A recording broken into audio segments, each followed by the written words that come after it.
Told me, where's your fruit? If the Most High is your rock, don't treat him like a side piece. Come in this truth plan and treat you like a side piece.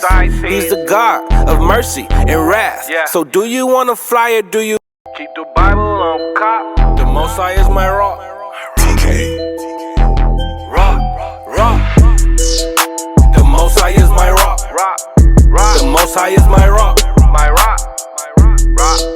The Most High is my rock. In the name of Messiah, the Most High is my rock. The Most High is my rock. The Most High is my rock. Yeah. The Most High is my rock. I keep my Bible on top. The Most High is my rock. No time for cupcake and the cutling. Hit the streets and start cutting. The Israelites are bubbling. The Israelites are coming. I don't celebrate Thanksgiving. You can keep the stuffing. It's pagan, disdain, it's vain, it's nothing. The European Union about to hit the button. And I feel sorry for you if you think the Lord is bluffing. That's why I hit the booth and I tell the truth. Are you fishing with the truth? Tell me, where's your fruit? If the Most High is your rock, don't treat him like a side piece. Come in this truth plan and treat you like a side piece. He's the God of mercy and wrath. So do you want to fly or do you keep the Bible on cop? The Most High is my rock. TK. Rock. The Most High is my rock. The Most High is my rock. My rock. Shalom, Israel. Shalom. And welcome to the Israelite School of Biblical History and Practical Knowledge. We're located at 8524 South Braeswood Boulevard, and that's Houston, Texas, 77071. Our class times are Monday and Wednesday, 7 p.m. to 9 p.m. Friday, which is not aired, it's from 6 p.m. to 8 p.m. Just because it's not aired, brothers and sisters still feel free to come and attend, get your questions answered. We usually go over questions on Fridays. We also have another school out in Virginia. Isn't the school? No. And their address, it should be on the screen right there. And their class times are Tuesday and Thursday, 7 p.m. to 9 p.m. Friday, 7 p.m. to 9 p.m. And as of right now, they're not doing Sabbath class, but they will be doing it soon. We also have other schools in Albuquerque, New Mexico, and in San Antonio. All the addresses should be right there on your screen. And if you have any questions about those schools, please feel free to hit us up. Upcoming feasts, we have Purim coming up. We don't have a date on that. It's March 6th. It's March 6th and 7th. Yeah, they announced it yesterday. Yeah, it's March 6th and March 7th. Okay. We'll double check. So we'll be for certain on that with you guys. Also, kids class. We have a previously recorded kids class. You can find that at ISBHBK. Just type that in, ISBHBK Kids on YouTube. Also, kids have Sabbath class going on here at the school. And that starts at 2:30 out here in Houston. You can also catch us on Blog Talk. You can catch your brother Mashaba on Blog Talk. And that's blogtalkradio.com/Mashaba. And that's every Tuesday and Thursday at 9:30 a.m. Israelware is no longer accepting orders due to the Passover. So sisters are going to be working on the Passover garments. So They'll announce the colors and the prices once they become available. Okay. But the school department we still have a few French shirts here at the school. So if you want to come by, take a look, make a purchase for a French shirt, we have a few of those here. If you need to reach a priest, you can reach Priest Kazakia at 281-707-2737.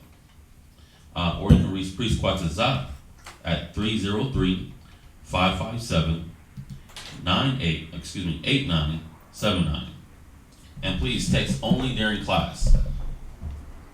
We also have a business. It's called Sweet Ambiance, where you can get your fragrant oils, all your top name brand colognes, but in the oil. The oils last a lot longer and smells a lot better, and they're hypoallergenic. You can see us. You can support the business. Just go to sweetambiance.com and hit us up. We got a monthly subscription thing going on where you get an oil, a soap, and do they get a bath bomb or? It switches up every month. Oh, okay. Well, yeah, you can get a monthly subscription where you get a different product every month and a different scent every month.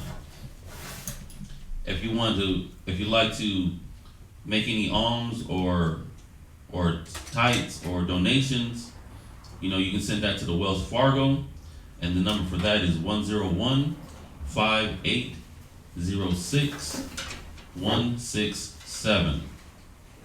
And any supplies, books, pens, papers, apocryphers, anything that would help support the educational process of your people, please feel free to send that to the school.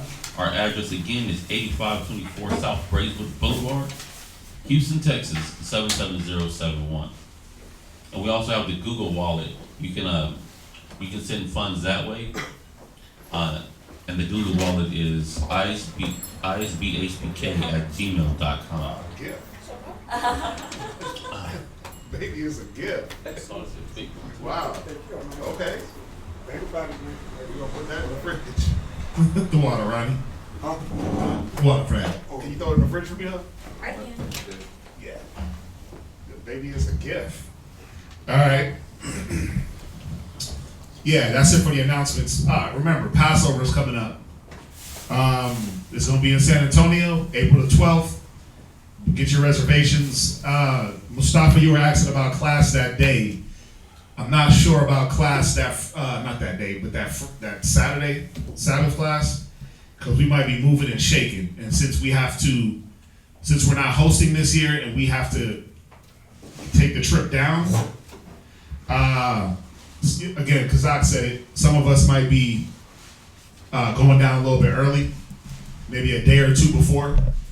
So I'm not sure what I'm pretty sure I'm gonna have to be down there helping, getting things organized with the war. So I may not even be in Houston that Saturday. I might be already in San Antonio. And a lot of brothers and sisters are gonna be down there to help cook. So we may not have class. More than likely there won't be class that Sabbath. Do you have any recommendation on hotels that we can, that are near there? Let me see this. Is the address? We got to get the address for the location. I'll get the address for the location, and then we'll put that out. That way, y'all will know what it's located by. San Antonio ain't that big, but yeah, we'll get the address. I'll get the address of the location. That way, you guys can plan accordingly. If you want to help out with the lamb, San Antonio is taking care of the location. We got to come with the lamb money. Anybody that wants to help out with that, feel free. Again, you can send any donation through Google Wallet, through the Wells Fargo account. That lamb is going to be about $2,000. All right, about $2,000. So that's usually what it runs yearly. And the more brothers and sisters we're getting, obviously you got to get more food. So that's just the lamb. There's other food to be gotten. We got to get wine. We got to get other things to go with the lamb. Sides, right? Get your little salad up, greens. So yeah, we want to make it a good event. We want to make it good. We want to make sure everybody's fed. So whatever you guys can contribute to that, please. Again, it's not a demand. We're just asking. We're asking for a little bit of help. We're gonna do our part. We're always doing our part. What else we got? Because I kind of threw it out there about a possible new location for the school. So we'll see Monday. I'm meeting with the people Monday. We'll see. So set up some prayers. We want that we want that location because of the size and because of the things that we can do there. So set up the prayers to the Most High, ask Him to bless it. You know, we're trying to make it more comfortable for brothers and sisters when they're in class, and we're trying to use the school to do more things. All right, so we'll let you know as soon as that goes down. What else? Yeah, those are the major things going down. So we're trying to keep the ball rolling. All right. So again, the little bit of the help that we ask for, the help that you guys give. It goes longer than it goes further than I think you guys understand. You know, when you look at the Virginia school, how quickly we were able to get things running, that was because y'all helped out. That's because you guys contributed, you gave from the heart, and then the Most High, He put other things in play to get it rolling fast also. So, you know, we're doing it for our people. It ain't for us. It ain't, you know, I'm not going to live in the building. I'm not going to live in the new building, you know what I'm saying? Because Aki is not living in the building in Virginia, and we're asking for y'all to pay for it. We're doing it so that we can have somewhere for our people to go and learn. That's it. So, again, we'll let you know. I'll let you know Monday night. Let you know Monday night. All right? So, remember, it is the Shabbat. You know, this is that one day where this is the one day among the 7 days of the week that you really got to try to give your mind over to the Spirit. All right? So, you know how we do. We're going to do these prayers, the reading, your questions, the prayers, and go from there. All right? So, everyone, Imadium, Wapanya Kodam, which is rise and face the east. New school.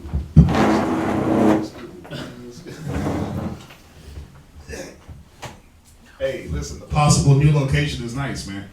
We definitely got to put some work into it, but it's gonna be nice. I got a clear vision of how it's gonna be. Right? God.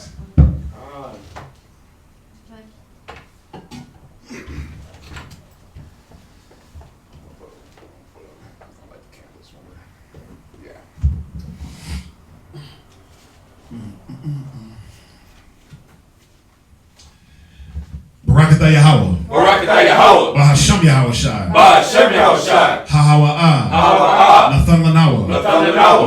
A war. Zayawam. Zayawam. Thawada. Aman. Aman. And that's bless you Yahweh in the name of Yahweh Shai that gives us the light this day. Thank you, so be it. And the light represents the wisdom, knowledge, and understanding of the Most High. Matthew chapter 5 verse 16 says, let your light so shine before men that they may see your good works and glorify your Father which is in heaven.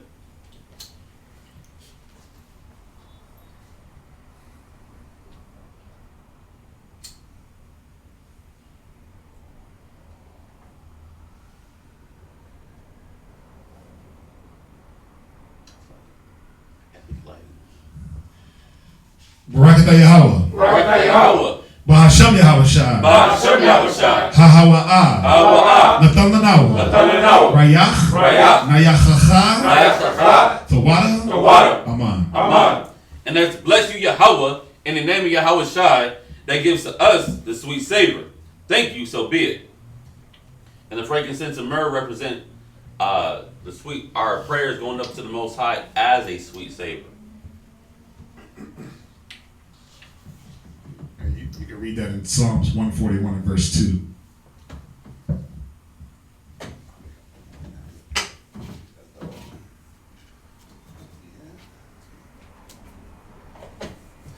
right.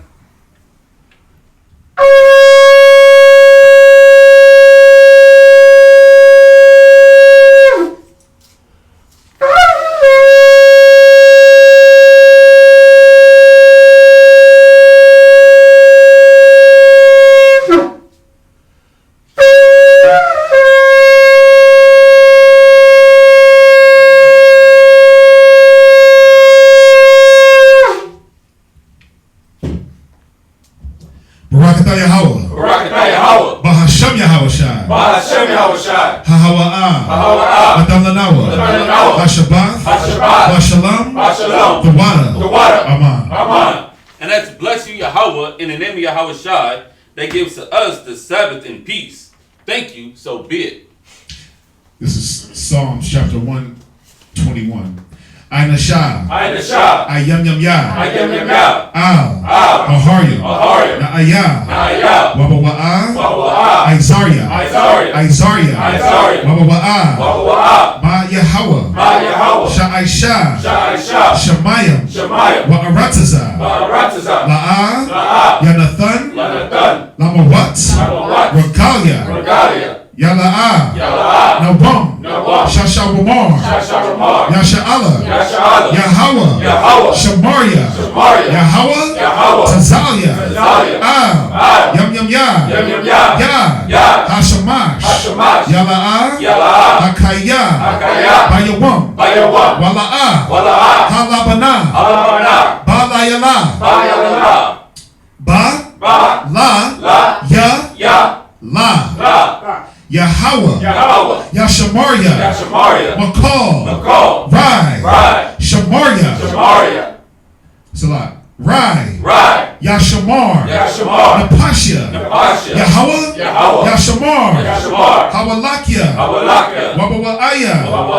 Ma'aitan. Wa'aid. Iwalam. Aman. Psalm chapter 121. I will lift up my eyes unto the hills, from whence cometh my help. My help cometh from the Lord, which made heaven and earth. He will not suffer thy foot to be moved. He that keepeth thee will not slumber. Behold, he that keepeth Israel shall neither slumber nor sleep. The Lord is thy keeper. The Lord is thy shade upon thy right hand. The sun shall not smite thee by day, nor the moon by night. The Lord shall preserve thee from all evil. He shall preserve thy soul. The Lord shall preserve thy going out and thy coming in from this time forth, and even forevermore. Amen. Shema Yashala. Yahweh Allahayanawa. Yahweh Achad. Shema Yashala. Yahweh Allahayanawa. Yahweh Achad. Shema Yashala. Yahweh Allahayanawa. Yahweh Achad. And that's, hear Israel, Yahweh, our power, Yahweh is one.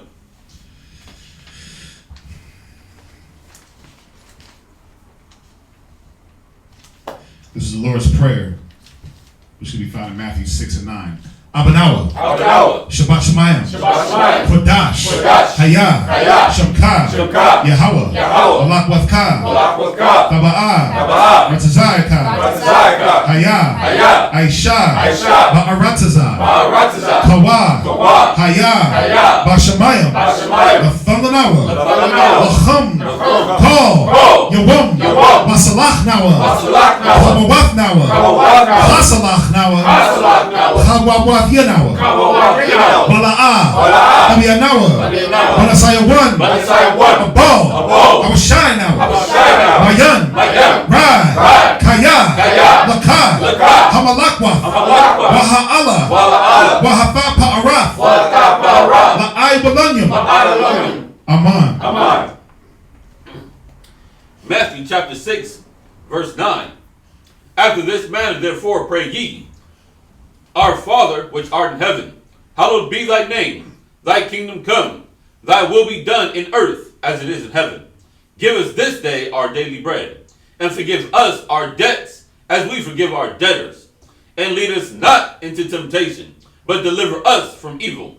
For thine is the kingdom, and the power, and the glory, forevermore. Amen. Ha. You're going to repeat after me. Ha. Asherah. Matazawath. The 10 Commandments. So that's how you say the 10 Commandments in Hebrew. Ha. Asherah. Matazawath.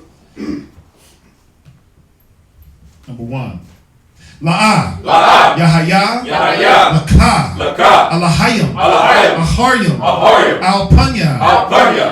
Thou shalt have no other God before me. La'ah. Ta'ayna. Laka. Pasal. L'sol. Wala'ah. The Ibadum. Thou shalt not make unto thee any graven image. La'ah. Sham. Yahweh. Bashawah. Thou shalt not take the name of the Lord thy God in vain. Zakar. Hayawam. Hashabath. Laquadashwa. Remember the Sabbath day to keep it holy. Kabad. Abaka. Wa'amaka. Honor thy father and thy mother. La'ah. Daratazah. Thou shalt not murder. La'ah. Dana'ap. Thou shalt not commit adultery. La'ah. Daganam. Thou shalt not steal. La'ah. Da'aina. Shakur. Thou shalt not bear false witness against thy neighbor. La'ah. Vachamad. Kol. Asherah. Lara'aika. Thou shalt not covet thy neighbor's house. Bahasham Yahawashi. The water. From Yad. Aman. Yeshabim, which means to be seated.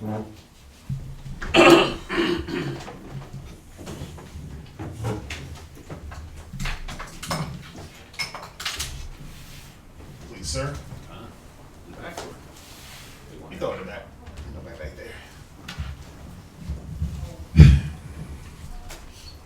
All right, so as we do every Shabbat morning, those are the opening morning prayers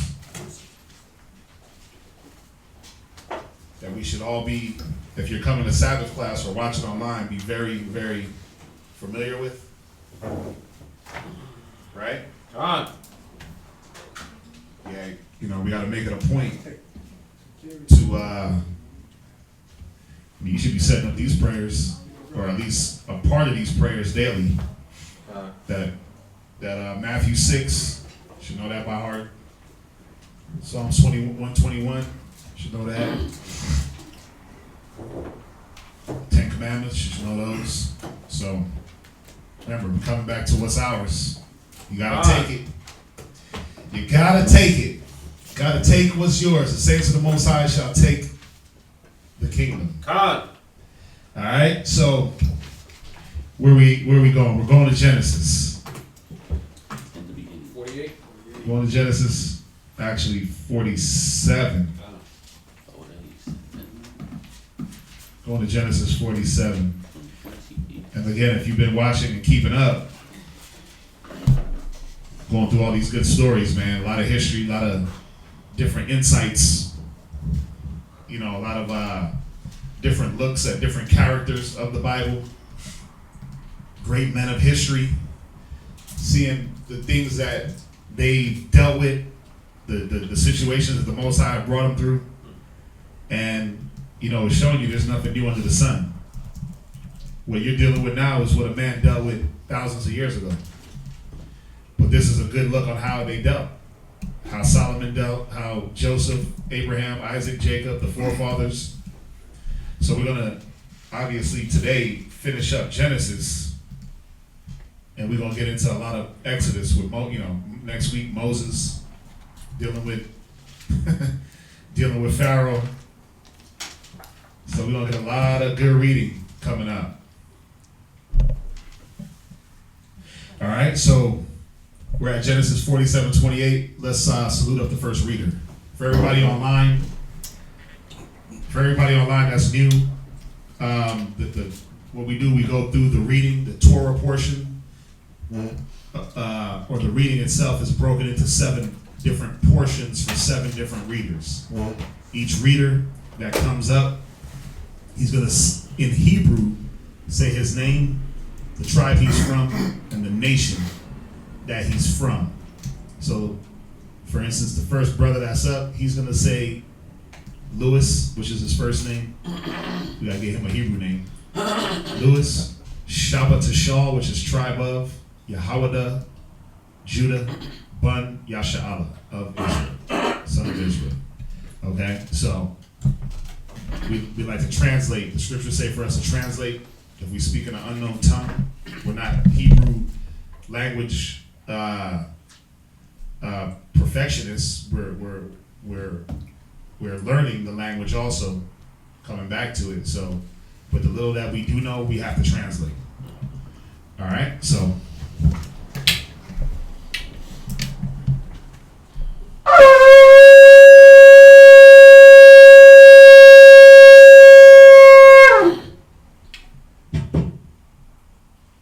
Lewis, Shabbat Shah, Yahawada, Ban Yasharala. Lewis, Shabbat Shah, Yahawada, Ban Yasha'Allah. I Michael. Barak. Yahawah Bashem Yashar Brakatam. Yahweh Hashem Yahshua Barakatah.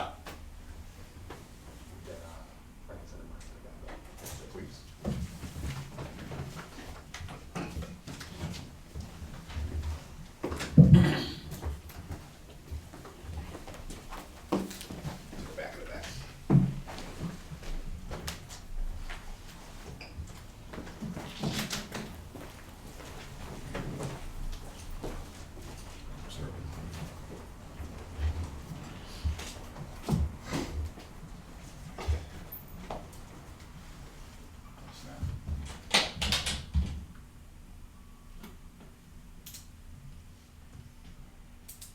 So we're at Genesis 47 and 28.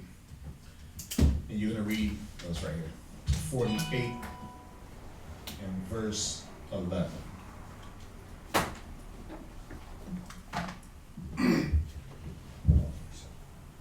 Forty-seven, 28. Shalom, Israel. Shalom. Good to be here. Genesis chapter 47, verse 28. And Jacob lived in the land of Egypt 17 years. So the whole age of Jacob was 147 years. And the time drew nigh that Israel must die. Right. This was, so we're up at the point now, for those of you online or anybody that wasn't here last week, there's a famine in Egypt, 7-year plenteous, 7-year famine. Joseph is appointed king in Egypt, and he's appointed ruler, so he's controlling all the food, he's controlling the storing and gathering for the famine. His father and his brothers are in the land of Canaan, okay? So Jacob sends the 10 sons over to Egypt to get food, all right, because there's a famine in the whole earth. They go over there, Joseph recognizes them, and he kind of plays some little games with them as far as accusing them of certain things, you know, keeping them around him, testing out their integrity, seeing what they were about. Long story short, he reveals himself that he's their brother Joseph. Their hearts melt because they can't believe it. He gets Jacob over to Egypt after a time. This is 2 years into the famine. He gets his father, all his brothers over, their whole house. They come over into Egypt. So now we're up to the point where Jacob has already blessed, if I'm not mistaken. Oh no, he hasn't done it yet. He's going to do it, but Jacob was getting old. He lived 17 years in Egypt. He lived 147 years. And he was getting ready to die. So what did he have to do before he died? He had to bless his sons. So we're going to get into the blessing, Manasseh and Ephraim, and we're going to get into a little bit. I'm not gonna try to make it super extensive, but we are going to go over the 12 tribes, the 12 tribe chart, the 12 tribes and their prophecies. All right, so take some notes. It's not going to be super in depth. All right, there's a lot of books that you got to go into. We'll be here for 8 hours. All right, so give you a little piece of the breakdown. That way, y'all have at least some of it and understand the prophecies of the tribe, the children of Israel, the 12 tribes. All right, so Jacob's getting ready to die. He's about to bless Joseph. The scriptures say that the blessing would go to Joseph. All right, so go ahead, read on. And he called his son Joseph, and said unto him, If now I have found grace in thy sight, put, I pray thee, thy hand under my thigh. What was this? What was the hand under the thigh representation of? Well, it was that was the old form of us taking an oath or a vow. Yeah, that's all it was put your hand under my thigh and take this vow. Remember, we went over the class where I don't have to put my hand under the thigh to hold up to my vows. What comes out of your mouth and what you vow to from your heart and your mouth is what you got to own up to and keep. Right? So this was just an old form, a tradition, an old tradition of taking vows. Go ahead. And deal kindly and truly with me. Bury me not, I pray thee, in Egypt. Yeah, Jacob was like, listen, I'm about to die, but son, I'm putting you in charge of this. Take this vow that when I die, you don't bury me in this place. Bury me with my fathers. Take my bones up out of Egypt when you go. Go ahead. Genesis chapter 47, verse 30. But I will lie with my fathers, and thou shalt carry me out of Egypt, and bury me in their burying place. Who took Jacob's bones out of Egypt? Come on. His sons. Come on, scholars. Who? Joseph, his son. Moses. It was Moses. Moses. Well, remember, Moses. everyone died in Egypt. The whole generation died in Egypt. So when we left out of Egypt during the Exodus, and we'll read about it in the future, Moses gathered Jacob's bones. Oh, he was already there. Yeah, because remember, Moses was already years and years after Jacob, right? So we know a lot of time passed by. It was if you look at it at the minimum 80 years. Moses was 80 when he took us out of Egypt, and he gathered those bones. So Joseph didn't fulfill his vow? Well, he never had a chance to, because he did fulfill the vow because it was done. It was done. So obviously something was said and handed down that, hey, when we get up out of Egypt, when we leave this land, these bones got to go with us. And Moses fulfilled the vow. You see that? God. So remember, we stayed in Egypt, and we stayed in Egypt for a while until we became prisoners of Egypt. So it wasn't like it wasn't like Joshua left Egypt and didn't fulfill what he promised to his father. It was fulfilled. It just was fulfilled down the generations. God. Through Moses. All right, go ahead. And he said, I will do as thou hast said. Verse 31. And he said, swear unto me. And he sware unto him. And Israel bowed himself upon the bed's head. Chapter 48. And it came to pass. So we're at Genesis chapter 48, verse 1 for anybody that just walked in. Go ahead. And it came to pass after these things that one told Joseph, behold, thy father is sick. And he took him his two sons, Manasseh and Ephraim. And one told Jacob and said, behold, thy son Joseph cometh unto thee. And Israel strengthened himself and sat upon the bed. And Jacob said unto Joseph, God Almighty appeared unto me at Luz in the land of Canaan, and blessed me. And he said unto me, behold, I will make thee fruitful and multiply thee, and I will make thee a multitude of people, and I will give this land to thy seed after thee for an everlasting possession. And now thy two sons, Ephraim and Manasseh, which were born unto thee in the land of Egypt before I came unto thee into Egypt, are mine, as Reuben and Simeon, as they shall be mine. And thy issue, which thou begettest after them, shall be thine, and shall be called after the name of their brethren in their inheritance. As for me, when I come from Padan, Rachel died by me in the land of Canaan in the way. Right. When did Rachel die doing what? To who? Benjamin. To Benjamin. Rachel died giving birth to Benjamin, the youngest son. Go ahead. When yet there was a little way to come unto Ephrath, and I buried her there in the way of Ephrath. The same is Bethlehem. And Israel beheld Joseph's sons, and said, Who are these?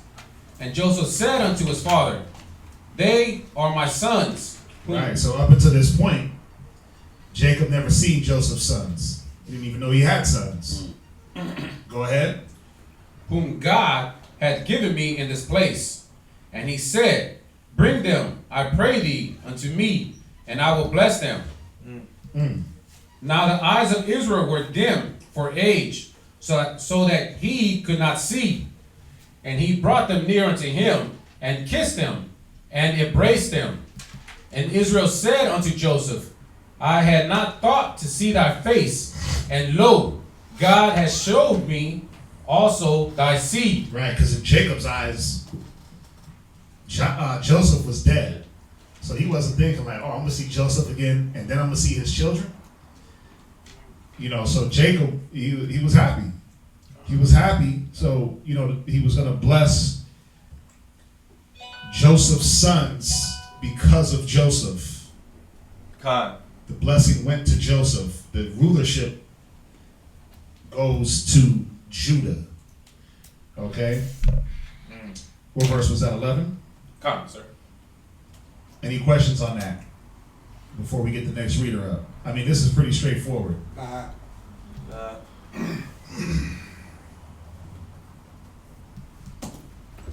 right, come on, Roberto. Anything online? Lot. Right.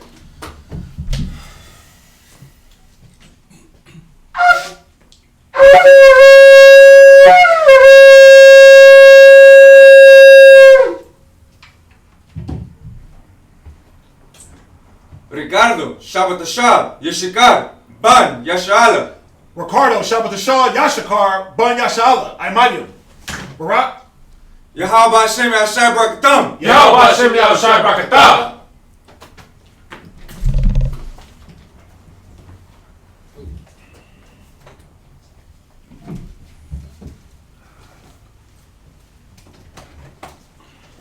Again, anybody that just walked into class that's new or online, Torah portion is the Torah. The reading is broken into 7 sections. Each reader comes up and states in Hebrew his name, his tribe, and his nation. So that's what he just did. He said his first name, Ricardo, Shabbat Tashal, tribe of Yashakar, which is Issachar, Bun Yashala, of his son of Israel. And then we saluted Yahweh Bahasham, Yahweh Shai Barakatha, which is God in the name of Christ, bless you.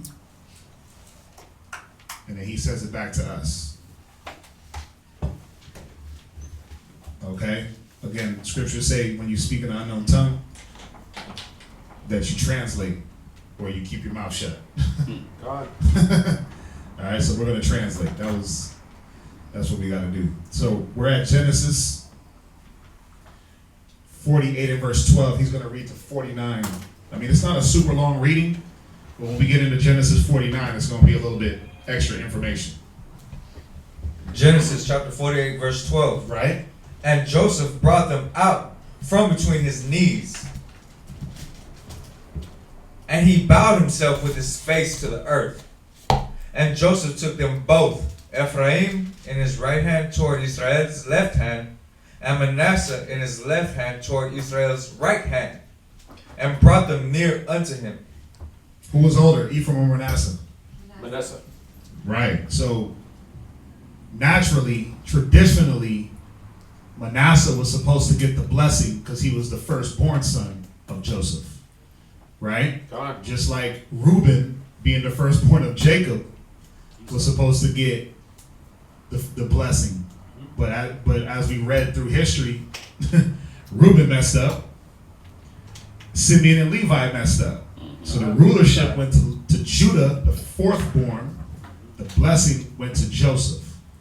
And then through Joseph, it trickled down to his sons. And this is how Ephraim and Manasseh get grafted into the 12 tribes.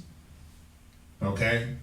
So if you're wondering, well, how do we get the 12 tribes? Well, 10 sons were from Jacob, 2 sons came from Joseph. God. All right, so here's where the blessing part happens of the sons, and it seems like there's a little confusion here on Jacob's part, but he knew what he was doing. Go ahead. Genesis 48 verse 14. And Israel stretched out his right hand and laid it upon Ephraim's head. Right, so he has in front of him Manasseh and Ephraim. He stretched out his right hand, but he crossed it. Boom. Go ahead. Who was the younger? Right. Go ahead. And his left hand upon Manasseh's head, guiding his hands wittingly, for Manasseh was the firstborn. Right. So he basically did this. God. It was supposed to be right hand. The right hand was the blessing hand. Boom. Lay the right hand down. We did everything on the right. God. He put that right hand. That's who the blessing went to. But Jacob was like, whoop, audible. Wait a minute. Boom. Audible. Go ahead. Verse 15. And he blessed Joseph and said, God, before whom my fathers Abraham and Isaac did walk, the Most High which fed me all my life, long unto this day, God.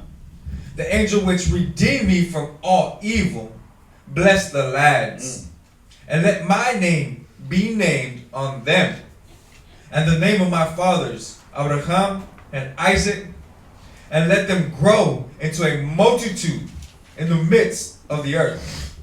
And when Joseph saw that his father laid his right hand upon the head of Ephraim, it displeased him. And he held up his father's hand to remove it from Ephraim's head unto Manasseh's head. And Joseph said unto his father, Not so, my father. Yeah, he was like, wait a minute, you're doing it wrong, Pops. And he was, Joseph was thinking like, man, this cat's old, right? He can't see good. His motor skills are off, but it said he guided his hands wittingly. He knew what he was doing. Yeah. Jacob knew what was going on. He wasn't old and senile. He didn't have dementia. It just said his eyes were a little bit dim. That's it. But he knew what was going on. God. Go ahead. Not so, my father. Right? For this is the firstborn. Right? Put thy right hand upon his head. And his father refused and said, I know it, my son. He said, I know what's up. I know who's the firstborn. I know who's the secondborn. I know what I'm doing. Go ahead. I know it. He also shall become a people, and he also shall be great. But truly his younger brother shall be greater than he, and his seed shall become a multitude of nations. And he blessed them that day, saying, In thee shall Israel bless, saying, The Most High make thee as Ephraim and Manasseh. And he set Ephraim before Manasseh. And Israel said unto Joseph, Behold, I die, but the Most High shall be with you, and bring you again into the land of your fathers. Moreover, I have given to thee one portion above thy brethren, which I took out of the hand of the Amorites with my sword and with my bow. Right, where you at? Genesis chapter 49. Or about giving you one portion of thy brethren. Right. So y'all get that. Y'all see how the blessing went, right? Right. Go ahead. So you're going to read the verse, Genesis 49 and verse 4. Verse 1. And Jacob. Now you're going to pay attention here. Go ahead. And Jacob called unto his sons and said, Gather yourselves together, that I may tell you that which shall befall you in the last days. When? In the last days. Right. So these were the prophecies of the 12 tribes of Israel in the last days. Very important. Very important, because if you look at right now, which are the last days, and you put these prophecies to a people or to certain people in certain regions, you can see that the Bible ain't a lie. That's right. That the Most High ain't a lie, and the way this is the way this is coded, the way the Most High coded this so beautifully, you have to know a little bit of geography. You have to know history. You have to know future prophecy. You have to know anthropology, you have to know a few different things to be able to say, okay, I see that. I see how that correlates with this people. Okay, so when we have the 12 we don't have it up here. Somebody, there's one in the back that's framed. On that table. Yeah, it's on the table. You can just grab it and throw it right here. But when you see, when the elders compiled all the information and put together the information to get what you call the 12 tribes chart, or when you go into Ezekiel 37, we read it last week when it says, write it on a stick, right? Go there real quick. Go to Ezekiel 37. We read it last week, but it's only fitting that we go here. The scriptures say to write it on a stick. That's what brothers did. So are we supposed to follow the Bible or not? You got a lot of brothers out there, brothers went and just threw a chart together. Nah, the Bible said to compile it, to write it on a stick. And this is how you did it. Ezekiel 37 16. and verse 16, read. Ezekiel 37 and 16. Moreover, thou son of man, Right? take thee one He stick. said, take thee one stick. You know why that was important? To get one stick and put all the tribes together on it, because what was going on with Israel from the dawn of time?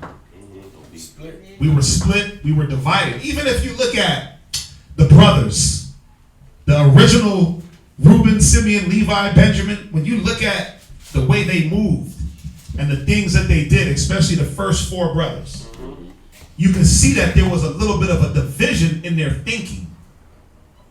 And that's why blessings and rulership dropped from firstborn down to fourthborn and sixthborn, right?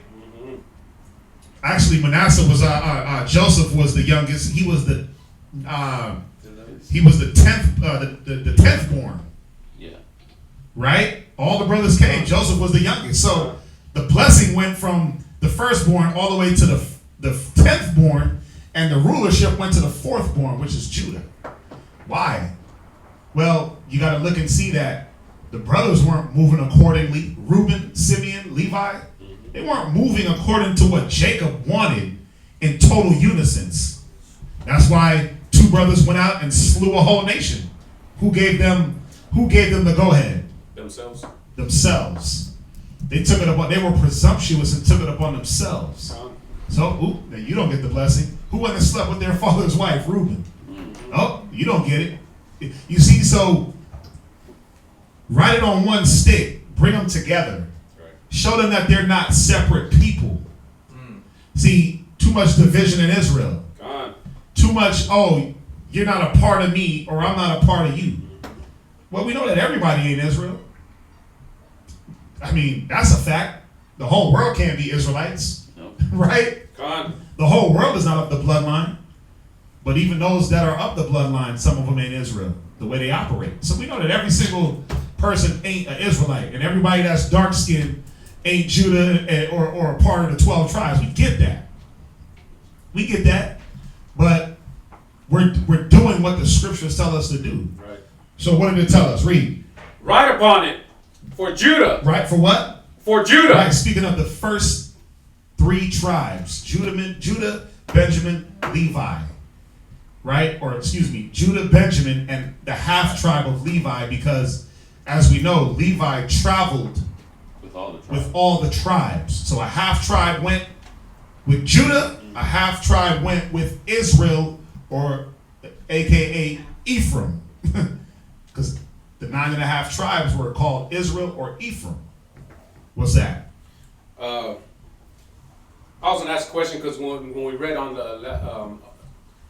it was one of my questions I was going to ask at the end of the class, actually. So I'll read afterwards. What is it? It was actually whenever when Jeroboam kicked all the priests out, he actually kicked out the Levi priest, and then he put regular men in there to be. Yeah. So did those priests come back to the tribe of the Southern Kingdom? Yeah, to the Southern Kingdom. That's what I'm asking, because he said he kicked out all. Yeah, the priests. he kicked out the priests and he made his own priests. So they stayed mixed in with the We'd have to go there and look, but at some point they had to have came back when Jeroboam was taken out of power. I didn't read that they went back to Judah. He just said took them out.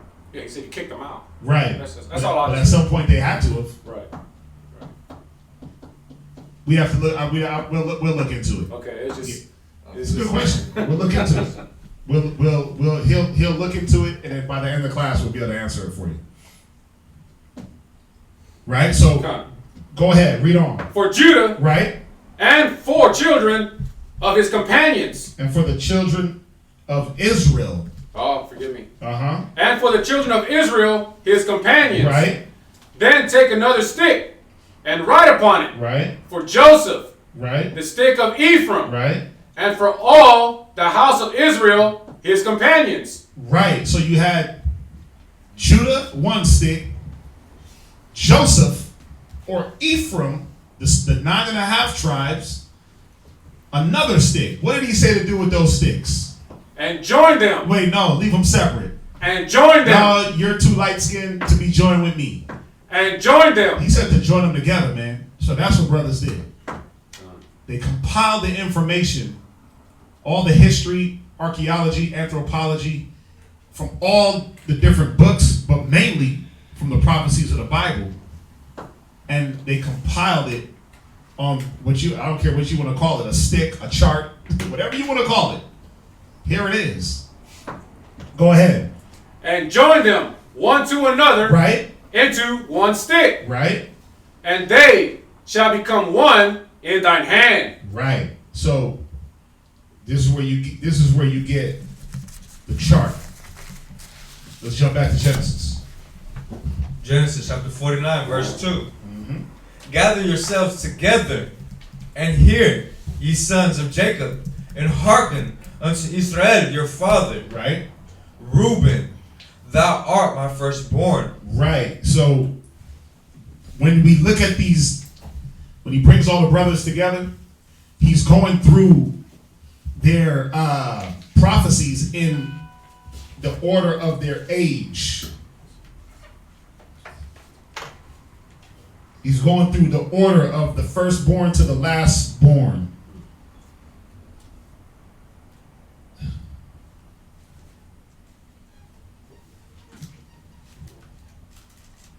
Right? Look, real quick. Go ahead. So he said, Reuben, thou art my firstborn. So who will be Reuben today? Who knows? Seminole Indians, right? Up in Canada and North America. No. South Florida. Florida. Right. The Seminole Indians are in the South. They'll be located in the South. Okay. Florida, Louisiana, but mainly in that Florida region. Man, I forgot to bring my book. When you read in the book, The Black Indians, it tells you a lot about the Seminole Indians or the tribe of Reuben. And it goes in about, you read on page 55. If you read from page 50 to about page 60, it really goes in and shows how the Reubenites or the Seminole Indians, how they would protect Judah. They would protect them. The runaway Judite slaves, they were able to run down to Florida and have protection and be protected by Reuben. So he says, read verse 3 one more time. Verse 3. Uh-huh. Reuben, thou art my firstborn. Right, so Reuben is the firstborn. So the Seminole Indians, go ahead. My might. My what? My might. Right, because that strength was in the firstborn. Read. And the beginning of my strength. Right. The excellency of dignity. Come on. And the excellency of power. Right. When it talks about the excellency of dignity, when you read about the Seminole Indians, they refused to sign any peace treaties with America. They were the only ones that stood their ground when it came to making any treaties with America and with this regime. So they stood their ground, man. They became sovereign down in Florida. They had armies. They had agricultural things set up to be able to farm. They knew how to farm the land in Florida. Now, if you know about Florida, it's all swamp and marsh. They knew how to farm that land to perfection. So they set up agriculture. They set up a lot of things for themselves. And then when these runaway slaves would run away from the north, they would run down south, but they would go dwell with the tribe of Reuben. And Reuben would take them in with no problem. Boom, protect them, set them up as kings, let them marry their daughters. Right. When the white man would come down, trying to fight wars, bro, Reuben was a beast. The beginning of my strength, my might, they were a beast. They put up a lot of good fights. They put up a lot of good fights against the so-called white man and all these different generals. For years, man, for years. Yeah, make sure you put up these images that when we're going through it, you can just Google like each tribe, Reuben, so they could get online and see something. Yeah, here you go. I'll send it to. Oh, both of them. Yeah. What's that? Was Geronimo from the tribe of Reuben? Geronimo was. I have it here actually. I think Geronimo was Gad. I'd have to double check. I'd have to double check that. From Cherokee. Yeah, if he's, let's see here. I have to double check that for you. I think he was Gad though. Yeah. But y'all see that? So when it's talking about the excellency of dignity, Reuben carried themselves, even the way they dress. They still wore a lot of Israelite garments and borders of blue, and even when they went to war, man, they looked like they was going like they were dressed to impress even in war. So that dignity, they held their heads high, being the firstborn. So go ahead. Verse 4. Right? Unstable as water. What are they? Unstable as water. Right, they were a nomadic people. They moved around. They moved around down south, Florida. They moved around different parts of Florida. Again, Louisiana. They were nomadic when it says they were unstable as water. And then also there was something that Reuben did. We keep talking about it. Go ahead. Thou shalt not excel. Thou shalt not what? Thou shalt not excel. Right, go ahead. Because thou wentest up to thy father's bed. Right. So Reuben wasn't going to excel. All the wars they fought against all these different U.S. generals at the time. I wish I would have brought the book, The Black Indians, man. I left it on the top of the bed. Man. But they fought. They fought, but there was a time where they did not excel. It was the battle of, like the Black Indians. You could put that image of the Black Indians up. And you can read all about this through that book. It's a real good book. I wish I left it. Nobody has one? You got one? Black Indians? It's all good. Like I said, I'm not going to go super in depth. But y'all understand that, right? Why it's saying what it's saying about Reuben. Yes. What tribe you say Geronimo from?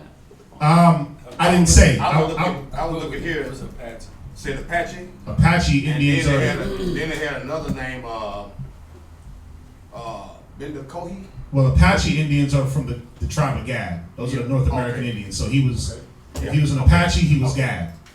Yeah. So you said. So his question was, what tribe was Geronimo? Yeah. And we'll double check. Because you had a lot of prominent Gadite leaders, different tribes. All right. So what verse you at? The last precept on verse 4. Right. Go ahead. Then defiles. Read verse 4. Read verse 4 one more time. Genesis 49 verse 4. Unstable as water. Right. Thou shalt not excel, because thou wentest up to thy father's bed. Right. He wasn't going to excel because he went and slept with his father's concubine. Right. Right? So instead of being put to death, here's the prophecy. Well, you're not going to excel in the latter days when it was time for Reuben to wipe. They could have wiped out a few of these generals, and they were at a time. They were destroying these generals, but they were overtaken. Go ahead. Then devoutest thou it. Right. He went up to my couch. Right, go to Deuteronomy 33 and 6. Get that real quick.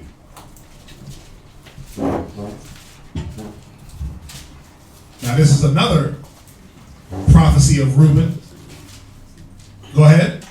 Deuteronomy 33 and 6. Uh-huh. Let Reuben live. Let Reuben live. Go ahead. And not die. Right. And let not his men be few. Right.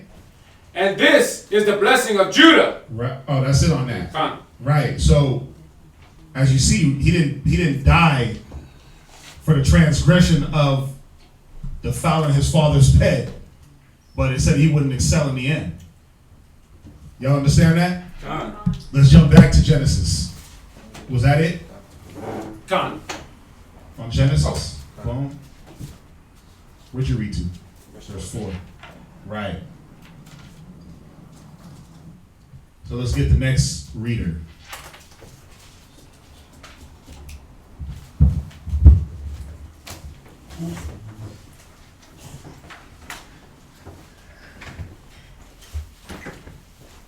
Y'all good over there?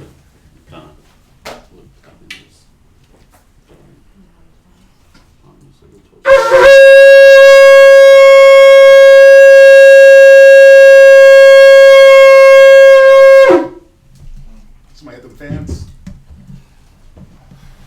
William, Sabbath Shah, Yahweh, Ban, Yasharala. William, Shabbat Shah, Yahweh, Ban Yashala, Imagine. Barak, How about Shema Shabbat Thumb? Yahweh, Bashem, Yahshua, Barakatah.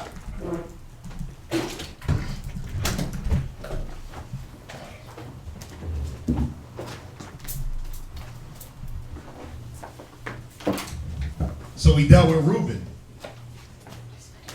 We dealt with Reuben, firstborn. So we're going to be at Genesis. We're going to continue at Genesis 49 and 5. You're going to read to verse 19.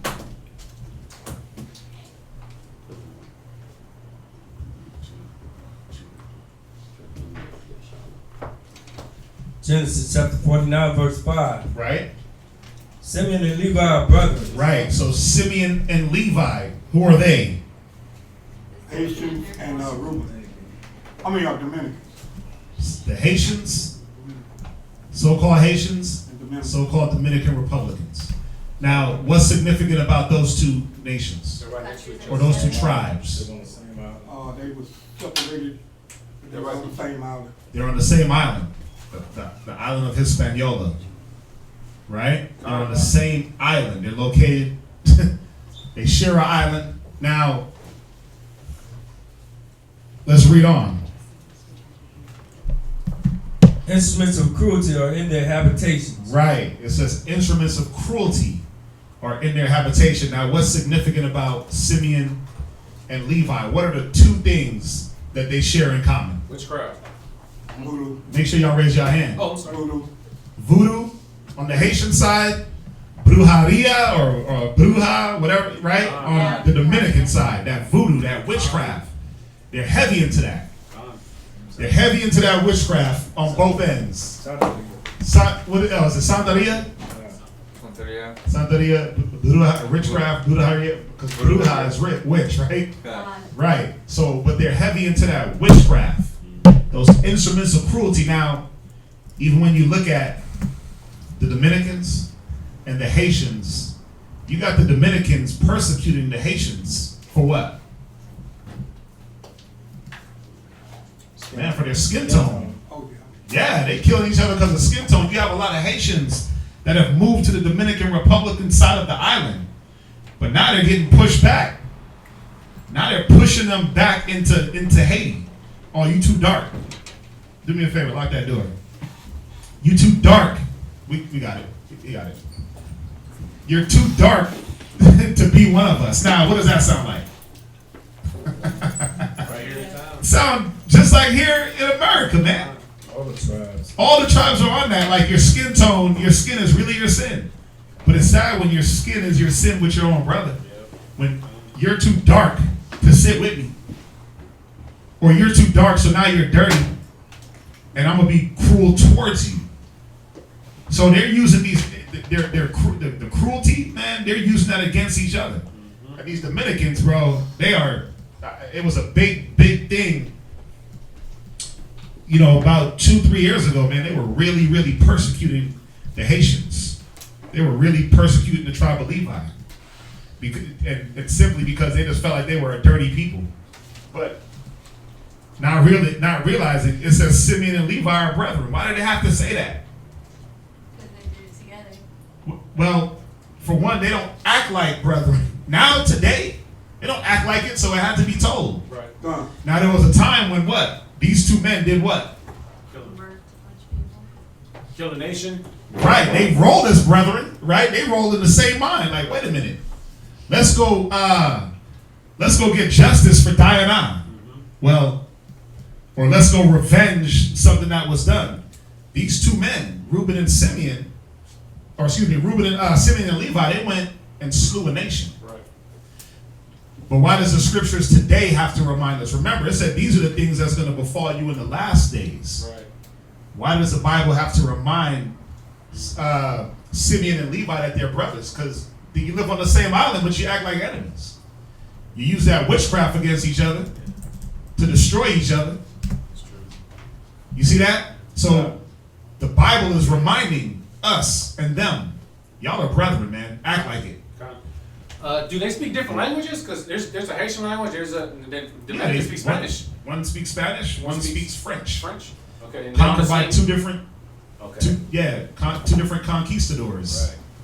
One was conquered by the Spaniards, the Dominicans. Okay. The Haitians were conquered by the French. Wow. You know, I have a great appreciation for the class, man, because I experienced this coming up in Louisiana. All right. At a young age from my grandparents, man, to be truthful. This color amalgamation, this mix. Right. I'm listening at this here, and I experienced that as a kid. I seen that from my grandparents, man. I'll be honest, you know. Yeah. So this, like the Bible say, there's nothing new. There's nothing new under the sun. No. And there it is, you know. There's nothing new under the sun. No. And remember, at one time, Simeon and Levi were joined together as brethren. Right. Man, let's go take out this nation. But what happened? They fell off of that through the different conquerings, through time, through all this slavery. Right. We forget that we're brethren. So the Bible is reminding us. Read verse 6. Verse 6. Mm-hmm. O my soul, come not thou into their secret. Right? Unto their assembly. Right? Mine hour, be not thou You said, united. my honor. Go ahead.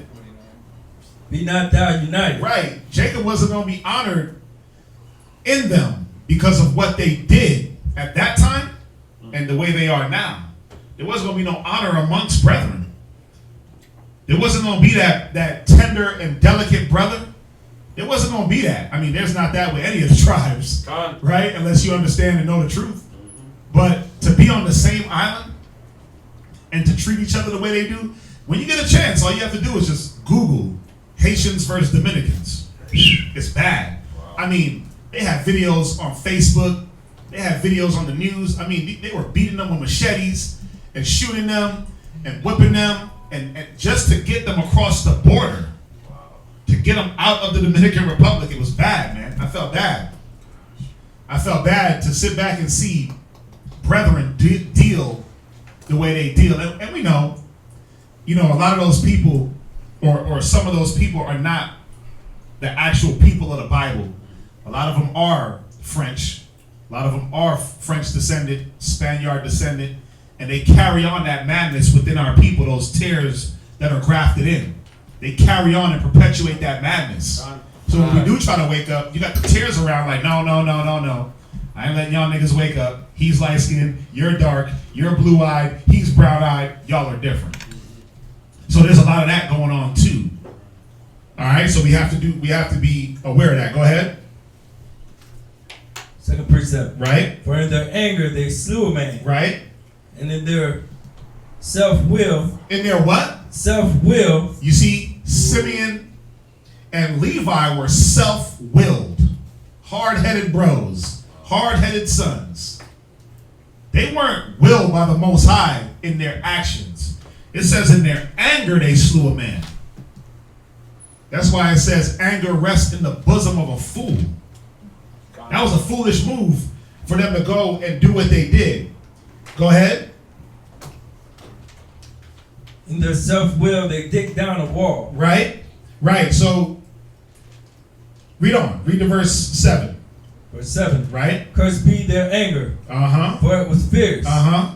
And their wrath, for it was cruel. It was what? It was cruel. So what they did, and we're going to read what they did, and we've already read it, but just for the sake of the class, what they did to the nation of those Hamites was cruelty. It wasn't justified. Read. I will divide them in Jacob, right, and scatter them in Israel. Right, so that was the prophecy. They were going to be divided and scattered, just like all nations. But what's that, sis? Just curious, but you know how they don't like each other and they don't work together. By any chance, do you think they can come back with each other? Well, it's gonna happen, but it's happening now. Mm-hmm. It's happening now, but as far as the majority on that island, nah, because of the powers that be. But when Yahweh Shai comes, he's gonna stomp all that out and set everything straight and show them, no, that's your brother. That's your brother. Stop it. We're gonna be when Yahweh Shai comes back, man. We're gonna be all in unity. But it is happening now. I mean, that's why we do what we do now, to show brothers and sisters. Nah, that's your brother. That's your sister. Wake up. Stop fighting. Stop this. Stop that. Go ahead.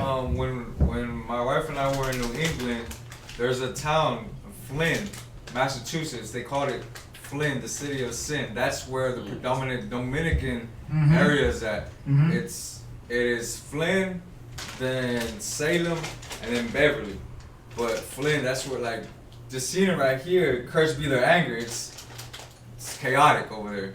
Bro, when them Dominicans get mad, intense. When them Haitians get mad, listen, when you like they talk about it when you go to Florida, right? You deal with like the Haitian soap pound, and you go to Little Haiti. Those are places that you just don't want to roll up to if you ain't from there.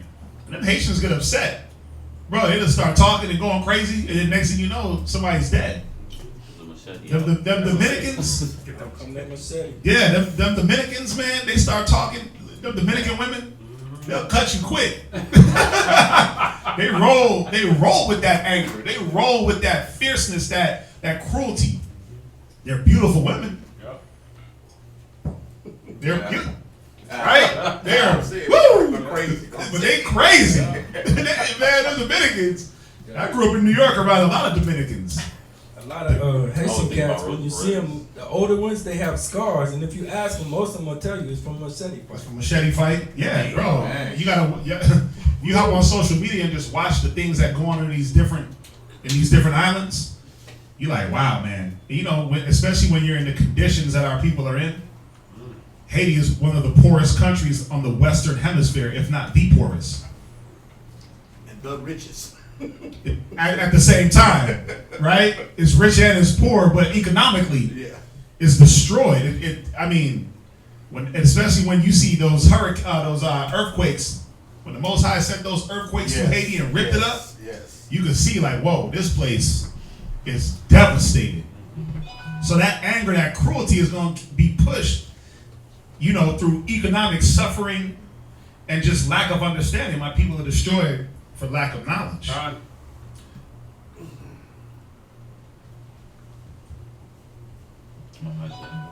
Go there, Isaiah 11:13. I'm getting texts. Right. Yep, the envy of Ephraim. Yep. Go there real quick. And just to really get the scripture on the Rosa's question, it's right here. Read. Isaiah chapter 11, verse 13. Go ahead. The envy also of Ephraim shall depart, and the adversaries of Judah shall be cut off. Right, read verse 12. Isaiah chapter 11, verse 12. And he shall set up an ensign for the nations. Right. and shall assemble the outcasts of Israel. Wait, he's gonna do what? Assemble the outcasts of Israel. Yeah, he's gonna, Yahweh Shai, the Most High, they're gonna assemble us together. All the outcasts, all the, oh no, you're an Israelite because of this, and you're not an Israelite because of that. You're gonna see. You're gonna see. John said it, man, in Revelations, when there was 144,000, 12,000 from each tribe. He said he's seen another multitude. He was like, wait a minute, who are they? Because they didn't look like what your typical Israelite or what you thought your typical Israelite looked like. He was like, wait a minute, who are they? Those are Israelites too. Isaiah 11 tells you we were scattered in the nations and we were going to look like the different nations. Go ahead. And gather together the dispersed of Judah. Read. From the four corners of the earth. Wait, just from one place? Four corners of the earth. See, Judah is not just in America. Judah is not just in America or just the Western Hemisphere. We're scattered in the four corners still of the earth. We're everywhere. Go ahead. Verse 13. The envy also of Ephraim. Right? Ephraim meaning the 9.5. That envy, that evil eye towards your brother. Oh, you too dark. You don't speak my language. Right? Because when you look at Dominicans, Puerto Ricans, all the Spanish-speaking tribes, even Issachar, right? And you see it a lot from Issachar because they're here in America. There's a concentrated amount of Issacharites here in America. You go approach to their daughter, they looking at you like, wait a minute, no negros, right? No negros, right? And they'll tell their daughters that. They'll straight up tell their daughters, like, listen, you ain't dating nothing darker than me. If you darker than this brother right here, good luck. Good luck dealing with one of those traditional Issacharites or traditional, if you want to say old school type of Dominican or Guatemalan or Panamanian. They're not messing with that. They're not messing with that. But a lot of those guys, a lot of them are wheat, are tares anyway. A lot of them are Edomites grafted in. That's right. They don't have that love. Yeah, you're right. A lot of them are not even Israel. So I get where their hatred comes from, but what about the ones that are supposed to have that spirit in them? You got a lot of our people that are supposed to have the spirit, that are Israelites by blood, but they still perpetuate and push hate. Finish it up. The envy also of Ephraim shall depart, and the adversary. You see that? So the envy will stop. That hatred between brothers, that's going to stop when Yahweh Shai assembles us. Go ahead. And the adversaries of Judah shall be cut off. Right, because all that we are our own adversaries, man. It's crazy. We put ourselves up as the enemy. I'm telling you, that's why when you go to places like if you know the geography of like a place like New York, and you got 5 boroughs, each borough kind of has a concentration of a certain type of people. Like if you know about the Bronx, you know the Bronx is mainly Hispanic, Puerto Rican, and Dominican. It's like each borough is a tribe, man. Right? But that's how it is. Yeah. You go to Queens, Brooklyn, that's Benjamin. That's the tribe of Benjamin. Like you go to Brooklyn, they got a whole city, Flatbush. You say you from Flatbush, more than likely you Jamaican. Right? It's crazy because we're still living in a separate type of mind state. All this envy. Oh no, you can't move to this area because you Puerto Rican. Or you can't, you live over there, how you live over there with all them blacks? You know, it was crazy growing up. I had a couple of, in the projects I grew up in, it was Puerto Rican, it was black. We even had an Edomite or two sprinkled in. We even had an Edomite or two sprinkled in for a moment. Then they started getting real rough. They was like, yeah, we good on this. We moving to the private houses. But, certain situations push us together in a small little minority. Yeah. But the bigger picture is what we're supposed to be looking at. And the bigger picture is not going to be accomplished until the full total picture won't be accomplished until Yahweh Shai comes. So y'all understand that, right? That's right. Right. Let's jump back. I think what gets me is we'll separate from each other, but we'll cleave to other nations. Oh yeah, quickly. Oh yeah, it's Stockholm syndrome. It's It's my people are destroyed for a lack of knowledge. God. Abadiah. That's what I was just getting ready to say. Mhm. I was like, we are, but Esau America perpetuates Mm-hmm. and they feed. You know, they keep it going. Yeah, they fuel the drama Fuel between it, us. Yeah, they fuel that. They know how to do it. Even in the Israelite community, where there was a time where you would never hear like another Israelite that knew he was an Israelite according to Scripture tell another Israelite, "You ain't a part of me." Mm-hmm. Yeah. That was fighting and doing the same thing that he was doing because of his skin tone, or because of his hair texture, or because of his eye color, or because he appeared a certain way, or because he was too dark or too light. Now, after a while, what happened? You had implants, right? You had these agents that were implanted into the different schools, and they start pushing that madness online in the schools and the camps. And then what do? Fall right into. No, we took the ball. We didn't fall. We took it around. 100-yard sprints of just straight hating each other. We're so good at it. But this is why the scriptures are so important. This is why he had to remind them in verse 5. Simeon and Levi, y'all are brothers. Y'all are brethren. Remember that. There's a reason why that had to be said like that. You see that? What's that? And it's a scripture that confirmed that. He said that, I think it was in the book of Psalms. He said it wasn't a stranger that did you, but it was my own familiar friend. Right. That was David talking about. He was really going in about Saul and his enemies. That it wasn't his enemies weren't strangers, and it's the same thing with us. Our enemies, we are our worst enemy. Yes. Because of the things we let befall us and the things that we stumble over. Right. Israel, like, how is skin color a stumbling block for Israel? The scriptures say not to reprove after the sight of your eyes or the hearing of your ears, but judge righteous judgment. But how are we still stumbling over skin color? Willie Lynch. Let me just add something to that, but I'm gonna be quiet after this. No, you're not. No, you're not. Look, You get turned up. David be getting turned up. But I have to share this, man. I'm 58 years old. I know. I went to jail last year for about 32 days. My wife hitting on me over here. Be quiet. But I want to share this with y'all so y'all know what's happening out here. The system that you have to fight in the prison system now, especially in the county jails here in Houston, is not with the Edomites. It's with your black sister. You got to fight.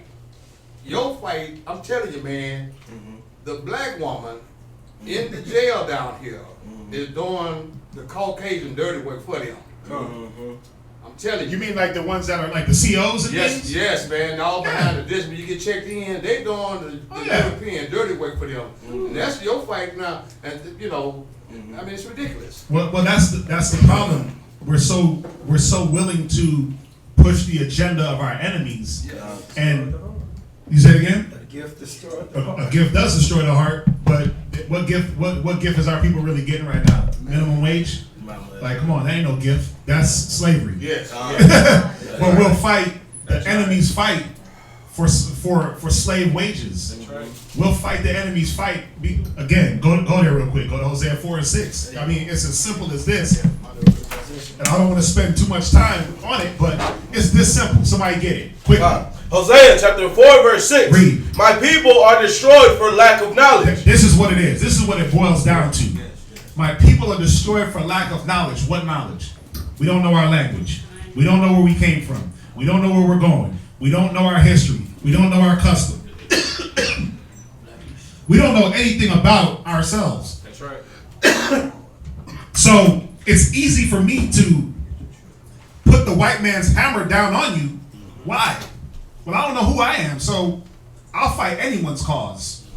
If I'm paid enough, or if I see a benefit, or if I don't got nothing else to do. That's the problem with our people. We have nothing to do. We do things for riches and money and for gain, but it's easy when you don't know who you are. You'll fight anyone's cause. Yes. You got our people, listen, our people will defend homosexuality and faggots more than they'll defend a black man. Yeah, that is correct. And human rights. They'll march. Our people will be the first ones marching for faggot rights. Yeah. But let our people get shot in the streets. Ain't nobody out there. And I'm talking to, if you want to talk about the women, our women will defend faggots more than to defend their own black race. These women that are whitewashed in the mind, that are Edomite washed, American washed, they'll stand up for homosexuality before they stand up for black civil right. Now, let that sink in. Let that sink in. They'll attach themselves to a group of homosexuals and run with them. I'm touching you like I'm talking about. They'll attach themselves to a group of homosexuals, right, and defend them and push their agenda. But if we say, hey, so let's march for black rights, ain't no good black men. Well, why? You helping rip us down. Right. And you rather run with the faggots. That's right. So, yes, my people are destroyed. Read it. Because thou hast rejected knowledge, I will also reject thee. Our people are quick to reject righteous knowledge. We'll take knowledge. Yeah. But we want knowledge of how to roll the blunt 50 different ways into a helicopter so when you smoke it, you literally take off. That's what we want. We want the knowledge on how the stock market works and how credit and how this. We don't seek the knowledge on how to love my neighbor as myself, how to serve the Most High and not put nothing before him. So, yes, we seek knowledge, but it's the wrong knowledge. The knowledge of wickedness is not wisdom. So, we do have to get better at seeking correct knowledge. The things that are going to benefit us in the long run, the things that the Most High are pleased in. Read. That thou shalt be no priest to me. So, if we're not going to be a priest and a king, what are we going to be? Well, we're going to be homeborn slaves. Like the scriptures say, is Israel a servant? Why is he spoiled? Is he a homeborn slave? Well, yeah. We'll slave for the master's agenda against our own brother. That's easy. Right. That's easy for the white man. They ain't got to do nothing. Now they can just say, well, y'all worried about white on black crime. Well, what about black on black crime? That's how they spin that narrative. You niggas talking about cops kill out, but y'all shoot each other every weekend in Chicago, 50 at a time.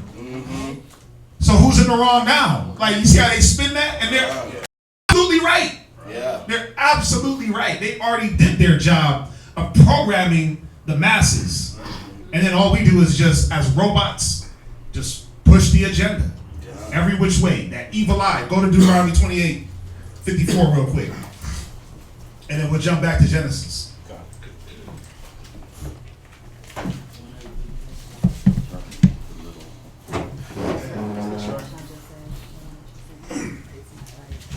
Oh, what do they have? They have like I thought it looked right. It had when I looked at you gotta look and see if they have like they probably have like a oh yeah. It says Asher is Brazil and Venezuela. Isn't that Colombia? Well, Brazil, no, it should be all the way from Colombia to Uruguay. Yeah, so they have Zebulon as Panama to Colombia. Yeah, that's off. Yeah.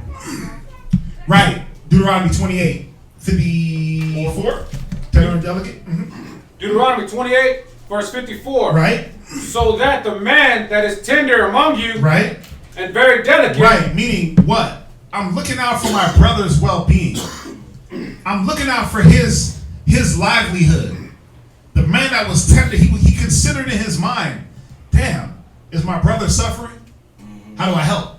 God. The man that was tender and delicate, go ahead. His eye shall be evil towards his brother. Now I don't give a damn about his well-being. I don't care what he needs. Oh, your brother, he needs a pair of shoes? Nigga, get them yourself. I got my Nile Gators. Got my Gators. Got my suit, pimp suit. Right? How come you can't get it? That's how we deal with each other. Like we're sitting there telling each other to pull up from the bootstraps. Bro, the ones that's telling you to pull up is now your own brother. Pull yourself up from the bootstrap. But how did you do it? That's true. You had to sell drugs, pimp somebody, work a bazillion jobs for the white man, and because you didn't want to go that route or can't go that route, now you look down upon. Read. And toward the wife of his bosom. And even towards his wife. We've been through these scriptures, man. Y'all know it. Y'all see it. God. Read. And toward the remnant of his children. And the children suffer. The children are who suffer because how do they suffer? Well, they see it. They see the hatred. You know, it's funny. I was watching Kevin Hart, the little documentary he got, and it actually was good. It's actually good. It gave me a lot of insight just on, you know, you look at a guy with money like Kevin Hart. He's a damn near a billionaire, close. But you look at the end struggle of his family, his father, his mother, and it's like, damn, he grew up just like any other typical black male, Hispanic male, Israelite male. And, you know, he's real transparent in this documentary about his life and about his past life, with, you know, about his father.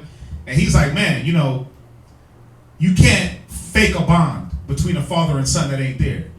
You got father and son love, but you can't fake the bond that was supposed to be created through time and sharing moments and teaching. And I'm sitting back and I'm like, damn, it's real. Yeah. That tender, that delicate, that careful application of teaching, that ain't there with our people. So the kids suffer. And then, you know, he was saying that, I guess his pops called him he called him weak and soft because he didn't play sports. So he was like, they were asking him, they were like, well, was your dad worried that you were just not going to be good at sports, or what was it? And he was like, no, my dad was worried that I wasn't going to be him. But he was like, I look at my dad, and I sit back and I look at the way he dealt. First of all, his dad was on drugs. His dad was on crack, heroin. He was on all the drugs. And he wasn't around the family. Mom kicked him out the house, all that. And he was like, my dad dealt with me the way he was dealt with. And he said these words out of it. He said, nobody taught him how to be a man.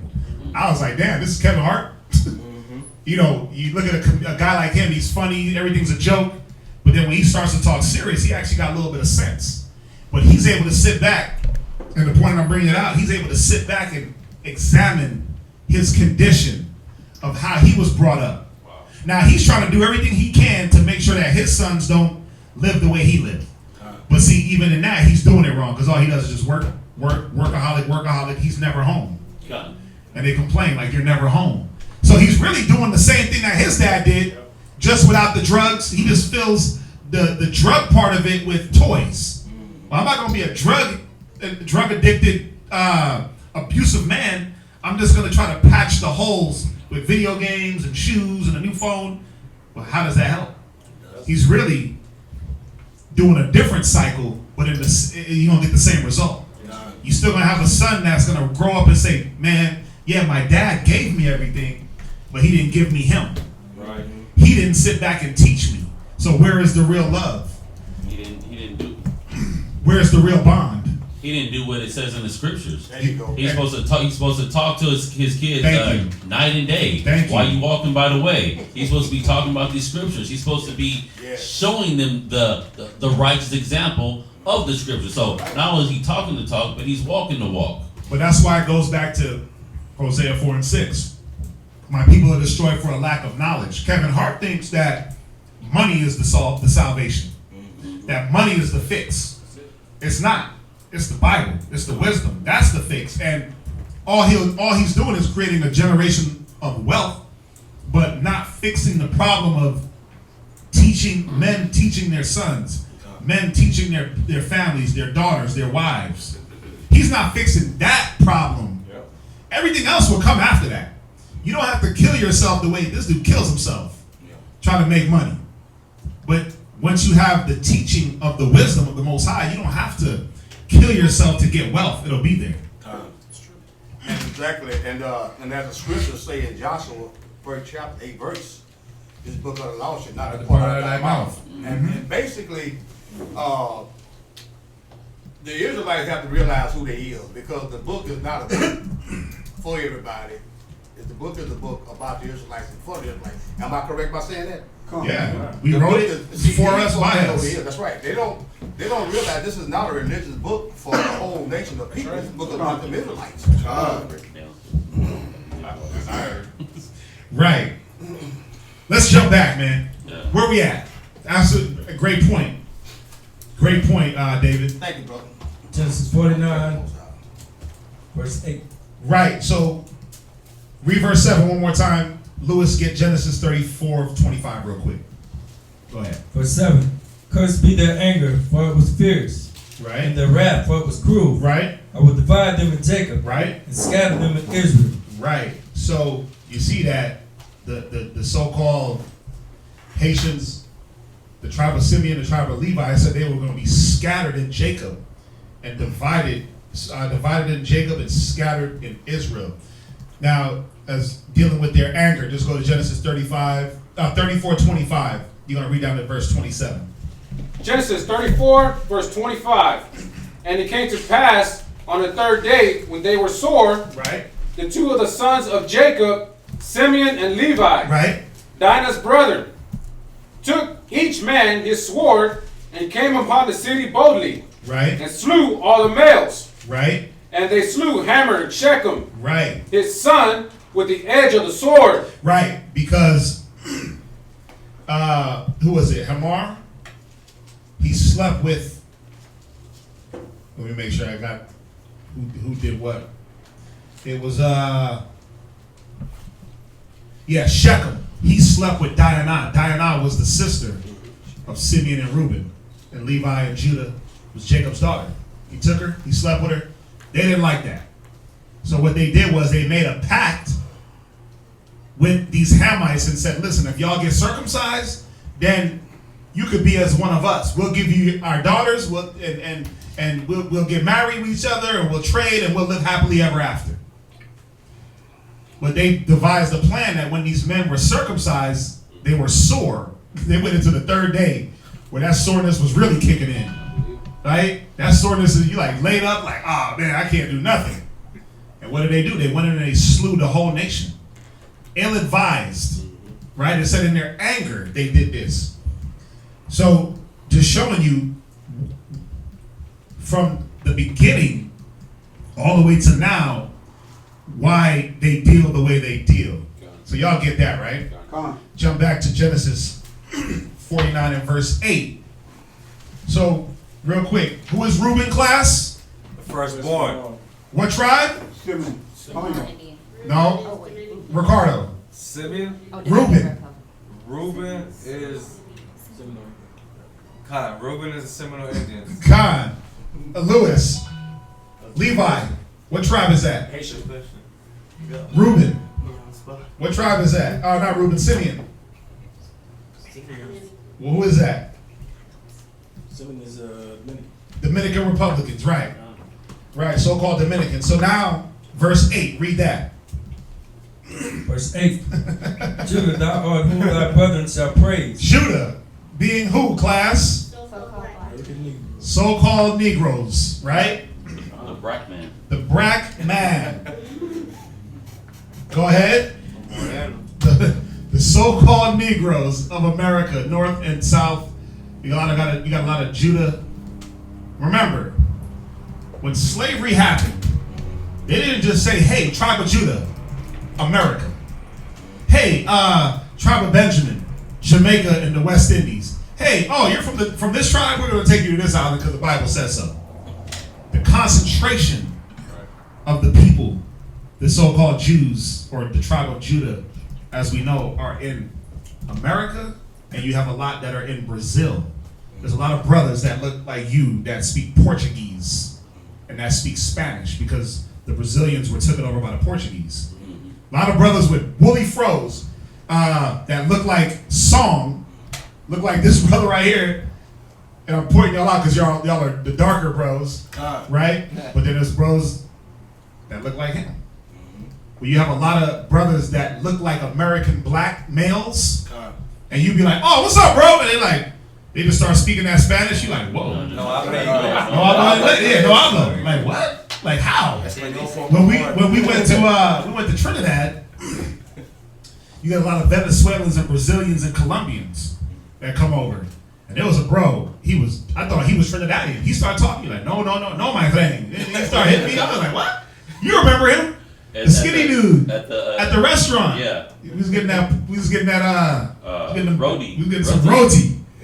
And he was like, "Nah, I'm not Trinidadian." Basically, I think he was actually Colombian. I think he was Colombian. Yeah. I believe he was Colombian. Yeah, he was a real dark bro from Colombia. Wow. But yeah, you have a lot of you could research it. You can look into it. There's a lot of Brazilians. That tribe of Judah, they got dropped off from Brazil too. They got dropped off everywhere. Remember, we're scattered. So they took different stops on the boat. They didn't just say, oh, tribe of Judah. The Bible says you're going to be in America. This is your Boom. exit. That's your exit. They were like, nigga, if you can work and we need you on this plantation, get down there. Yeah. Remember, slavery didn't start in America. Yeah. It started in the West Indies. That's where the first plantations were, and they moved slaves up. They moved slaves from Europe to India, Europe to Britain. So slavery just wasn't America. All right, you gotta know that. The transatlantic slave trade went across the Atlantic, yes, but it also went into Britain. It also went to India. It also went back into Africa. It went to the West Indies, the islands. So they weren't like, oh yeah, you a Judite? What tribe you from? Yahweh. Oh, let's go to America. They were like, bro, you big, strong, and you look like a nigga. So guess what? You going to whatever plantation we need you on. And where you're we're gonna pay the most for you. right. And then remember this: the scriptures say that our kids were going to be taken. So Judite kids were separated from their families and brought down to the islands, and vice versa. So remember, the chart deals with the concentration of the people in their location. When you go into Revelation 7, when you look at the way it breaks down each tribe, the 12,000 from each tribe, when you look at that, it's almost giving you the geographical location of where each tribe was going to be. That's it. So you got to look at that. It's not going in the order of firstborn to lastborn. It's going in location of where these tribes are going to be at when you read Revelation 7. All right? So another little tidbit. So who had their hand up? Real quick, though, speaking on like the Judah brothers in Brazil, the Judah brothers, the slaves that were there, they constructed the dance art fight form of capoeira. Yeah. Yeah, that's all. And that came from part of that was like African, right? Remember, we were in Africa, right? You look at a cat like Pele. Pele was a dark-skinned dude with a fro, woolly. He was Brazilian. I believe that he even spoke. I don't think he spoke Spanish. I think he spoke Portuguese. Portuguese. I have to look into that one. But yeah, Pele, he was from Brazil. Wow. He was dark. You look at him, I always thought like, oh, what's that black dude doing out? Why did he go play for them? When I was young, I always thought like, why did a black dude go play for Brazil? What the hell is that about? Like he went all the way there to play soccer. But then when you look into it, you learn like, oh wow. Okay. There's a lot of bro like there was a Nene. He used to play for the Nuggets. He went by Nene. Remember him? Listen, I remember the first time I met him. I met him in the mall. His like second year, he played for the Denver Nuggets. I was in the mall working. He was walking through, damn giant, and I talked to him, and he had that broken English, Spanish. Like, no, my friend, like that. I was like, what? I was like, wait a minute. I thought he was a black dude. I thought he was just an American black guy. But then when he talked, I was like, wait a minute. The dude speaks Spanish. And then when I looked into it, I was like, oh, he's from Brazil. He looks like a typical Judite male that walks down Gracewood. You would never know until he opened up his mouth. Yeah, you heard him speak. And obviously, his name is Nene Hularo. He got a Spanish name. So, our people are everywhere, man. That's the point. Judah, read that. Verse 8. Verse 8. Judah, thou art he whom thy brother shall praise. Right. Thy hand shall be in the neck of thine enemy. Right. So, here it is showing you that Judah, the fourth-born son, was who the brethren were going to praise and follow. It says, your hand will be in the neck of thy enemy, meaning that Judah was going to get up in these last times into positions of leadership. I.e., you have Colin Powell. He was what? Secretary of Defense for the Clintons. You had Condoleezza Rice, right? She was Bush. Huh? I think she was with Bush, wasn't she? Yeah. What? Yeah, she was with Bush. What was he? What was her position? I forget. Secretary of State or something like that? Head secretary? She was a speaker for him. Secretary of State. She was Secretary of State. Yeah, she was Secretary of State. And you have other, I mean, think about it. You got blacks in Congress. You got blacks, Judites. I'm not talking about Obama. I'm talking about him. Yeah, Susan Rice. Yeah, Susan Rice. Susan, who's that? She was a Judite. See, I don't know these politicians. Yeah. But y'all know them. I mean, but y'all see the point where it's saying the neck of our enemies, we will get close to the head positions. The neck, the head. You wouldn't be the head because you ain't gonna control the damn thing, but you're gonna get close. You're gonna get close enough to strike. So all through time, and in these days, we do have Judites in prominent positions of power or close to it. All right, go ahead. Thy father's children shall bow down before thee. Right, the children, the other 11 tribes will bow down to Judah. Read on. Verse 9. Judah is a lion's whelp. Judah is what? A lion's whelp. Judah. Go to Go to Zechariah 12:7 real quick. Just a precept for 49 and verse 8. Go to Zechariah 12:7. So everybody got to understand that we're not going to get up out of here until the tribe of Judah wakes up. When it says, "You are whom your brother shall praise," the tribe of Judah got to wake up. When you look at the tribe of Judah, the so-called black man, they are the leader of the world. They are the leader of the world. If a black man says, "Put your pants on backwards," the world's like, okay. If a black man says, "Wear your hat to the side and tilt it," okay. If a black man says, "I'm gonna wear this shoe with no laces," the world is like, okay. Put on some tight ass woman pants, okay. Keep the tags on. Right, keep the tags on everything, okay. Be a faggot, okay.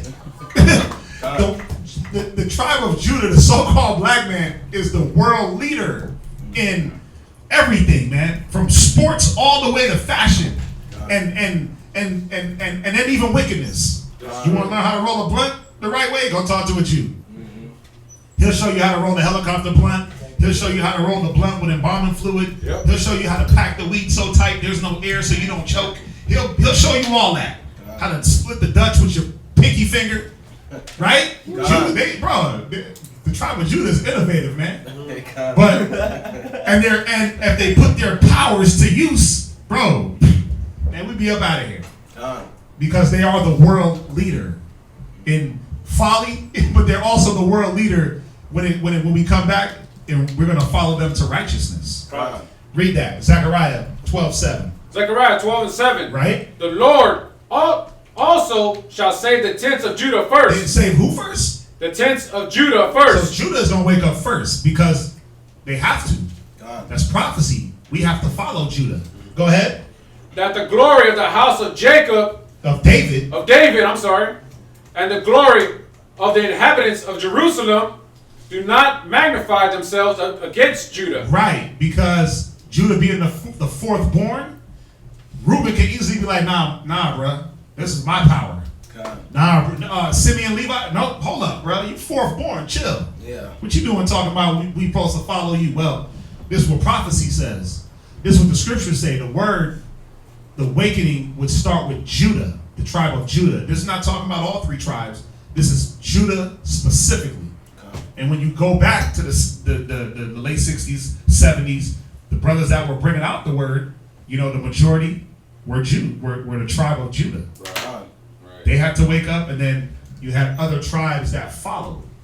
Right? So let's jump back to Genesis. So y'all with me, right? If I'm going too fast, I'll slow down, but you can just rewind the tape. Right. Read Genesis 49 and verse 9. Verse 9. Judah is a lion's whelp.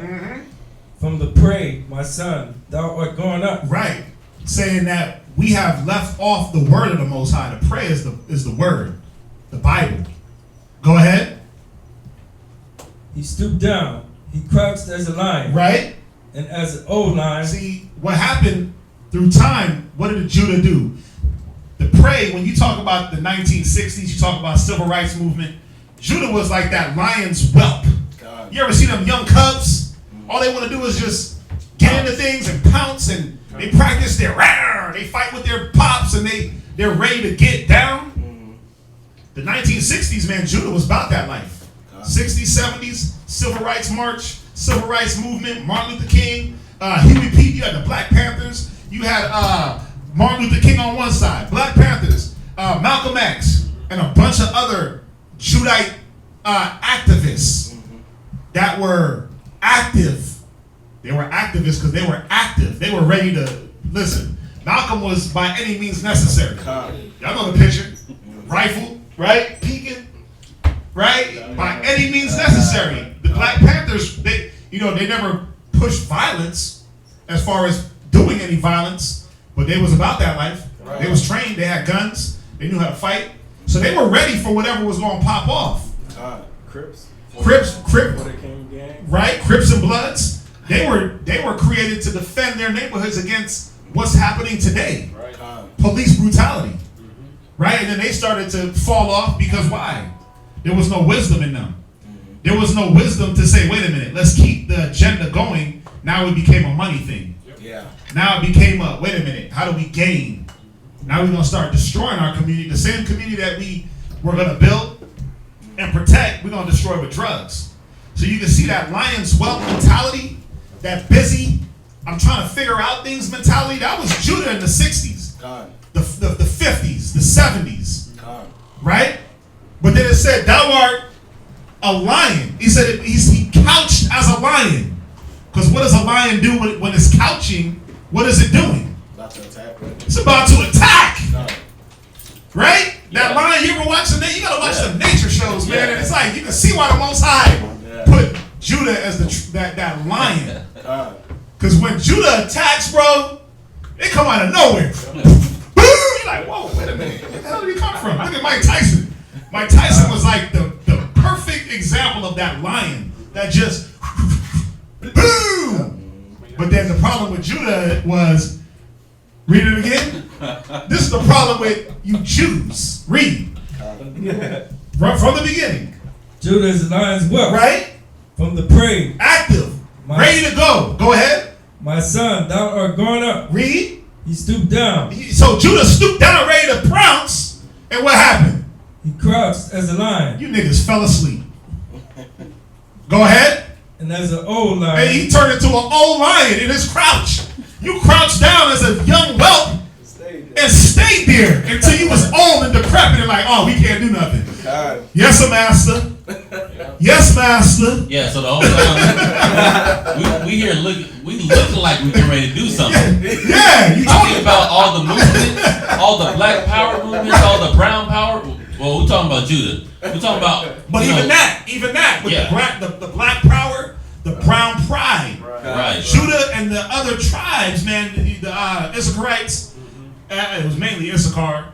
They was ready to do it. It looked like we getting ready to do something.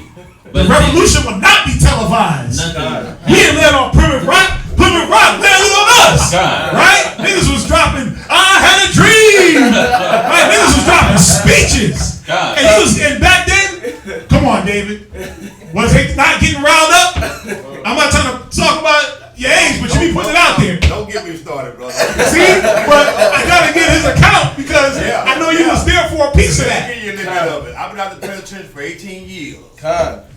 Ain't nothing changed. Ain't nothing changed, and ain't no black leader saying nothing. Well, I'm saying as far as back when you had the Malcolms, the Martins, niggas was bout it. Hey, I grew up in. Let me say this here. I grew up in Third Ward in the early 60s. Right? So you was there for some of this. When we owned all the businesses. Right? See, even that. See what you see out here around. The Edomites them to come to the very communities that we used to live in. Right? That I'm telling you, on McGowan and St. Emmanuel and all that, they got the community we should, and they don't discriminate against you, but you can't afford to live there. No, so that's what they do. Gentrification. You can't even afford to live there. Yep. Gentrification. And ain't none of your black leaders saying nothing. But see, back then we had even the cojones to say, you know what? I'm gonna go own me a business. I'm not gonna sit around. We had that lively young lion spirit. All you gotta do is watch the Nature Channel and you'll see the young lion that's born. His old ass daddy is laid down, and the young lion is like "Rawr," and playing with his dad. And what does he do? He gets up, "Rawr," scares him away. Get away from me, son. Right? But that's how Judah is now. You ain't active in nothing. And if it ain't sports, you like an old crouched down lion. It said you gone up from the prey. You gone up from what you were supposed to conquer. Not the prey wasn't sports, basketball, football. It wasn't those things. The prey was being active and conquering the enemy. Judah was like, the roar turned into a yawn. Tired. Right? So again, a lot of people have issues with this chart. But all you have to do is take what the Bible is saying and put it to the people. That's all you have to do. It's not that far-fetched and hard to say, well, in the 60s, yeah, they was moving around. They were active. That's why they called them activists. Activists. They were active in the community. And we had many different factions of activists in the black community that were Judites. Now, where they at now? Well, guess what? Here we are. We're now taking the role as a nation, right? But the prophecy still stands. This tribe of Judah is saying that y'all are lazy as hell. I'm sorry. But that's what the Bible will say, that y'all were going to be lazy.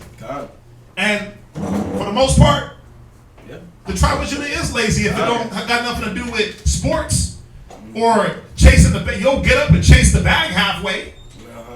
You'll put all, and when I say lazy in the mentality of getting back to wisdom. Because again, I watched that Kevin Hart documentary last night, and I was like, damn, this dude ain't lazy. This dude is up at 5 a.m. to work out. They say he works out 3 times a day. On top of this, the dude worked out, went to a meeting sweaty, and maybe he's just doing it for the documentary. Went to the meeting sweaty. He was like, damn, I got a show in an hour. Left. He's like, I got enough time to use the restroom, take a shower, and to the show. His wife was like, nigga, you ain't showered in 2 days. I was like, damn, he's that busy? He was like, no, I showered yesterday. And she was like, no, you didn't. I gave you this and you didn't even. I'm like, damn, the dude is that busy, he don't even shower? But we'll be busy chasing the bag.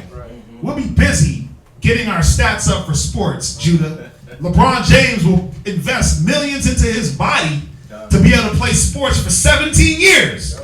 But will he invest that same amount of time to get the prey, the knowledge, the wisdom, the understanding? No. No. We don't. The Bible is telling us that we don't, and you can see it. Judah will run to everything.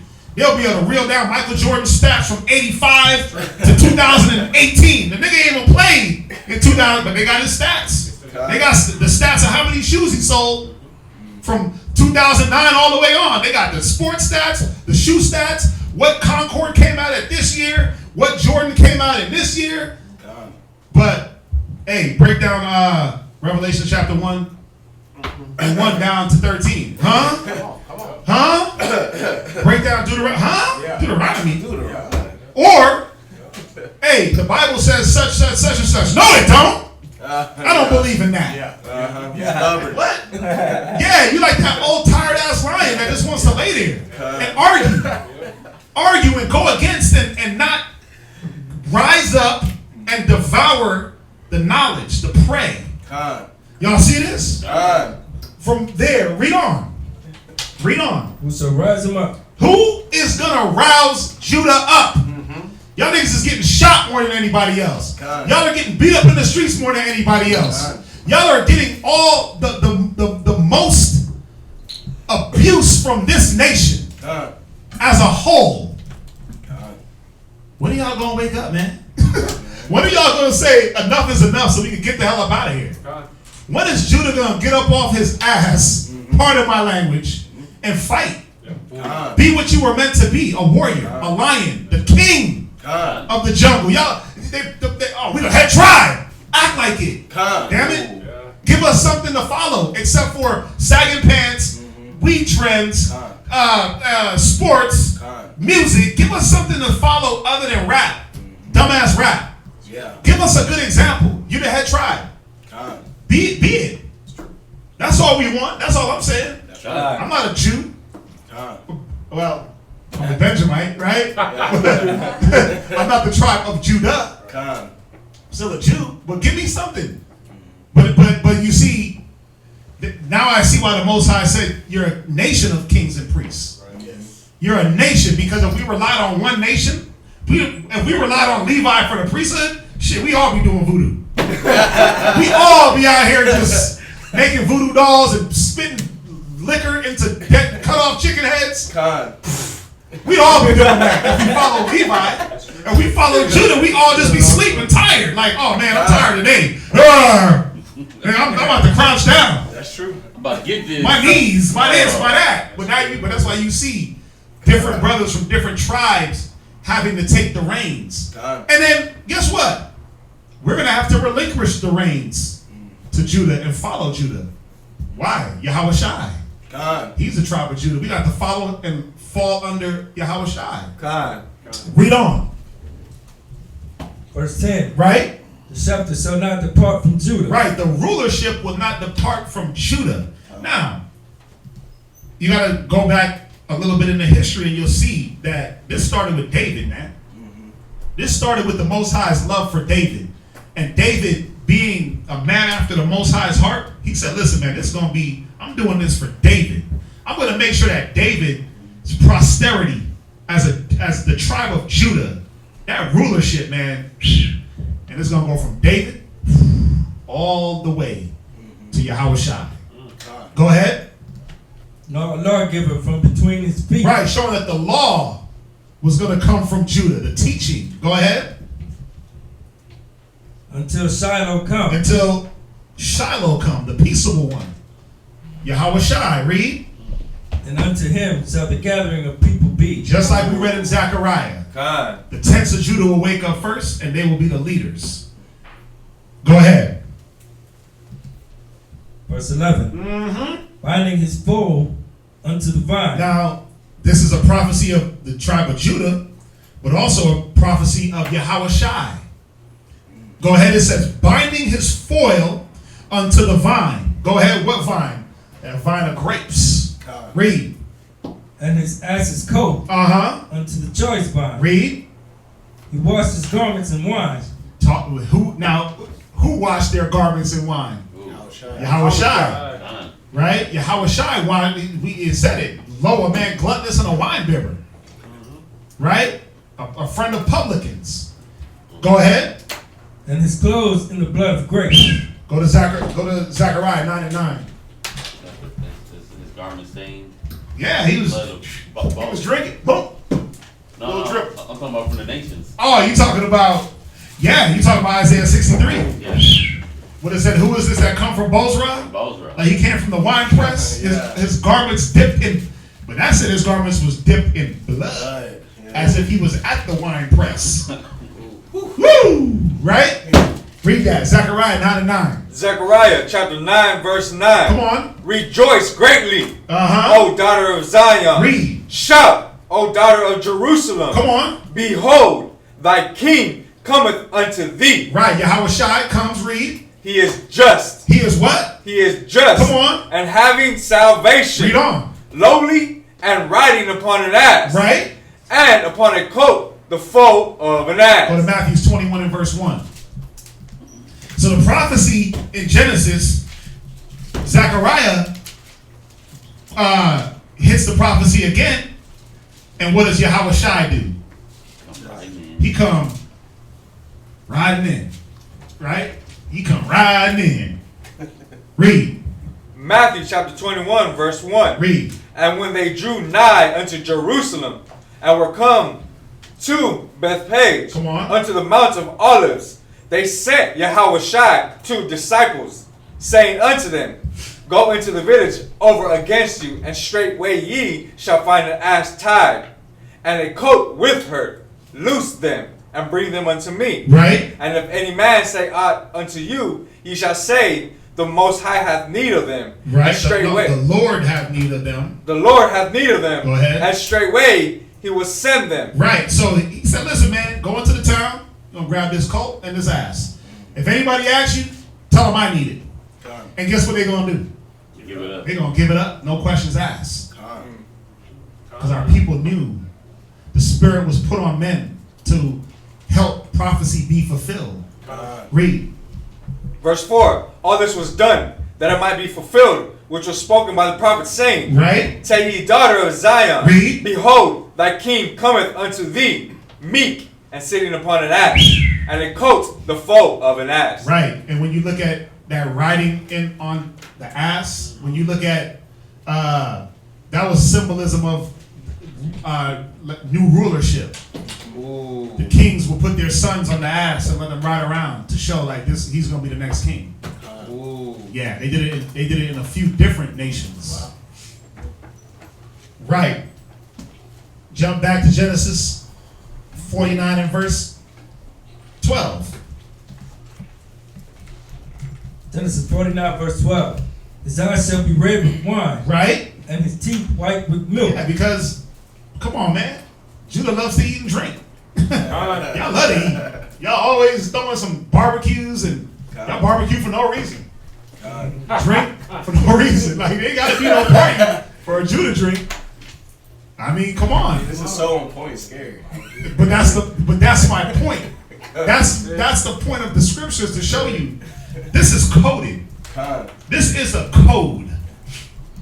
This is a code. The Most High said he revealed his. Go there real quick. Go to Amos. Go to Amos real quick. It's on point if you're in the spirit. And a lot of men and women that go against this knowledge, you're not in the spirit, man. So you're not qualified to talk. You're not looking at things round about you and looking at a 360 view of prophecy, history, Bible, anthropology, archaeology. A lot of people never even been out of America. You got a damn nerve to comment? Oh, the tribe is off. The tribe chart is wrong. You never even left your block. You never even left your barrio. You're damn Houston. You never left the block of Houston that you grew up on. When you gonna talk about Bible prophecy, bro? You gotta. It says a man that traveled, get that experience. The brothers that compiled the information, those brothers traveled. The elders, they traveled. They weren't all from New York. They was from the south. They was from the north, the west. They traveled. They had experience. A lot of the things that I could bring out is because I've traveled outside of America and I've hit all 50 states. A lot of people can't even say that. How could you not be? How have you not hit the place that you live in? I've hit all 50 states. So I've seen things. Seen different people.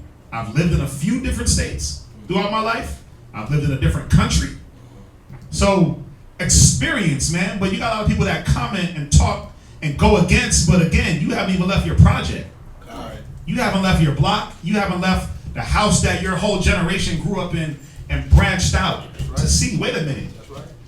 Let me look at different people and the way they move and correlate this with this and this with that and this information. We got to get better at that. Too many critics. Where are you at? What was it for Amos? Go to Amos 3 and 7. Amos chapter 3, verse 7. Right. Surely the Most High power will do nothing. Go ahead. But he revealeth his secret unto his servants. He does what? Revealeth his secret unto his servants. Yeah, see, the Most High reveals these secrets, these coded messages, this breakdown, this information. He reveals it to his servants. Now, Israel is his servant, but not all Israel is of Israel. And you got to be in the spirit, man, to understand what's going on here. All right? Go back. Go back to Genesis. His teeth red with, his eyes red with wine. And that was Yahushua. His eyes were red with wine, but also with sorrow, with indignation, with hurt, with pain. He was a man of many sorrows. Now, if you're just dealing with the tribe of Judah, come on, man.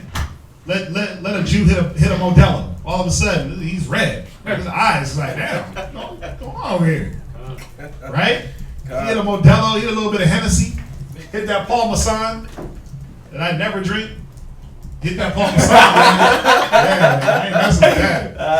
That's that Irk and Jerk. That Paul Masson. You hit that back in the day. It's like, damn, that dude is like, even in Jamaica, when a dude starts drinking, they say that he's red because his eyes. Because not only the tribe of Judah that happens to, come on, I didn't see Issachar after 50 what does Issachar drink? Bro, after they drink that 30 pack, listen, Bush, I used to work in a 7-Eleven back in the day, and Issachar would come in there. I mean, they would get the they're the big, they almost look like this cup, and they go up skinny. They were like 30. They were like 30. Like they were more than 22s. They were probably like 40s, but a different shape. Bro, they would carry those out by the armful because after a while you had to cut them off. Like, they come in there faded. It's like, nah, bro, you can't buy nothing. They would get mad, but their eyes would be bloodshot red off this beer. I'm like, damn, y'all just sitting here drinking, and it was 3-2 beer. In Colorado at that time, the 7-Elevens didn't sell full strength beer on Sundays. You couldn't go to the liquor store on Sundays out there. You had to go to the 7-Eleven or the bar. But they sold 3-2 beer. That's that watered down beer. These dudes would get that beer. Issachar, they walk out, they be dropping them. Like, dude, you gotta pay for that.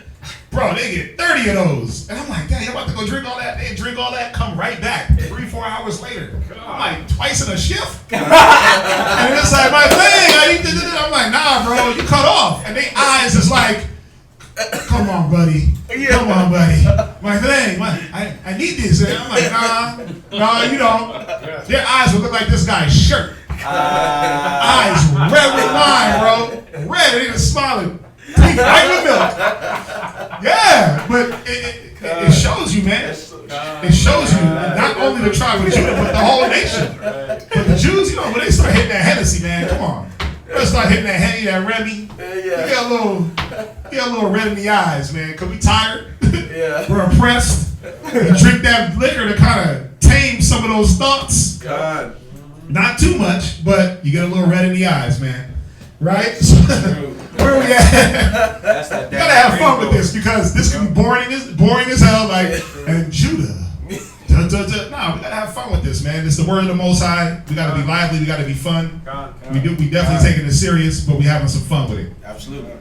So where we at? What verse? Verse 13. Right. So Judah, so-called Negroes, right, which are in North America, but also in South America and scattered through the four corners. Right, brothers that's doing a test, soldiers test. It tells you the tribe of Judah is where. It's in North America. Right, but where else? Also, North America, South America, actually 4 corners of the earth. Right, the Mediterranean to the Euphrates, Red Sea, right. It's all over. All over, bro. All over. That's the prophecy, and that's what it applies to. Not read what it applies to. Go to verse 13. Go to verse 13. Verse 13. Right. Zebulun shall dwell at the haven of the sea. Right. And he shall be for a haven of ships. Right. And his border shall be unto Zidon. Right. So Zebulun, what location is that? What tribes? Or what nationality of people? Ronnie had his hand up. Guatemala, El Salvador, Honduras. Right. There's another. Yeah. We say Guatemala to Panama, and it's everything in between. So you have the Hondurans, you have not Peru. Peru is further down. Ecuador, Salvador, right? Salvador. Costa Rica, Guatemalans, Panamanians. It says that Zebulun shall dwell at the haven of the sea. So what that's talking about is, who knows about the Panama Canal and the history on that? So you know about the Panama Canal? What is it? It's just it's a system that they built so ships could go through it. They put different sections in it and they raise the water so the ships can pass through it. Right. What it was, the Panama. Right. It's what it was. It was a shorter route. Remember, there was a time where if you were coming from the Caribbeans or the Americas, to get to the other side of, Japan? If you wanted to go west, you had to go all the way down Argentina, Chile, come back up, and then go. They created the Panama Canal. They call it the Haven of Seas because that canal allowed trade routes to be split in half. The time of a ship going from east to west, it was cut in half because you didn't have to go down to South America. This is one of the biggest ports in the world. Yes, they know how to raise the water levels for bigger ships and lower the levels for smaller ships.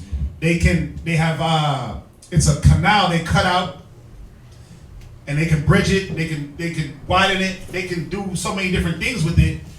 Containers after containers. Right. Big ships, cruise liners, ocean liners, the Navy uses it to cut that pathway. It's a war tactic. Yeah, it was a war and trade, right, but mainly war. Let's cut the time to get from the Caribbean to Japan and Asia and those places. You went west, or if you continue going east, it took you forever. But now let's cut a way out. So they cut the Panama Canal. They made that waterway, the haven of the sea, and shall be for a haven of ships. Right? When it says, and his border shall be unto Zidon, that was the ancient border of Zebulun. When you look at where Zebulun dwelt in the ancient times, their border, their seacoast was Zidon. Okay? That was the ancient time seacoast. They went through a lot of trials making that canal too. Oh yeah, it wasn't easy. It was not easy to make that canal. I should have got more history on the canal. I remember we used to learn about the Panama Canal in school, way back in like social studies. Yeah, I should have got a little bit more history on that. But y'all can look it up, the Panama Canal, and you see how it correlates the haven of ships. That's one of the most significant landmarks in the world. And if you see what the Panama Canal did for the U.S. trade routes, military, I mean, it's very significant. What verse are we at? Verse 14. Right. So Zebulun, Guatemala to Panama. I was telling the brothers this during drilling on Thursday. When you guys study, it's for sisters too. When y'all study, you need to look up geography, look up locations. Get you a map and look at locations. Understand where certain countries are. Understand where certain cities are. Understand where Mexico is to the United States and how that correlates. You got to know what's under California, Mexico, right? And then you have, so Mexico will be Central America, and you have South America, Venezuela. You got Brazil. You have all these other little small countries. You got Guatemala up here, Panama, Guatemala, Peru, Argentina, Chile, right? You got to know your maps. You got to know where things are. You got to know things in the Middle East. Like I can visualize, because that's what I do a lot. It's funny, I was doing it last night. I get on my tablet and I do on the iPad. Their Google Earth is wonderful, or Google. Yeah, it's not Google Earth. It's the iPhone maps or whatever. But it's wonderful. I be in Egypt. I go to Egypt. You know, like what the hell is he talking about? Yeah. I literally go and you can look at the pyramids, and you can look at landmarks, and you can look at burial sites live. Google Earth. That's what it is. Google Earth. Is that what it is? Yeah. It's Google Earth. I'm talking about it's detailed. You can look at all the pyramids lined up. I go to Africa. I go to Israel. I go to at night, man. I be just, man. Let me go over here real quick and see what's going on. I'm looking up this landmass. You know, it's important because when you look at a guy like Paul, and it said he traveled from these different places, and his birthplace was here, and he was moving around all through a certain region. You can see where was he going? How far was his travels? What countries was he hitting? You can understand, okay, well, he was from Tarshish. Where's Tarshish? What country is that at that time? Where was Paul from? What was he considered? Roman. He was a Roman. Roman, yeah. Yeah, that's where that was. So you can see Google Earth. Yeah, I think that's it. Yep. Yeah, that's Google Earth. Yeah, Google Earth. It's dope. You know, you have to be able to visualize maps just kind of in your head. You know, when we cross the Red Sea, where do we go? Where? Okay, let me ask y'all this. You got Egypt. Where's Israel? From Egypt. North, south, what? North. It's northeast. Israel's up here. Egypt is here. Or the land of Israel that they call now. Right? Or if y'all are looking at me, you got Israel up here. You got Egypt down here. You got this whole land. You got the Red Sea. Boom. You got a little landmass. And then you got the Red Sea again that goes all the way down. You got to know bodies of water. It's very important. It helps you to internalize and visualize the scriptures when you can say, wow, I know what body of water that's talking about. Now I understand why the Most High designated this land for the Garden of Eden. Because these four rivers run into it. And then you have a body of water here, a body of water here. So there was always vegetation growing. Now I see why the Fertile Crescent. Why things just grew. There was always water flowing through it. Now I can see why Egypt is the way Egypt was and why they had to build waterways from the Red Sea into Egypt. There was no water there. There's no bodies of water. So when a drought hit, you're like, whoa, well, it doesn't rain that much in Egypt anyway. It rained upper Egypt, that's closer to the water. But lower Egypt, nah. That's why when you talk about Pharaoh, they had it said that they gave Joseph and Jacob the best land. Why was it considered the best land? Because that's where animals could actually graze. There was some type of rain that fell at that time in the upper Egypt, Goshen. It didn't rain in lower Egypt. That was desert. See, but you got to understand maps. You got to understand locations of things. Is that true that Egypt was cursed at one time? That it used to be a real fertile land mass at one time? I never read that it was I read that a long time ago at school, so I'm just trying to confirm it. I never read that it was a fertile place because they had to build things to get their water into the cities. I'm saying before it got like that, before it got cursed. I never read that. I read that at school. I never read that scripturally, is what I'm saying. No, not the Bible. Yeah. Okay. I mean, and it could have been. Yeah. It could have been. I mean, look at Israel now. Yeah. Look at that land of Israel. It's desert. Look at it. It's dry. Now it tells you that when we start waking up, things will start to grow back. And that land will become fertile. It's starting to happen. Water is starting to not be as desert. So the Most High can do whatever He wants. There's a documentary actually on it. How everything is growing so much right now. Well, why? Because the people are waking up. Yeah, that's it. The people are waking up. That's the prophecy. Can I bring something up? What's that? The funny part about that is the Amalek, he think it's because of them. That's why they running back to the that was a priest talking about it. I was like, yeah, they think it's them, but it's us over here waking up. And all over the world waking up and making prophecy, fulfilling prophecy. It ain't damn Amalek. They destroying the land. Homosexuality don't make nothing grow. That's right. So they gotta stop it. They gotta stop. So yeah, man, get your maps up.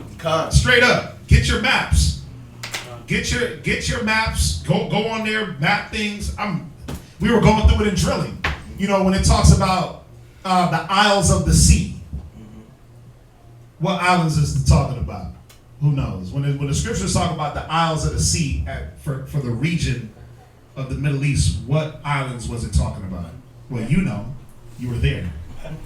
When it said Japhet will take the isles of the sea, you know?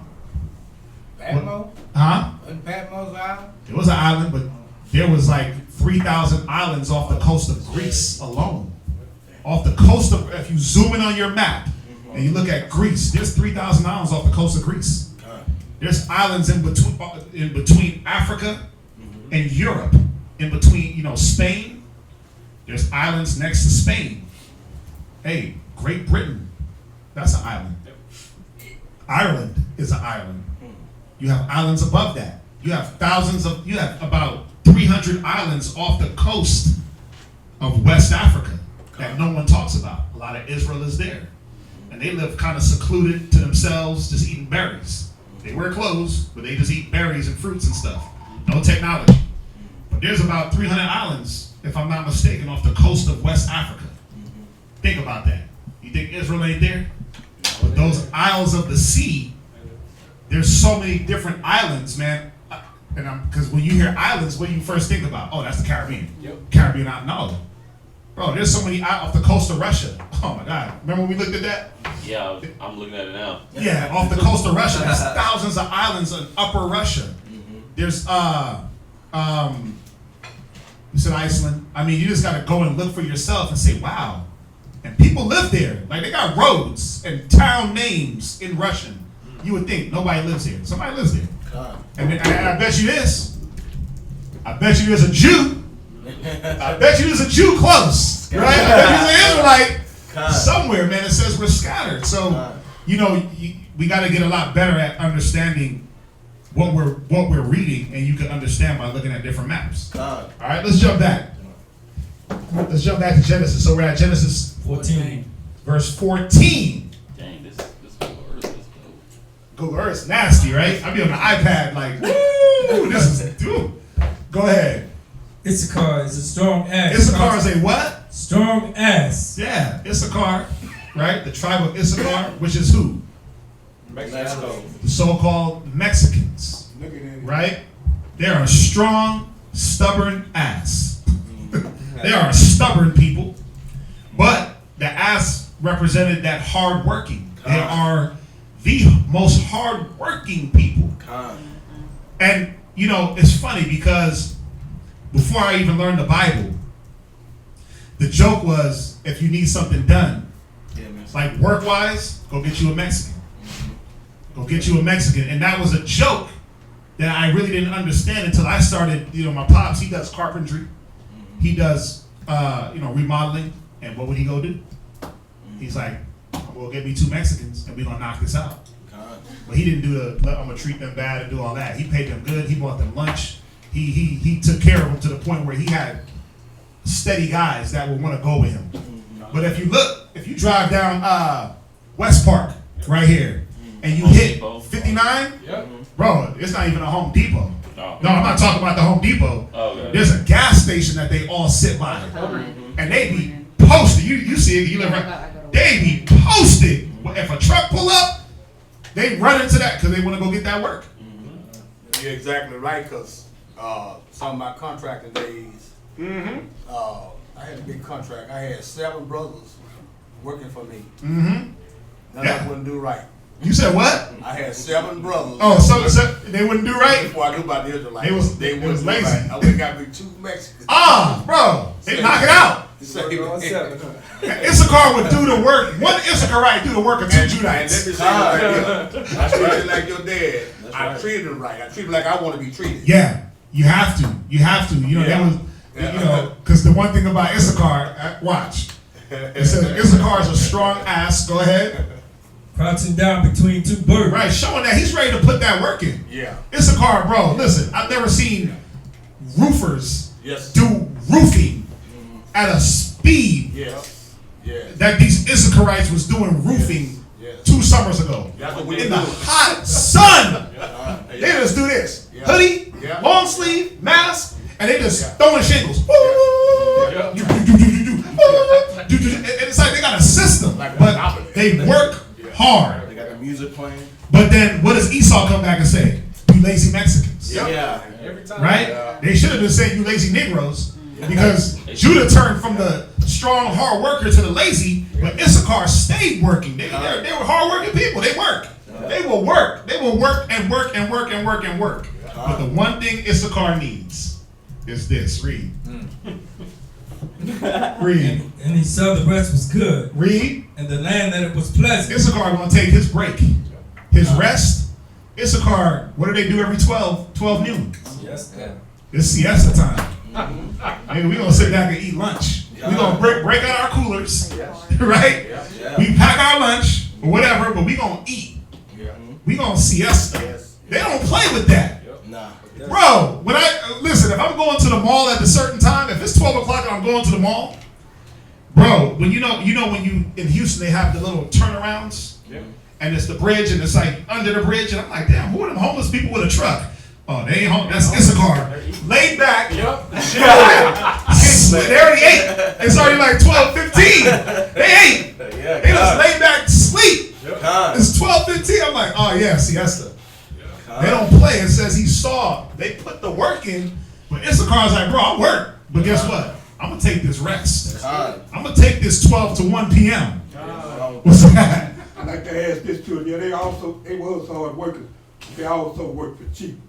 That's why a lot of people pick them up. And that's the thing. They work. Well, we gonna get into that. It's right here.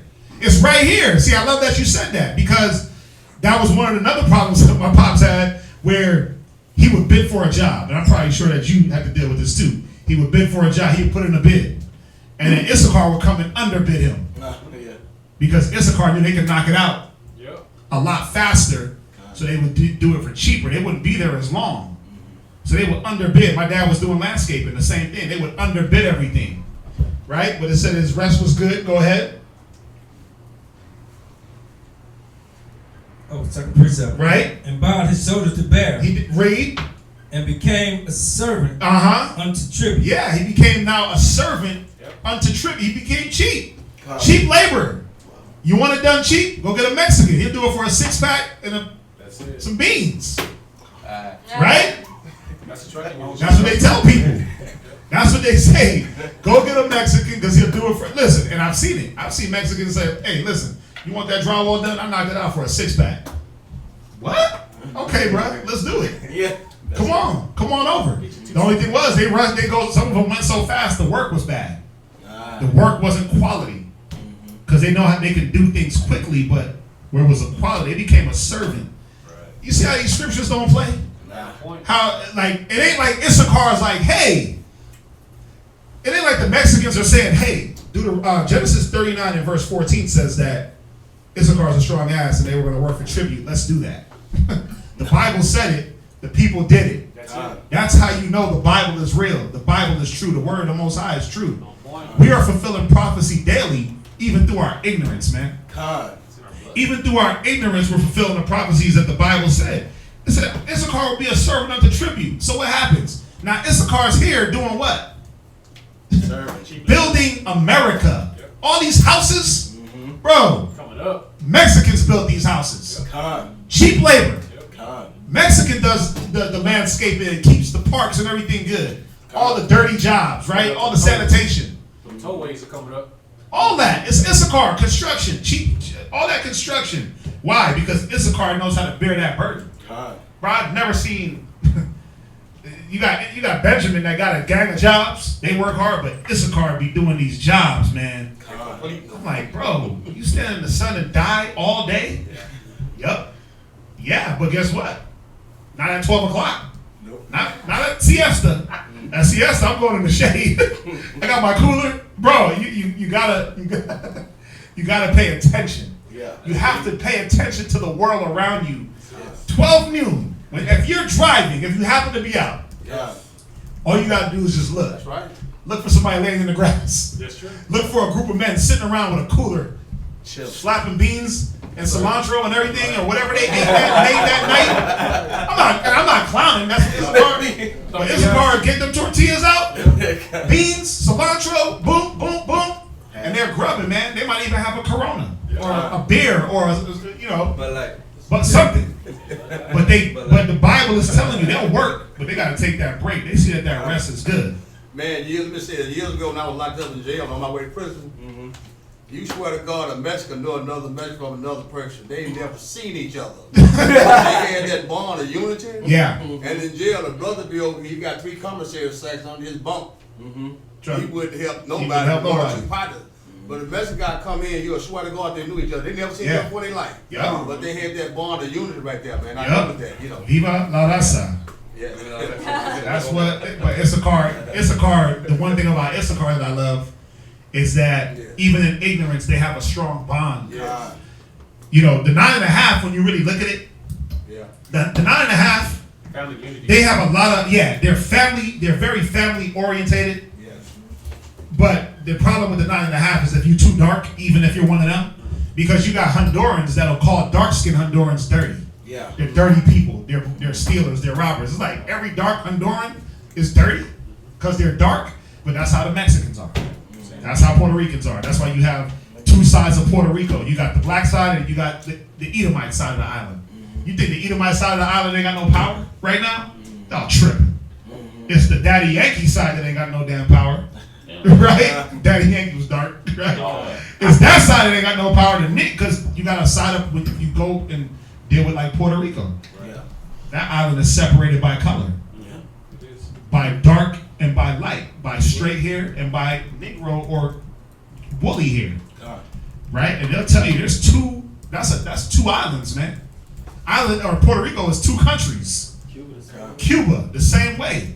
It's two countries. Yes. Just like how the Dominican Republic is two countries, but it's on one setting because the people, the way they carry themselves and the mentality. But the one thing, you know, Issachar, bro, they stick together. Issachar, they do what some of the other nations do where, listen, you can live with your parents forever, long as you abide by the rules. Long as you abide by the rules at Issachar's house, and especially their daughters. Issachar is not giving their daughters up. They let their sons run free, get them a car, he can go out. Their daughters, you are on lockdown. You are on lockdown. Because one of these negros, right? One of these negros is going to snatch you up, marry you, and get you pregnant, right? One of these negros, we can't have that. That's how Issachar and the 9.5, a lot of them operate, man. I used to think it was funny that Issachar used to like cram each other in the house like that. It's smart. But I know when you think about it, I couldn't stand up here around my family like that. You know why? You know why? It wasn't that they drove you crazy. It was that America pushed a false sense of independence on you. Yeah. For you to go out. As soon as you're 18, you're ready for the world, but then guess what happened? You went into the world and you failed. That's it. Because you weren't taught how to live in this country. You were being taught, go out into the world and be our slave. I love that Issachar holds on to their family and they'll have 2 or 3 generations in the house. Because that's how you build up your economy. They, you know, you look at Moab, the Chinese, the Japanese, they're good for that. Oh, they'll stack them. And they'll have like you know, like how we have a trap house? They'll have like a sponsor house where we'll buy this house and everyone that comes from our country is going to live here until they can get on their feet. Yep. And get on their feet ain't go get a job at Kroger. No. Get on their feet is they about to go get a loan and open a business. That's it. That's it. I mean, how else do you get Chinatown? Mm-hmm. Yeah. How else do you get Chinatown in the middle of damn Houston? Yeah. Come on, man. Think about it. And who lives in Chinatown? China. Nope. Nope.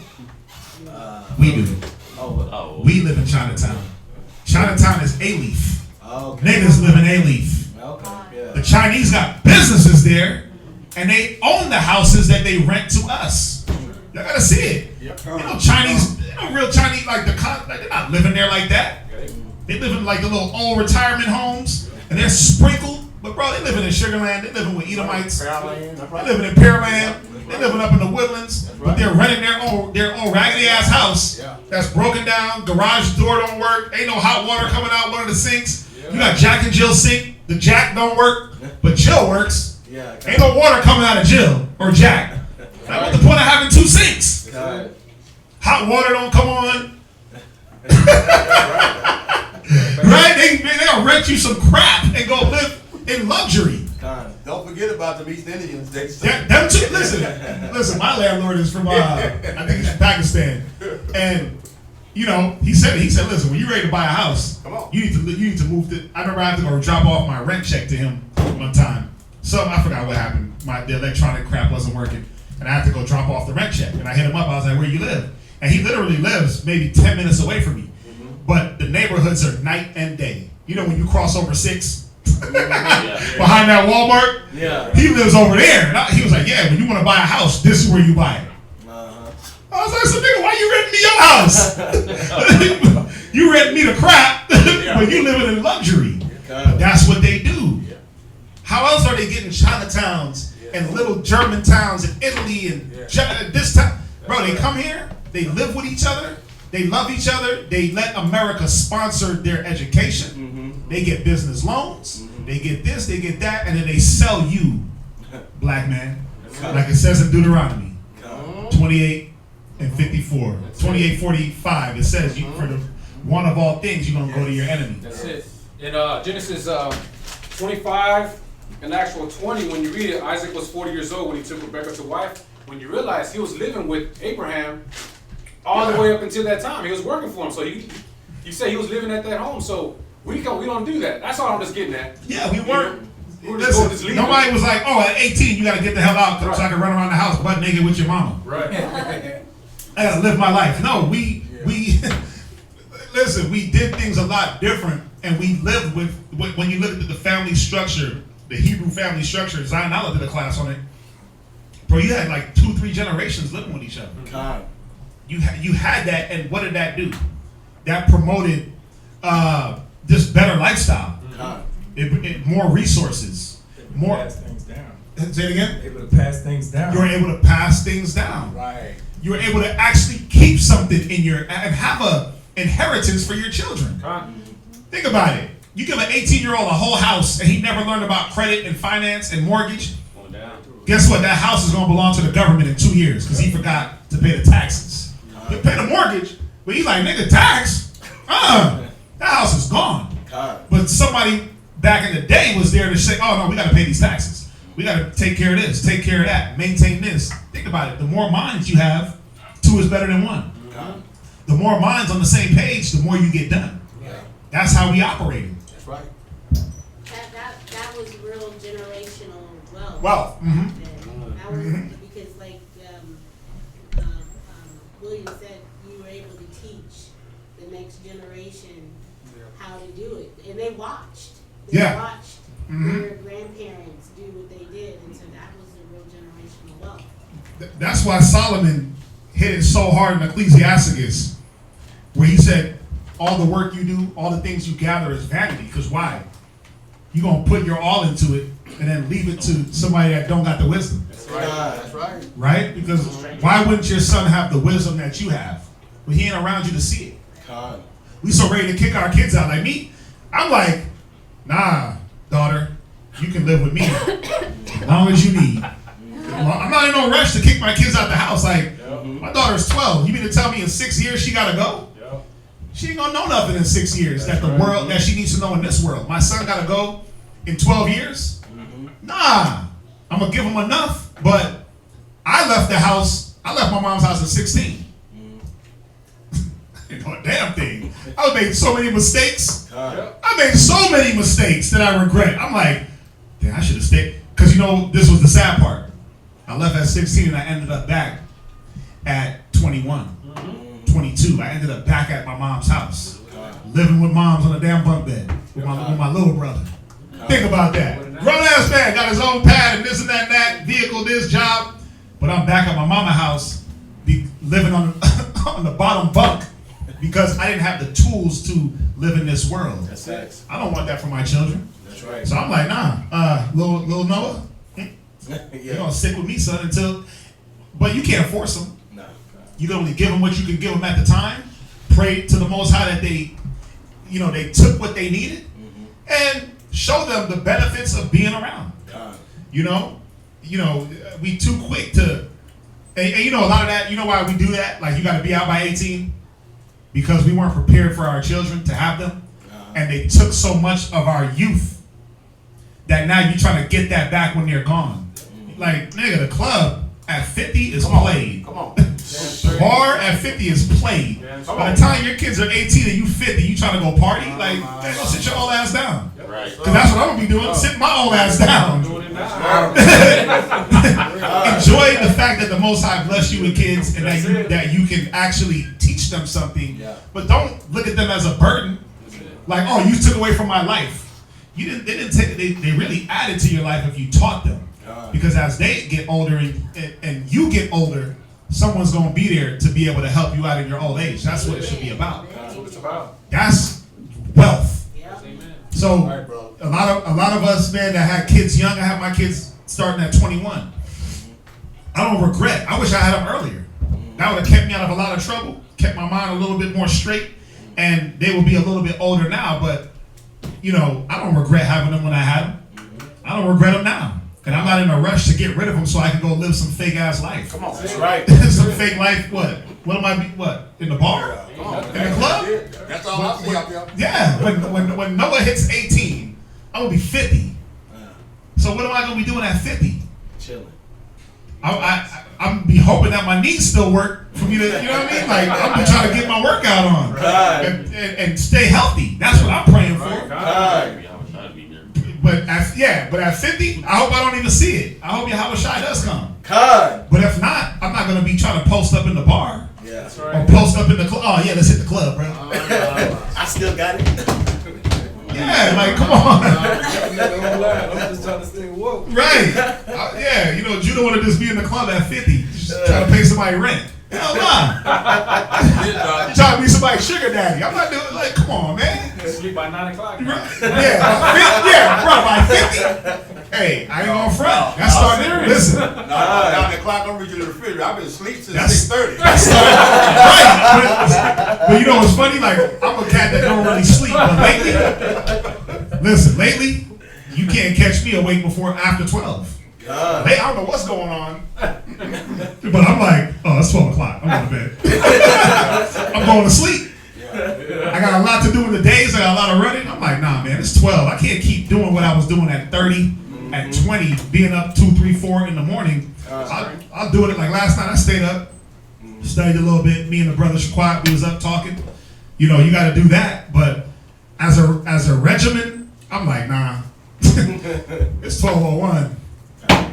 Time for bed, right? So at 50, I'll be on Davis level 6. I'm going down with the sun. I'm going down at 6. I'm out. Let me add this now. We live by 3 cafes.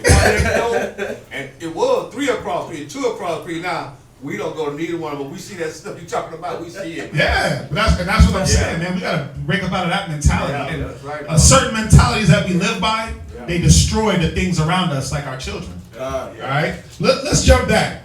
Let's jump back. We having too much fun up in here on the Shabbat. They might act like we having too much fun, like we ain't trying to teach. Huh? That was it? Oh wow. Okay. Next reader. Any questions on that so far? Khan. Okay.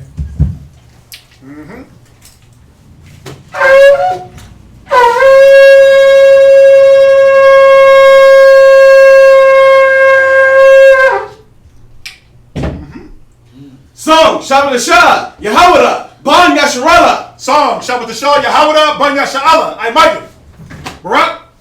Yep. Yahawba Shim Yahushad Brakatam. Yahawba Shim Yahushad Brakatam. My bad, I kind of messed up on that. I got to do that. Siesta, siesta. Right, that'd be the Israelite version. Siesta, siesta. Is that the R. Kelly? Yeah. R. Kelly was talking about straight partying. Siesta is rest. Oh yeah. Yep. He finna get some too. He getting all that work. He getting all that work in that jail. No rest up in there. Right. So we have Genesis 49 and verse 20. No, we're not. 49 and verse 16. Yep. No, where's the 20? The one was down with Dan. Nah, you didn't read down. 16. You were supposed to read down. It's all good. You were supposed to read to 19. Go ahead. So you finish it up. So we're at 16.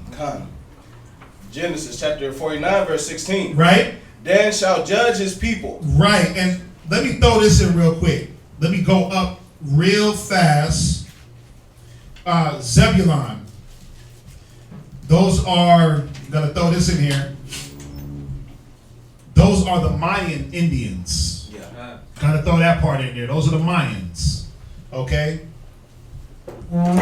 The so-called Mexicans or the tribe of Issachar, those are the Aztec Indians. Those are the descendants of the Aztecs. Okay? Got to make sure we put that in there. Issachar's symbol, that their symbol on their flag is what? It's an eagle getting a snake. I thought that one time it was a donkey. No. What? The donkeys are Mexico. There's something to do with the government.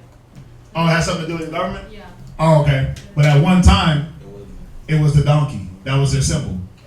Dan was the adder. Benjamin was the wolf. Judah was the lion. All right? Deuteronomy. Right.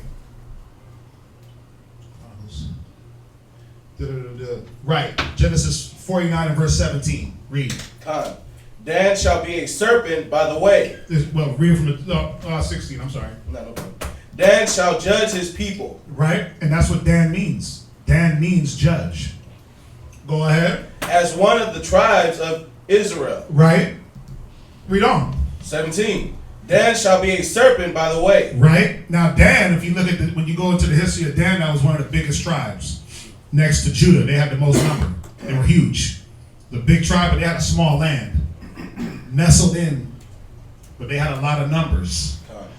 Go ahead. An adder in the path. Right? That biteth the horse hill. Right. They were like an adder. A snake. How come we don't have them as a 12 tribe? We'll go into that. We'll go into that. It says like an adder in the path. When you see a snake in the way, you ain't gonna try to cross his path. You like, whoa. It says like that biteth the horse's heels. Because when a snake is biting at that horse, what does it do? The horse comes up and read on. So that his rider shall fall backward. Right, and when you go into the tribe of Dan, you know, this was a twofold. When you go into the tribe of Dan, that's how they dealt in war, but Dan was also, they brought us into that idolatry, man, heavy.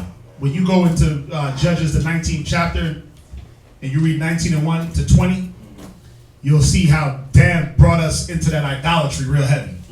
So they threw us backwards. We were coming up out of that, or supposed to be coming out of that, and Dan was like, nope, we want to build idols and sacrifice to other gods. Right?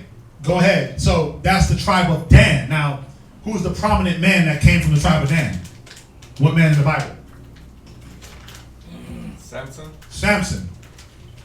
He was the prominent man that destroyed the Philistines. They captured him, cut his hair, cut it to his strength. They captured him. He pushed down the walls and killed like 800 men. Around that number, we gotta check that number. But he killed quite a few Philistines. I think it was more. I think he said he killed more than he killed ever in his life. Yeah. So he probably killed thousands. Because how many did he slow with the jawbone of an ass? 1,000 men with the jawbone of an ass. It's funny, man. They got it on Netflix. That old whack Samson movie. Yeah, have y'all seen it? Yeah. That thing is trash. That movie is garbo. First of all, they got like, I don't know what type of guy this is. Fabio? Yeah, he's like the dark-skinned Fabio, just soft as hell. Were they speaking English? I never seen it. I watched it like in the midst of sleep, and I was like, oh, this movie is trash. Like when he was hitting him with the jawbone, it was all just real bad production. Yeah. I'm like, y'all could have did something better and brought more light. But they're not gonna do that because they know that we Israel. They're not gonna make it look like we can dominate 1,000 men. Yeah. But show you how strong Dan was. This man killed 1,000 men in one go.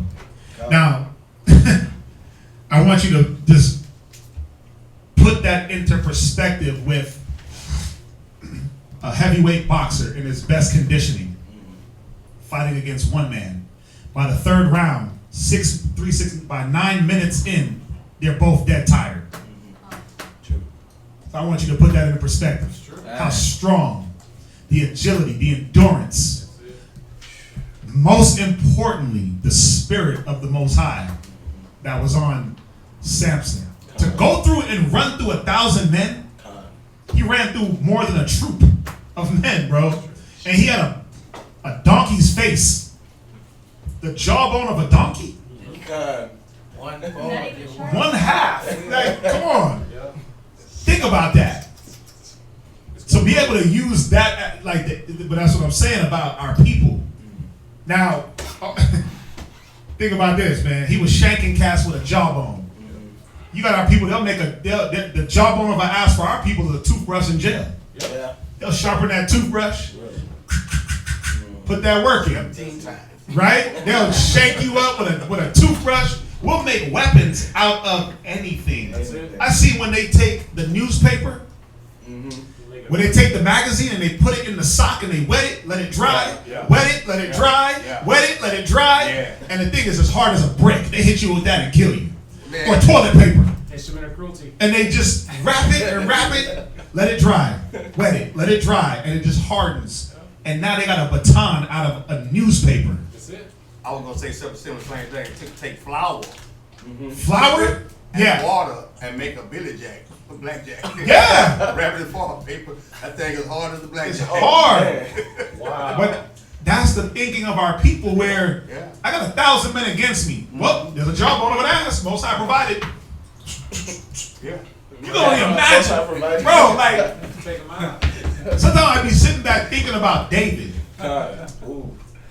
And I'm sitting and I'm trying to put myself in these wars that David had with the Philistines, that David had with these other nations. It said David slew his tens of thousands. I found it. What'd you find? What were you looking for? About how many people he killed. Okay, we'll get into that. But put yourself in the mind where David ran, where it said, okay, David, go get me 200 foreskins. And he came back with double. Right? So he had to kill these men and he circumcised them. But just think about the war part of it. Where David, I think it was David and 2 men, with no thought for anything, got on their horses, boom, and took these cats out. Now think about Reuben and Simeon. Even when they went and they slew a whole nation, bro, the strength, the agility, the cardio, the endurance. Like, bro, think about that. Niggas get tired walking up the steps. These dudes is swinging swords, shield and buckler. It tells you, Gad, Dan, all these tribes, they were proficient. They were it said we were experts in war. Proficient with the bow, with the arrow, with the shield, with the buckler, with the spear. Think about that. Why would we not think that's the reason why they give us the foods that they give us now? Well, that's part of it. Even with the foods even in athletes, they're still better and faster than the rest of the nations. Well, that's part of it, is to dumb down your system. Right. I mean, I look at you. You're a big guy. You're a big guy. Your body mass, you're not fat. You're in shape, but you're a big dude. Ricardo. And I'm like, dang, this cat's a mini giant. It's a big Issacharite. Like, Issacharite built like him. Not the majority that you see. Right? Unless you really go deep. You go deep in the body, yo. You see the big Issacharites. It was eating lots of beans, right? It was heavy. But he's in shape. But then put the spirit of the Most High on that. With a bigger body, with agility, and with speed, and with endurance. Come on, man. That's why it says one would send 1,000 to flight. One of us would put 1,000 men scared, but now what? The cop runs up. They don't even get out the car. You see them, and you're like, what did I do? Pucker up your butthole, your cheeks. You're like, whoop, and your knees turn to water, and you're like, don't pull me over. Please don't. Everything is legit. You got all your insurance, ID is on point. You just registered the car yesterday. And you're like, please, God, don't pull me over. And all they do is, and you're like, wet yourself. You wet yourself because you're like, oh gosh. Oh, but the scriptures say it, man. You would be trembling at the leaves shaking would have you scared. We was never a scary people because of our size, because of the spirit that the Most High put on us, and the knowledge of war that He gave us. I just want to say, like you said, whenever I'm reading about David, I always have to remind myself he was the smallest one of his family. Thank you. Wow. David was small. That's why the Most High. That's why when Samuel was like, okay, is it gonna be him? Most High was like, no. He's like, well, he's big and strong. Like, nah, I don't look at the things of the outward. I look at the spirit. David was the smallest of his brothers and the youngest. So think about that. how much bigger they were. Think about how much, and that's the point. We were bigger, we were stronger with the spirit that the Most High put on us. Yes. That spirit of fear. Why do you think he cursed us so hard in Moses' time? We'll get to it. Go to the land of Canaan, spy it out. Niggas come back scary. Yeah. Oh, they're big. Oh, they got big walls, but y'all big too. That's it. But y'all can fight, and y'all got me. Yep. Well, you don't want to believe in me? You don't want to believe in what I gave you? Guess what? Walk the wilderness for 40 years. Mm-hmm. You're going to walk around for 40 years a distance that should have took you a week. God. It should have took us 40 days, bruh. Mm-hmm. You're going to walk for 40 years because of you scary as hell. God. You got the strength, you got the might, you got the will. Use the faith. God. But you got to see Dan, man. Dan was, they were a scary tribe. An adder in the path, you see that? You like, I'm not taking that path. God. I'm going a different, I'd rather walk through the wilderness than trying to cross the path of this adder, this snake that's going to strike. God. Y'all see that? God. Go to, let's read on. God. Genesis chapter 49, verse 18. Right? I have waited for thy salvation, O Lord. Read. Gad, a troop shall overcome him. Right. Gad. The North American Indians. Now they're comprised of a few different tribes. You got the Sioux, you got the Apache, you got the Cheyenne, and you got the North American Indians. Right? And you can read a lot about the tribe of Gad. You got to research a man named James Adair. He lived with them for years and observed their customs, their way of living, the way they did things. Now, through all his documentation and books, you know, he came to the realization that these is Israelites. That's it. That's true. Now, you got, pardon my French, dumbasses online that ain't never even seen a real Gadite, but what they show on TV, right? You watching movies, Hateful Eight, right? You ain't never even seen a real Gadite, but you're like, yeah, they ain't Israel. But you had a white man that lived with them and was like, yeah, these dudes is wearing fringes and doing the Passover. Who else could they be? They rocking pomegranates on their clothes like the priests. They're keeping customs. Yeah, they're off because they smoking damn hookah and tobacco and got totem poles and worshiping that. But for the most part, their customs and their way of living is how the Hebrews live. So whose account am I going to take? The nigga that ain't never seen nothing or the white man that lived with them? I'm going to take the white man that lived with them. They're going to do it anyways. I'm going to take his account because he was there. He's seen it. He documented it. That's it. I'm not going to take a nigga that don't care anyway about his own salvation and try to knock somebody else off the horse. This is how we got to look at things, man. It's like, who's coming with this information? You got documented scholar. This man lived with these people for years during the 1700s. And observed them in their purest form. Were they worshiping other gods? They worship other gods. Were they smoking tobacco and making smoke signals and doing weird customs that weren't of a Hebrew origin? Of course. Just like all our people. But why would they be doing Israelite customs if they weren't the people? So, Gad, a troop shall overcome him. But he shall overcome at the last. Now we know that throughout history, Gad, the North American Indians, fought. They fought with all these American generals and armies. Right? And so the troop shall overcome him because they were overcame. They were ran out. They were destroyed off, through years of fighting and fighting and fighting. Now, you can look at this two ways. When you deal with General Custer, y'all know who General Custer is? He was a U.S. Army war hero, their hero. Custer's last stand was an annihilation. Gad, it said that Custer shouldn't even have went to war with Gad. They were outmatched and outnumbered. He wiped them off the map. But all before that, Gad was getting destroyed, man. They were giving them smallpox and this pox and that pox, destroying them with diseases. But in this fight, Custer and all his men were wiped out by Gad. Now we know that wasn't the last, because we're still here, still coming back. In the end, we're all going to overcome. We're all going to overcome the oppression. Do you think God ain't going to get... Listen, when he said, I'm going to send for fishers, I'm going to send for hunters, you think God ain't going to pop up? You ain't gonna get a piece. You think God ain't going to get a major piece of rendition? When it's time to get these nations in check, bro, them hunters, they going to be looking up in the sky. Oh, we going north. Let's go. Boom. Bro, they're going to be catching these nations by the throat. God is going to get a major piece, man. I mean, it's only right. That's true. Look at how they did. Look at how America did God. Trail of Tears. Trail of Tears, Battle of Wounded Knee.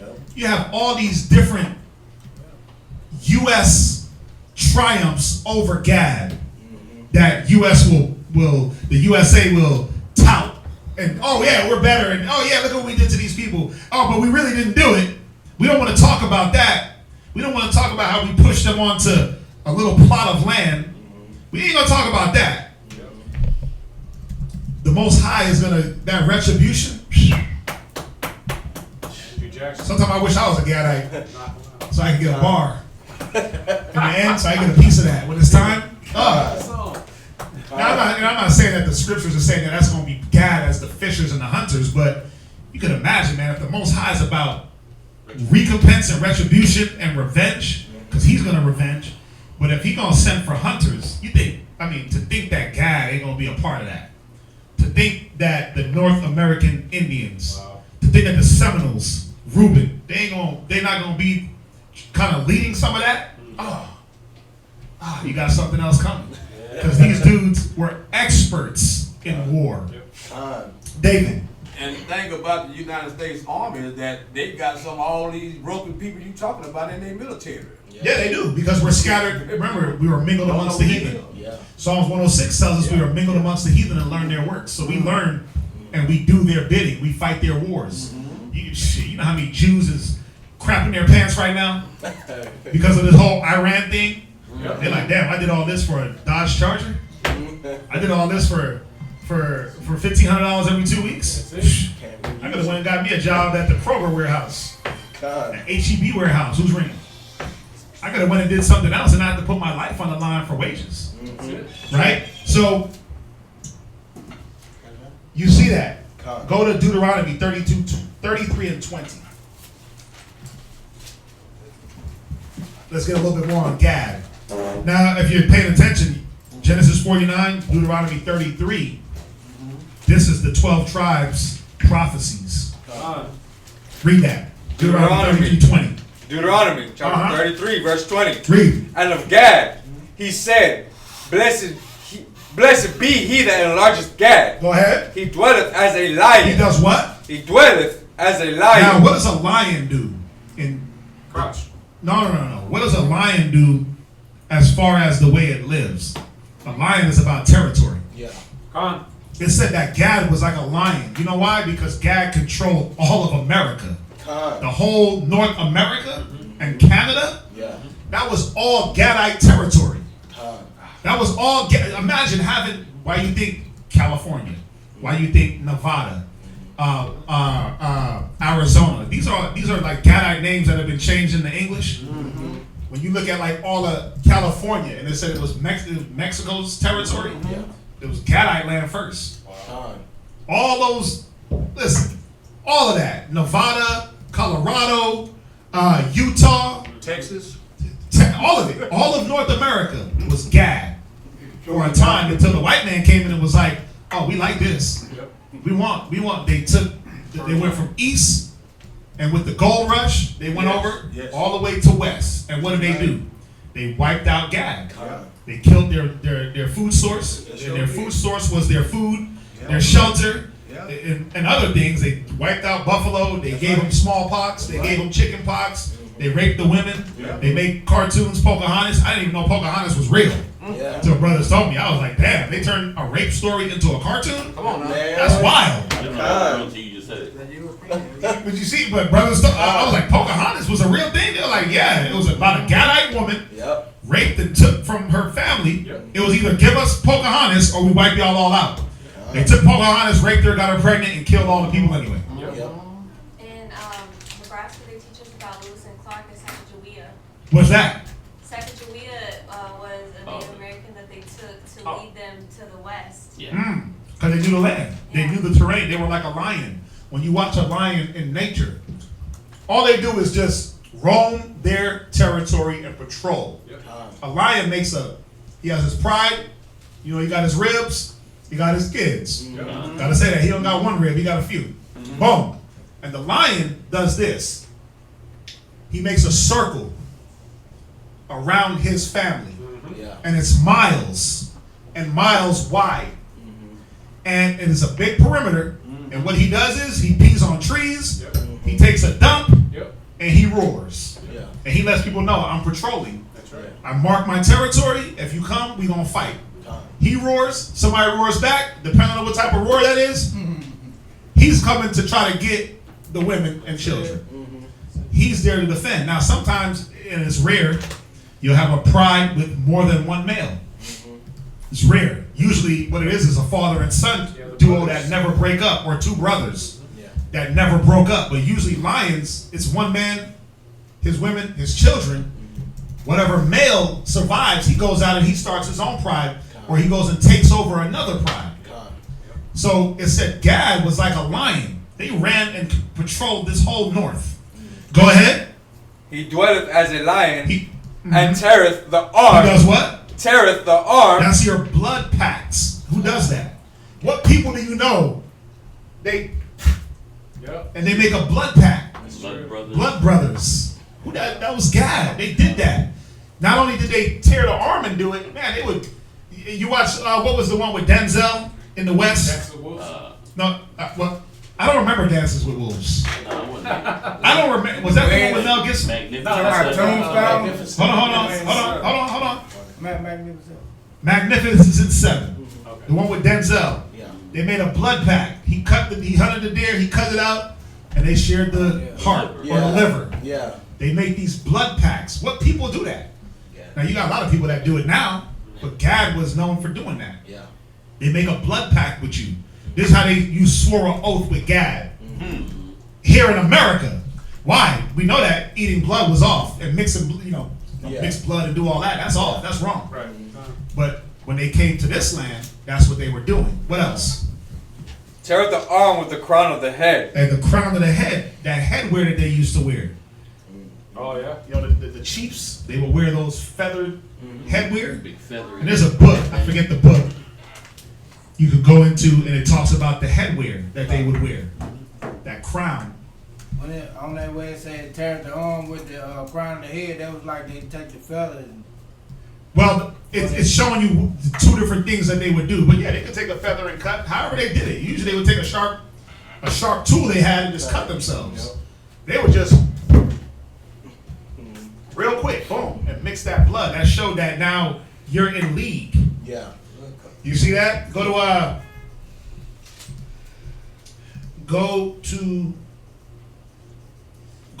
Chronicles 12:8.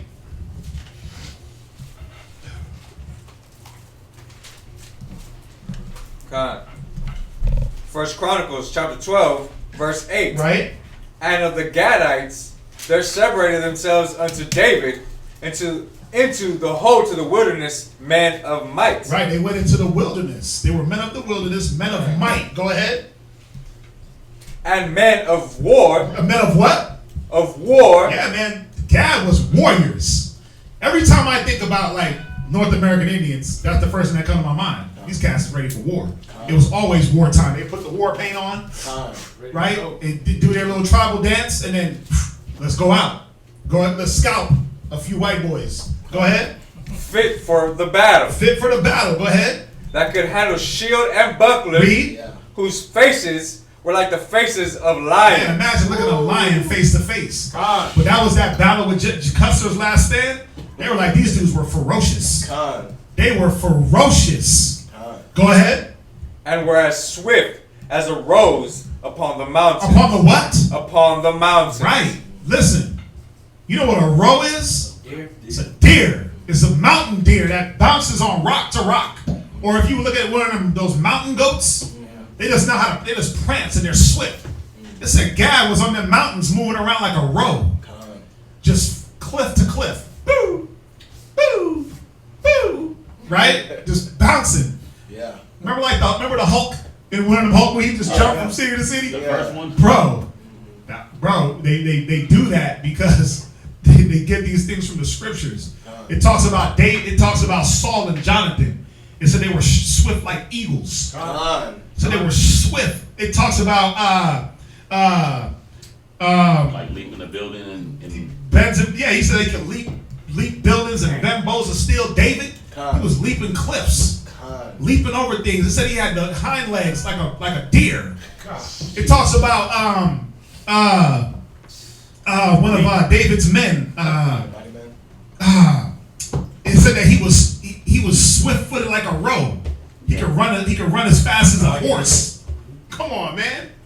You go into the stories of Gad, Crazy Horse and Geronimo and them, bro. They'll tell you stories about how I believe it was Geronimo.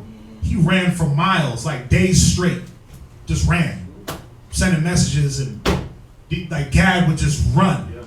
They had endurance like none other. They could outrun horses. That is right. There's also a movie, I forget what movie it is, but it was an Edomite that was actually fighting against the Native Americans, and they were trying to run from the natives. And the guy goes, "Well, we're on horses, they're gonna catch us." He goes, "You ain't never seen these brothers run." Yeah, they run for days. They outrun horses. Yeah, bro. Yeah, they would outrun. Come on, man, think about that. A horse runs what, 60? Mm-hmm. Yeah. About 60 miles an hour? That's how they catch up. Come on, bro. Imagine running 60 miles an hour for a full sprint, not just 100. 200-yard dash. We're talking about chasing down a horse? Horse got 4 legs. You got 2, and it's like a wheel. Yeah. But that's how powerful we were. That was the spirit of the Most High on us, though. You see that? So Gad, man, Gad was a beast. And they're going to be a beast. And they're still a beast. Listen, when we go to the fair in Arizona, and I'm looking at these people walking through the fair, and I'm like, oh my gosh. Bro, I see one Gadite. It blew my mind because he was in a wheelchair. He has like osteoporosis or something like that, where his body is starting to break down. So he's in his like little automated wheelchair, and I'm like, dang, he looks kind of weird in that chair. Like he needs a bigger chair. And so we sold him some oils, and this REI's guy from way back, and he was like, man, let's take a picture. So he got up out the chair to take the picture, and he was like a transformer. It was like, and his body just got like 3 more feet tall, and his arms hung past his knees.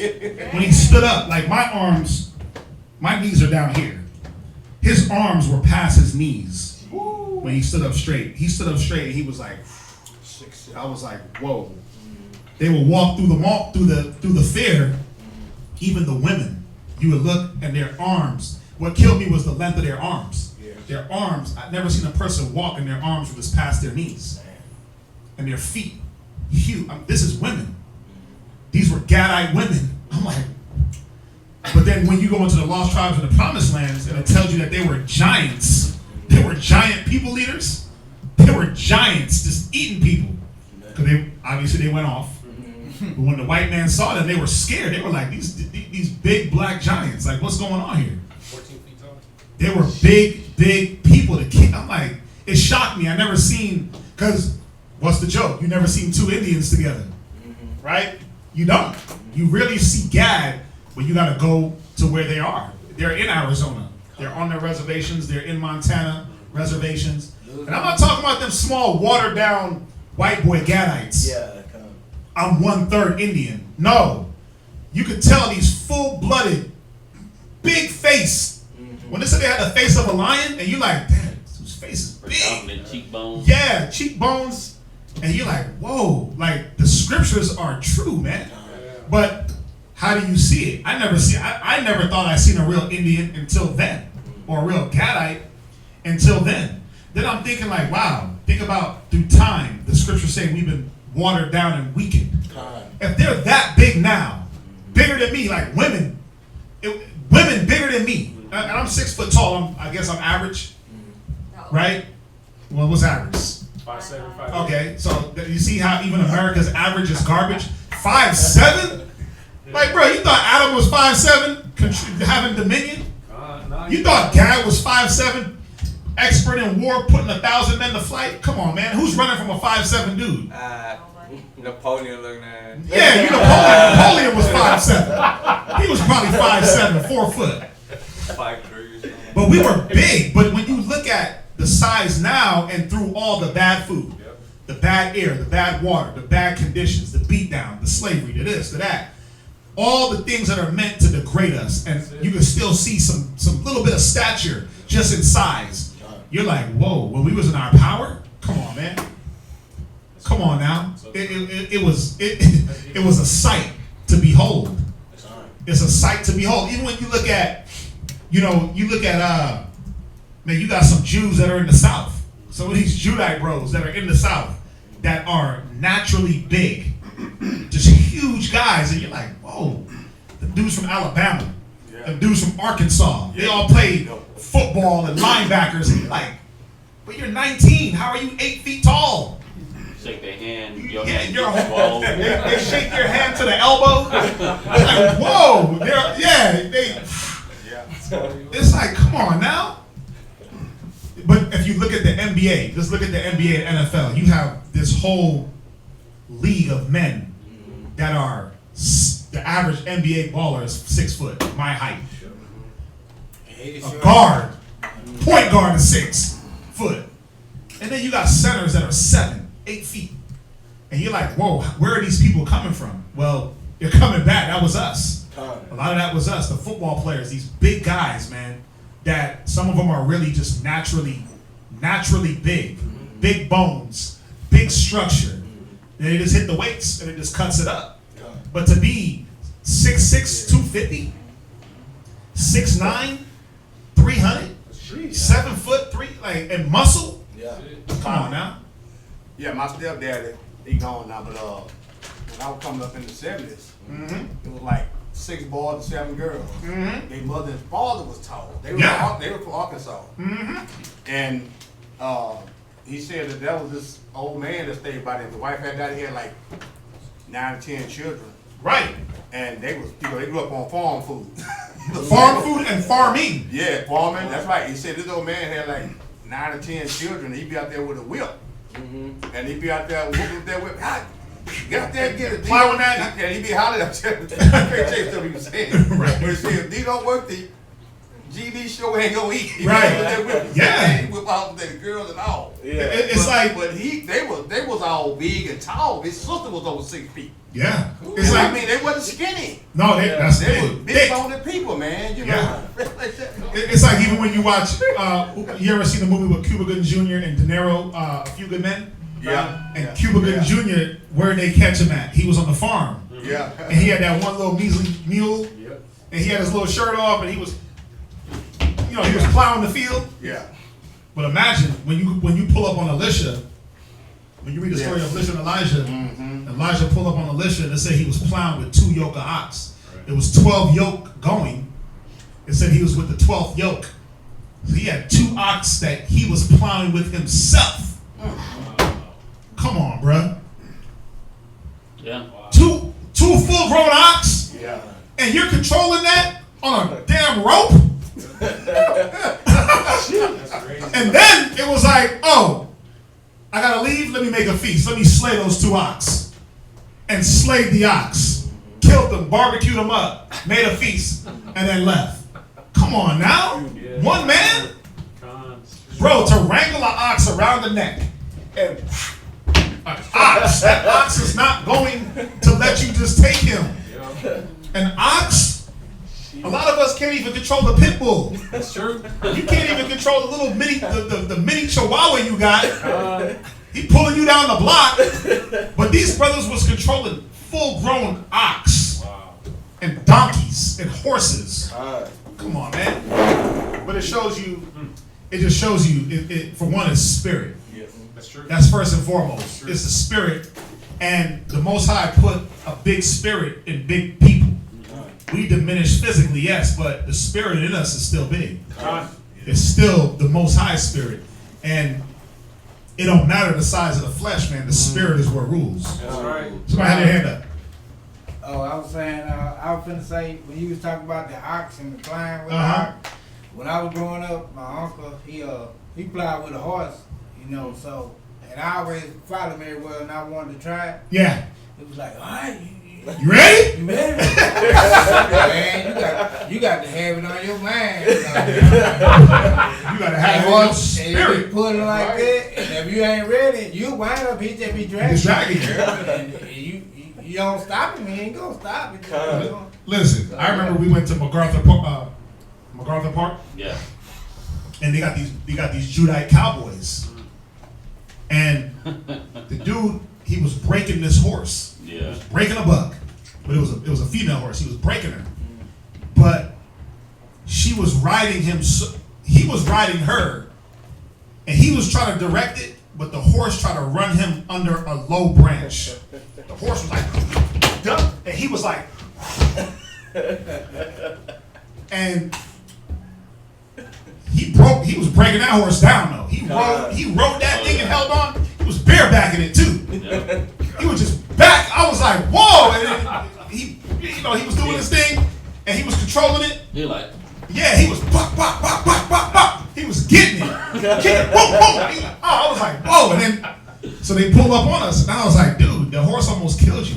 He was like, yeah, but you gotta ride her down. And this was a young kid. He was like, but you gotta ride it down. And he was like, yeah, you just gotta ride her. And I was like, dang, he gripped onto that horse and just rode that thing. And I was like, whoa, this horse was gonna try to run him off with a branch. He just ducked down, just kept going. And he's like, you gotta be in control. You gotta ride her down. I was like, I was asking him, what are y'all doing? He's like, I'm trying to break this horse. Yeah. Don't let her break you. Right? Let's jump back. Let's jump back, man. Right, so we went with Gad, the North American Indians. Right? What's the next one? Read on. Genesis chapter 49, verse 20. Right? Out of Asher, his bread shall be fat. Right, Asher. Right? Where's Asher at? Argentina, Chile, Colombia. Asher is Colombia to Uruguay. Right? So you have Colombia right up here, right under Mexico. Colombia, Argentina, Brazil, some other little small countries. You got Guyana up here. got Chile. Well, you got Chile that's down here. Argentina on this side. Yeah, that's Nathalie, Argentina, Chile. Asher is Colombia to Uruguay. Brazil, Colombia, you got, again, Guyana, and then you got some other little small countries, Bolivia, all the little places where they sell coke, where they do all the little coke trafficking. You have all those little smaller countries. Brazil being the biggest country there. Brazil is huge. It says, read it one more time. God. Out of Asher his bread shall be fat. Right. And he shall yield royal dainties. Yeah, when you deal with Colombia to Uruguay, what's the big thing in Colombia and Uruguay? Well, the lawful thing. Well, you have a few different things, because yes, you do have the coca leaf. You got oil. Remember, Venezuela got oil deposits like a mug, right? They got 50 cents a gallon over there, 20 cents a gallon over there. You got Brazil. You got these countries, Brazil, coffee, those royal dainty things. One badass. Huh? Who is that? That's the leader? The coffee man. Oh, that's a coffee man? Oh. I don't drink that much coffee. Yeah, I drink coffee. It's had a commercial. Oh, okay. It ain't Folgers? The best part of waking up, Folgers in your cup. Is that from Brazil? That's American coffee, right? That's that Edomite coffee? That's that old Californian coffee? Yeah, Where's that from? Colombian coffee. Right, but it was just showing that Asher was going to have riches, man. They were gonna have riches and natural resources. Because you have, other than, you got the oil. You got a lot of oil down there. Right? Go to Deuteronomy 33:24. Deuteronomy 33 and verse 24. Deuteronomy chapter 33, verse 24. Right. And of Asher, he said, right. Let Asher be blessed with children. Right, because they are. Look at Brazil. Brazil's population is ridiculous. Go ahead. Let him be acceptable to his brethren. Right. And let him dip his foot in oil. Let him do what? Let him dip his foot in oil. Yeah, man, you got Venezuela, or you got Colombia, that's right underneath Venezuela. Venezuela got a lot of oil deposits. That dipping that foot in oil, he's right under Venezuela. So Colombia to Uruguay. Again, look at the map. The way South America is, the way the country is positioned, it goes Central America, Mexico, Colombia, and it just does a weird little shape. Colombia to Uruguay goes diagonal, and it covers all the countries but two, which is Argentina and Chile.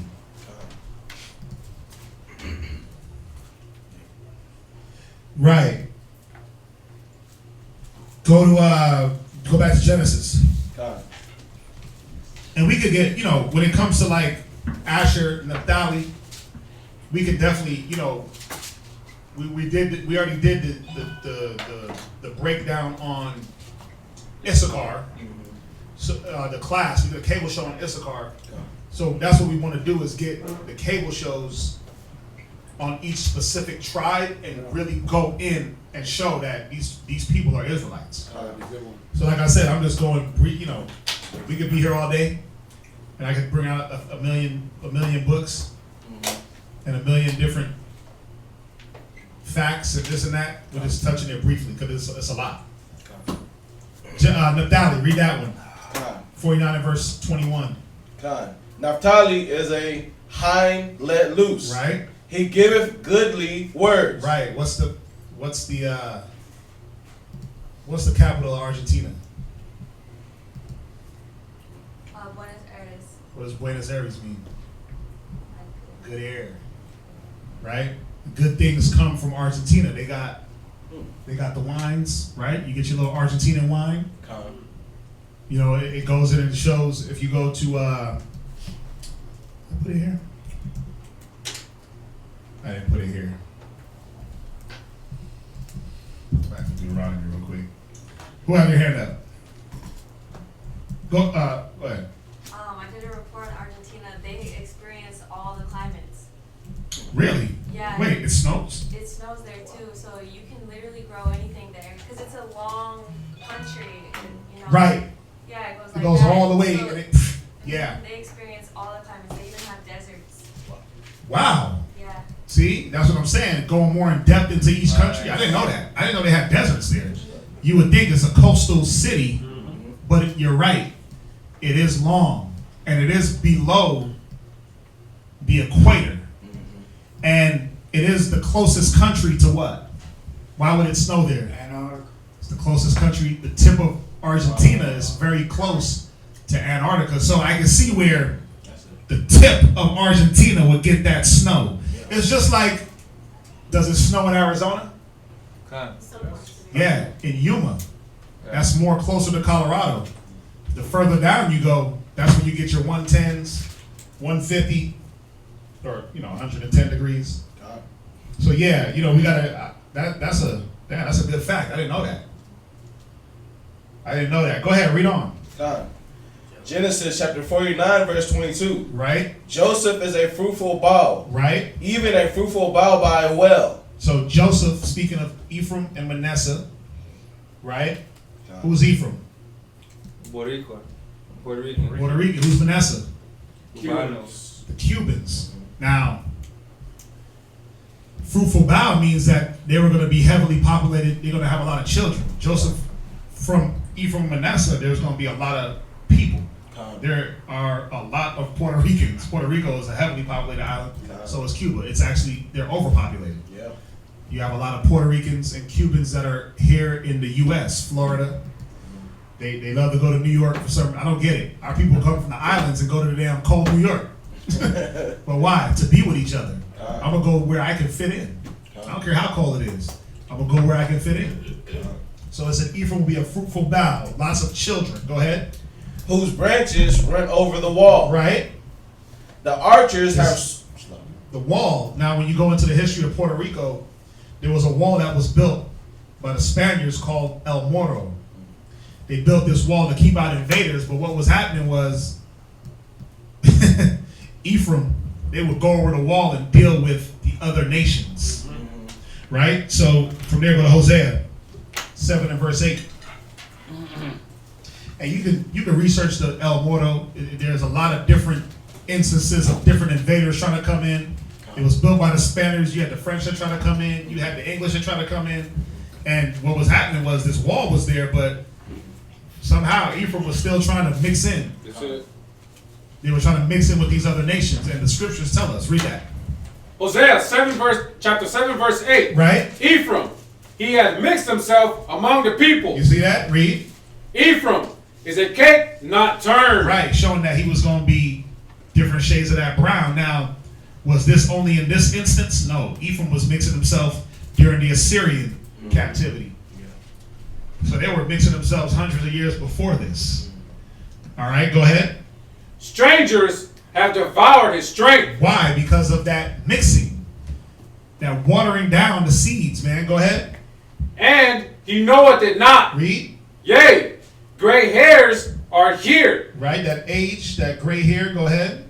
And there upon him, yet he knoweth not. Right. So the point is, Ephraim had mixed himself amongst the people. He's like a cake, unturned. God. Meaning that you're going to have dark Ephraimites, you're going to have some burnt, crispy, dark Ephraimites, and you're going to have some in between. God. Tego Calderon. Yeah, you got Tego. He's dark. There you go, right? He's on Fast and the Furious. My friend, why you always so negative, my friend? That was him. It was him and Daddy Yankee, right? Don Omar. Don Omar, that's who it was. It was him and Don Omar. And Tego was a dark one. Don Omar was a light one. Wait, he was lighter. But he was still a little bit dark, right? Tego is Tego el Negro. That's what it is. Yeah, he'll tell you that. The documentary they did on Puerto Rico, he was in it. And he was the one saying, like, bro, we niggers over here. He was saying that, like, we're black. Yeah. We're black people. He was saying that. He was saying, listen, there's two sides of this island. There's two sides to Puerto Rico. You got the black side, you got the white side. And he was pointing it out, like, this, and you look at some of the same, if not all of the same injustices that the so-called blacks face here in America, they're dealing with in Puerto Rico. But again, you think that the white Edomites in Puerto Rico, you think they got power? Yeah. Hell yeah, they got power. You think they ain't got money to get their power up? Or when it flooded the other day with Harvey, was that Harvey? When Trump was throwing paper towels? No.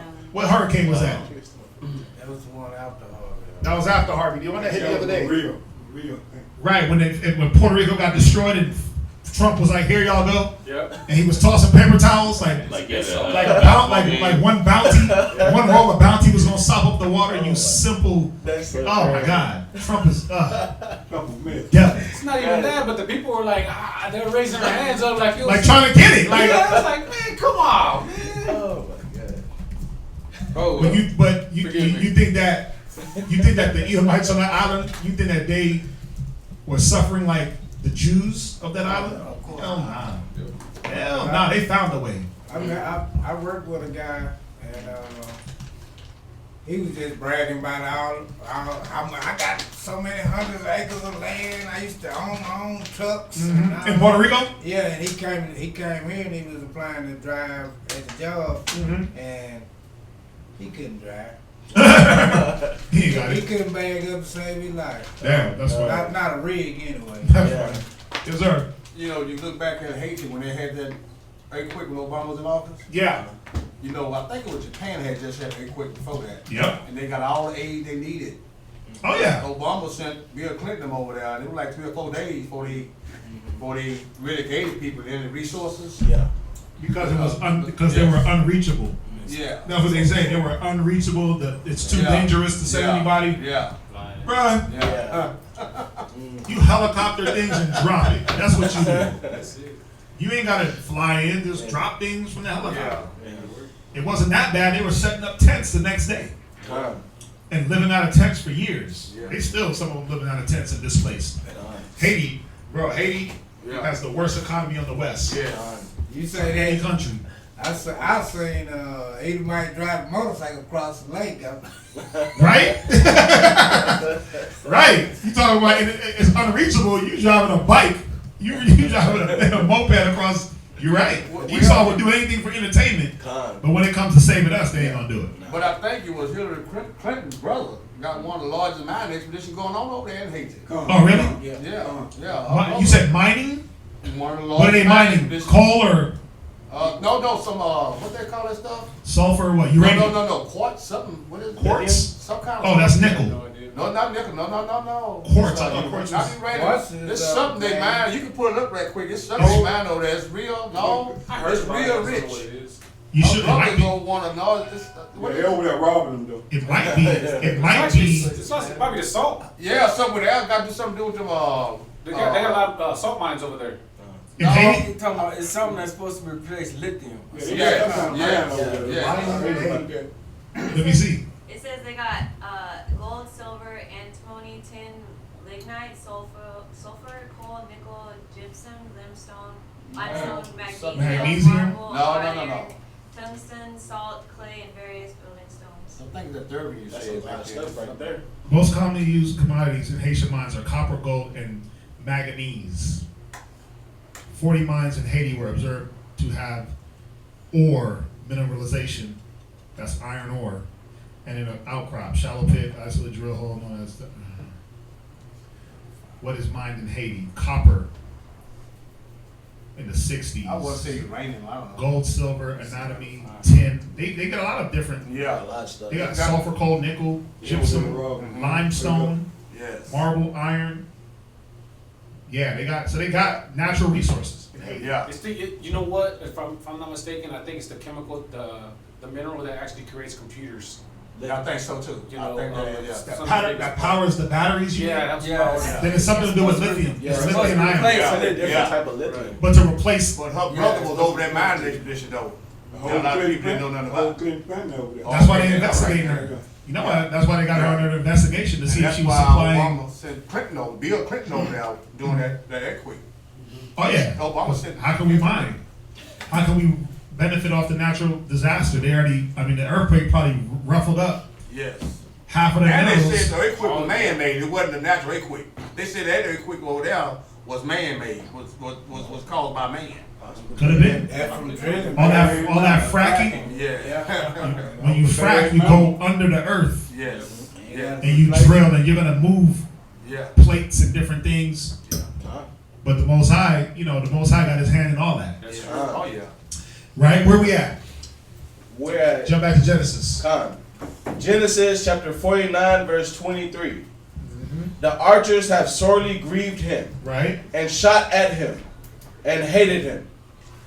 Talking about all these Spaniard invaders, man. Go ahead. 24. But his bow abode in strength, right, and the arms of his hands were made strong by the hands of the mighty God of Jacob. From thence is the shepherd, the stone of Israel. Go ahead. 25. Even by the God of thy father, who shall help thee, and by the Almighty, who shall bless thee with blessings of heaven above, blessings of the deep that lieth under blessings of the breasts, right, and of the womb. 26. The blessings of thy father have prevailed above the blessings of my progenitors, unto the utmost bond at the everlasting bills. They shall be on the head of Joseph. Right, you see, so he's letting us know the blessings. We're going to continue with Joseph. Go ahead. And on the crown of the head of him that was separate from his brethren. 27. Benjamin shall raven as a wolf. Right, so Who's Benjamin? Jamaica. Well, not just the Jamaicans. Stop it. Y'all just gonna single out every other island in the West Indies? Wow. Yeah, what about, okay, so what about the Bajans? What about the Grenadans? What about Trinidadians? Huh? The Bohemians. What about them? What about, I got one for you. Where is, what's the country? It's right below Mexico. What country is right? Where is Belize? Where's Belize? I'm gonna be lying. Belize. They're considered Benjamin. But they're right under Mexico.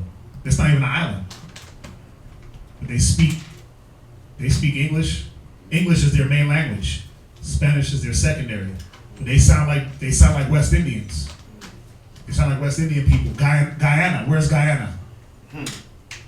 Africa. No, Guyana, not Guinea. Guyana. Where's Guyana? Guyana's on South America. Guyanese people are considered Benjamin. Right? You got Trinidad, you got Tobago. When you look at the way the West Indies are, you have Jamaica. That's why it says Jamaica and the West Indies. You got Jamaica and the West Indies do a little track like this to South America, right to Venezuela. Right here, boom. Got Cuba, Puerto Rico, Jamaica, right in between. And then you got all these islands. You got the island of Dominica, or Dominica, very small island. You got Grenada, very small island. You got Trinidad, Tobago. Those are the closest islands to South America or Venezuela. You have you got Bajan people. You got there's a few other little small islands that the West Indies are comprised of. All right, so again, it's not just Jamaica. I wish I could take all the credit. I wish my tribe was but we're not. It's Jamaica and the West Indies, so it's all those West Indian, those islands that go west. Those West Indian islands. All right, it says, Benjamin shall raven as a wolf. Now, when you look at Benjamin, man, what does a wolf do before it attacks? It howls, it yells, it screams, it lets you know. When you look at Jamaican Benjamite people, we're ravenous. And that ravenous as a wolf, it was showing that warrior-like mentality, ready for war, ready to get in there, fierce like a wolf. A wolf don't back down. You know, you look at Benjamin, they'll howl at the damn moon. What they call, when you go to these different countries, they got like their carnival. Carnival goes from dusk till dawn. Right? When you go into Jamaica and they say you go into the dance hall, the dance hall starts at evening and that thing goes all the way to the morning. So you just go into the dance hall at 6 p.m. and get out of there at 6 a.m. Wow. Yeah. Party, ravenous, ready to just get down. Making a lot of noise. Benjamin, man, they'll cuss you out before they even touch you. They cuss. I wish Locker Rob was here. He'd be able to tell you. Yeah, he ain't a Benjamin. If Locker Rob was here, he'd be able to show you, man. He'd be able to tell you. They cuss and cuss. Cuss. And then the machetes come out. But the machetes are going to come out. God. That's one thing I know. I've seen people get beat like kids. You know, we were skilled with the machete. The machete had two sides, the thin side and the flat side. If you acted up just enough and there wasn't a belt close, that machete, and you would get beat with the machete, and you would never get a cut. I know you're thinking like, how the hell is that possible? Bro, tacticians with a machete. Tech. You know Denzel, when he pulled out the shotgun in Training Day, he said, I'm surgical with this. Yeah. He said, I'm surgical with this thing. Bro, Benjamin is surgical with a machete. Or a cutlass. We call it a cutlass. Bro, they flip that thing around and they will beat you with the backside of the machete. You'll never get a cut. You'll be like, how does that? I remember when I seen it. I remember when I first seen it, I was like, you're a little kid and you hear somebody screaming and we would beat, the fences are zinc. That zinc, that tin metal, the tin. So our fences were zinc fences and a lot of them had little holes in them. Or you would climb up on a stone and look over. So as kids, we was just real mischievous. So we'd be looking in other people's yard. They in the damn yard bathing. We like, oh, okay, doing the David and Bathsheba thing, right? Right. But you hear somebody screaming out, and somebody's catching a beating, and you look, you're like, oh my God, he's killing them. And then you see him the next day, like, how are you alive? He was chopping you up with the cutlass. Nah, he was getting a beating. Yeah. He was getting a beating with a machete. Bro, in Jamaica, you get some bruises. Ain't nobody questioning the ass whooping out there. Listen, I remember I got beaten in school. And I was bad, so I hit my teacher back and ran home. But they'll beat you in school.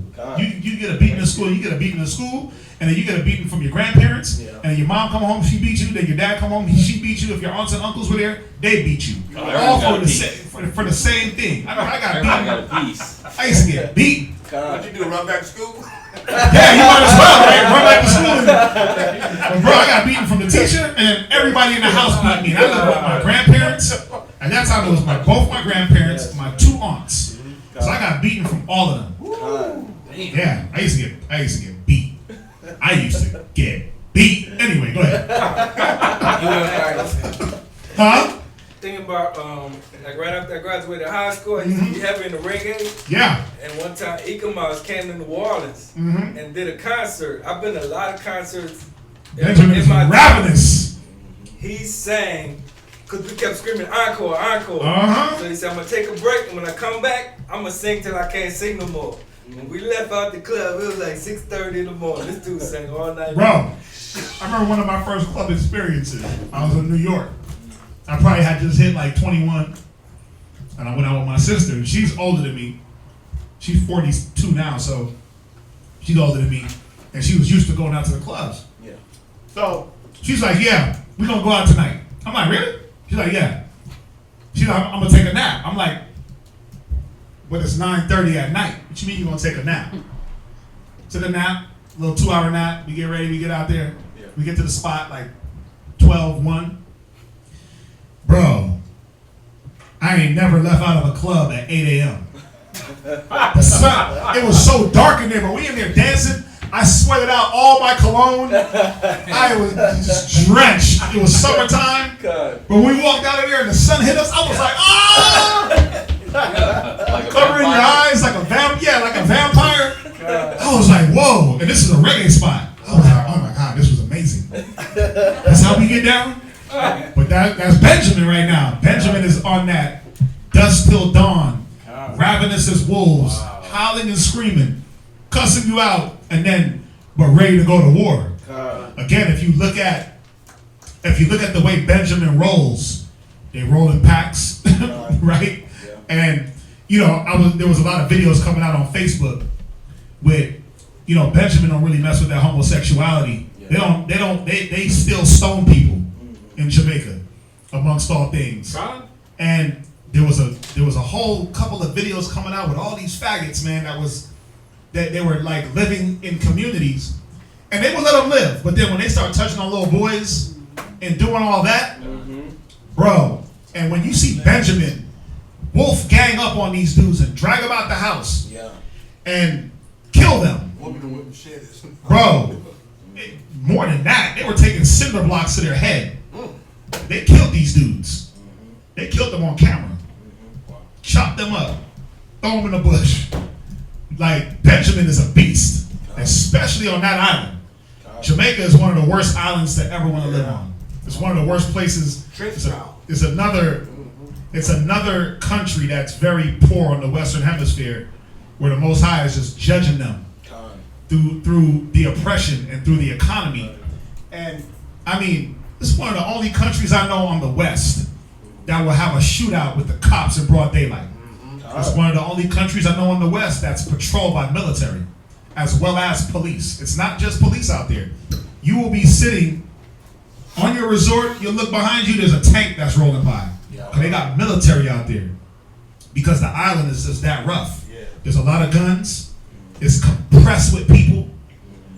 And they're not really, there's nothing being introduced new to the people to be able to live.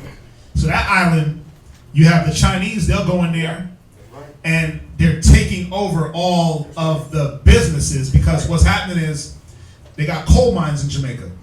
They have coal digging, same thing they're doing in Haiti, they're digging mines. But all the workers are from China.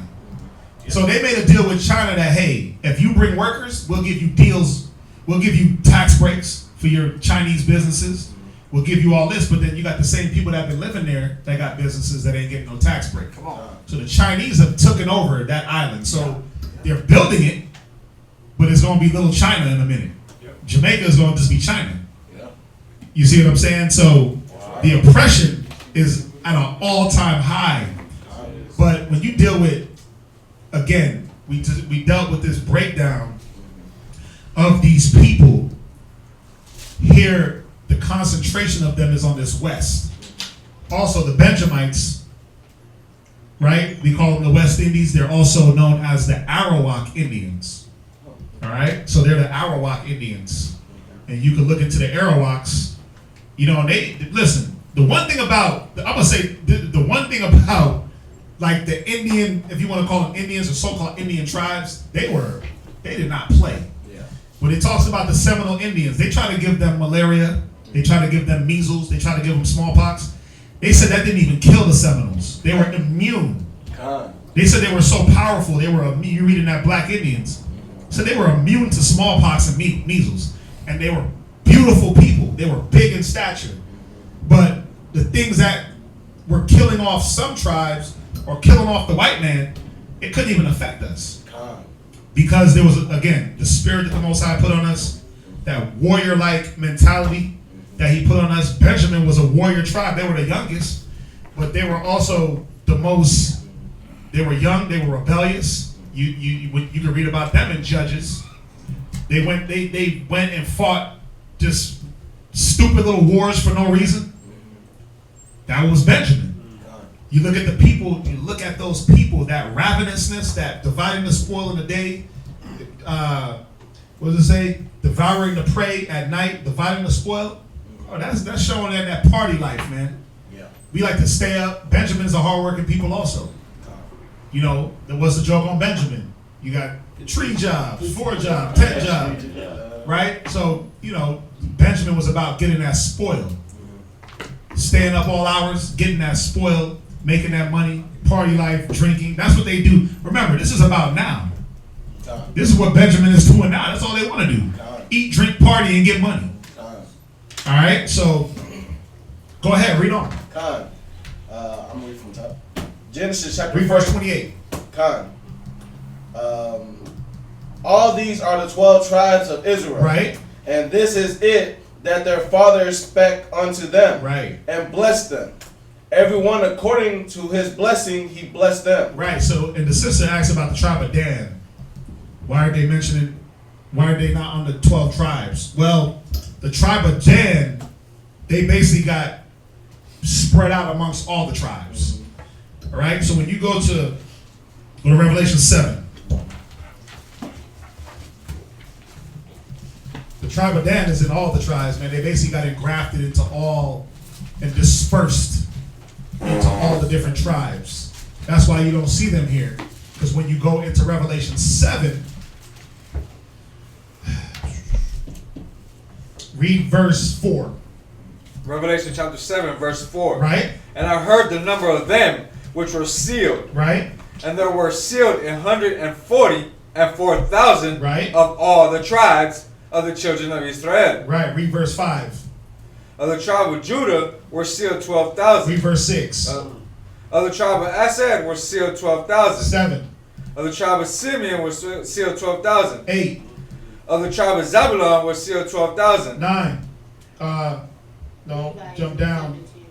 Oh yeah, Levi is in 7. So you got Levi, you got Zebulun, you got Joseph, which was Ephraim, Manasseh. You got Benjamin. So Dan is not mentioned because Dan didn't become Dan after a time ceased to be a tribe. And they were dispersed into all the people. They didn't just disappear. They just dissolved into the other nation, the other tribes. It's because I asked because I found, well, my children are Cambodian and I want to know if they're heathens or not. And I came upon this article that said that Cambodians are from the tribe of Dan. Yeah, but it don't say that. See, we'd have to be able to prove it biblically. And after Judges, you don't hear about Dan. Yeah, and then the history of Cambodia, like, well, they wiped out their history, so you can't find it out even if you wanted to this day. Wow. Because they like who the actual Cambodia, like who they descend from? Yeah, because there was a war in Cambodia in the 1970s, and they destroyed all their documentation, so there's no way Cambodia. to. It's right by Philippines, Thailand. It's in between like Thailand and Vietnam. Vietnam.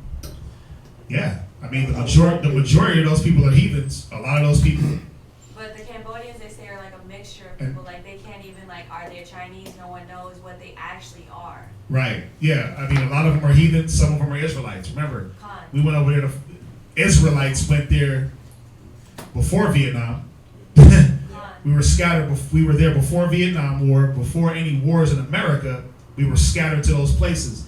When it says the Isles of the Sea, go to Genesis 10 real quick. Go to Genesis 10 to show y'all something about, this is talking about Japhet. Japhet, one of the sons of Ham. It said that they were, Genesis 10 and verse 2. No. 10 and verse 5. Genesis chapter 10, verse 5. Right. By these were the isles of the Gentiles divided in their lands. Right. So when you look, I have an atlas. I have a biblical atlas. And I showed the brothers the other day. And it shows you the land of Japhet, Shem, Ham. There was these isles that Japhet inhabited. Shem had the Fertile Crest. Ham had part of Africa, a little bit of part of where we were too. All people did was migrate east and west. So you do have Israelites that are in Cambodia. You have a lot of the Filipinos. You have some Filipino people that they do the same thing they do to anyone that's not them. They push them into the mountains. And they call them Negroes because in their language, like little Negroes or something like that. And they're dark-skinned people that a lot of them associate with the customs. Now, are we saying that they definitely are Israelites? I'm not saying that. But the scriptures say we're scattered through the four corners of the earth. So if I'm at each corner, that means to get to each corner, we were in the middle of the earth and we had to disperse. Boom. So people migrate. Let me finish. People migrate and one person get dropped off here. Boom. Migrate this way. A few people stop. Don't continue the migration. Some do. Same thing. So, am I saying that Cambodians are Israelites? I'm not saying that. I'm saying that there are Israelites in Cambodia. There are Israelites in Philippines. There are Israelites in India. And I'm not saying it, but the scriptures are saying it. Isaiah 11:11, it says, he'll gather the remnant of Israel from the four corners, from Hamath, from Pathros, from Shinar, from Elam, from Cush. So a lot of our people are going to be looking East Indian. Again, does an East Indian look like an Ethiopian? No, they don't. East Indians don't look like Ethiopians. They look like two different type of people. But Israelites are going to be looking like East Indians. They're going to be looking like Ethiopians. They're going to be looking like Iraqis. They're going to be looking like people from Syria. They're going to be looking like Egyptians. They're going to be looking Edomite-ish. They're going to be looking Negro. So we're going to be looking like a lot of different. We're going to be looking Chinese, Japanese, Cambodian, Vietnamese, Korean. And especially now that when you come to America, especially like a city like Houston, where you have Vietnamese and black together making babies. Melting pot.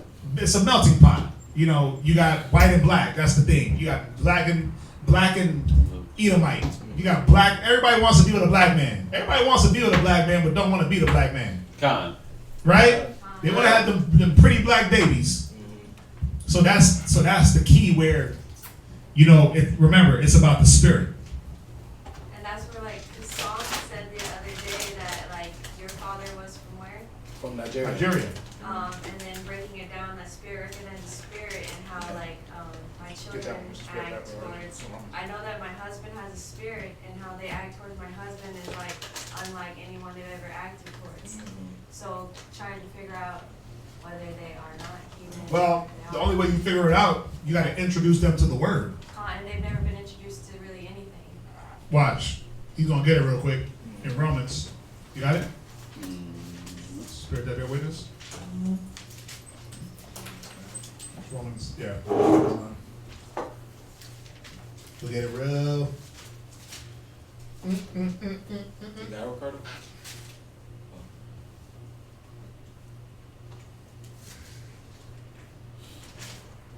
Who got it? Come on. Sword bearers.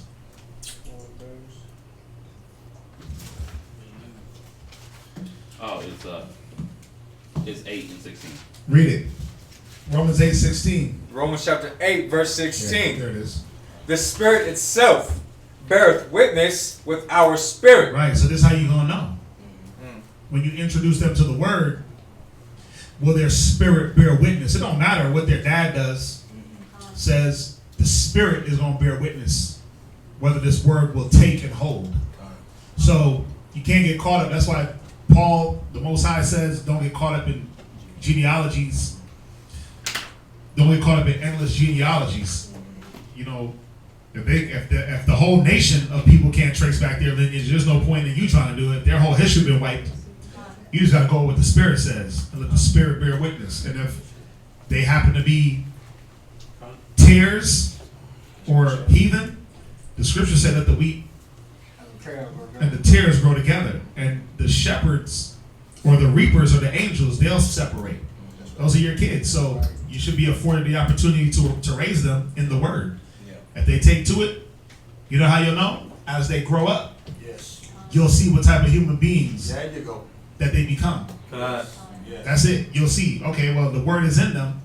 They'll grow in the Word. Train up a child. If you train them up and then introduce it and they stick to it, then you could say, well, they're probably more than likely Israelites. Come on. Or they're heathens that are adapting to the Word. The Most High, he said he'll show mercy on who he'll show mercy. That's right. It's just about you being able to show them the Word. Also, 2/3 of the Israelites gonna be destroyed anyway. Right? Don't forget that. Oh yeah. So Yeah, all because Israel, all Israel is not of Israel. That's right. 2/3 are going to be destroyed. So it's not a, yes, it is by blood. Remember, that's the main characterization of an Israelite. The lineage, the bloodline. But the spirit, you can have a wicked Israelite. The spirit got to bear witness.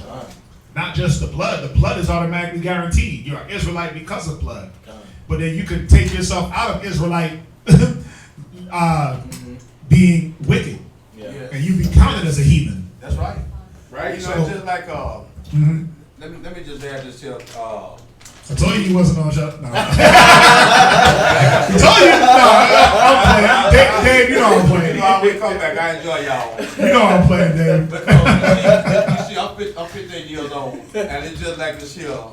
I didn't know nothing about no Israelite religion until I went to prison. Actually, I got out of prison about 5-6 years ago, and we ain't been back in the church. I appreciate this right. I've been out of prison 18 years. My wife and I been right at 5 or 6 years into the teaching, and we haven't been back in no church, and we ain't planning on going back. That's what it's about. But this teaching here is what's been missing. But unfortunately, 2/3 of us not gonna be saved. Yeah, 2/3 of us ain't gonna make it. Very chosen people of the Most High God ain't gonna be saved. Because, and remember, that's for a time. Because Paul said it. He said it right here in Romans 9 that all Israel will be saved. Yeah. So we know it's going to be through a process of the regeneration in the kingdom and being born back into righteousness. But yes, 2/3 got to get cut off for their wickedness. Yes. Destroy the flesh for the saving of the spirit. William. I had a question when you went to Revelations. Right. I never noticed this before, but they split up Manasseh with Joseph. Right. Why was they split? Well, Joseph is talking about Ephraim. But I thought Joseph was Ephraim and Manasseh. Why would they have Manasseh? Well, because sometimes Ephraim was called Joseph. Joseph was just put the name Joseph there. It was talking about Ephraim. Who was the firstborn? Manasseh. Right. Who did the blessing go to? Ephraim. Joseph. Technically, the blessing went to Joseph, and it trickled down to the two sons. That's when you read in Revelations. When you read in Chronicles 5, it said the blessing goes to Joseph. But Joseph had two sons, so it trickled down to them. So in Revelations, all it's doing, don't read too much into it. All it's doing is saying Joseph, but it's in the place of Ephraim. That's all it is. Ephraim and Manasseh. Joseph just was the replacing of them just saying Ephraim. Why is it written like that? I don't know why they just didn't say Ephraim. I don't know why it didn't just say Ephraim, but we know that it's talking about Ephraim. Right? Joseph, right. Zebulon, the tribe of Joseph. Tribe of Zebulon, Joseph. Right. Manasseh. And when you look at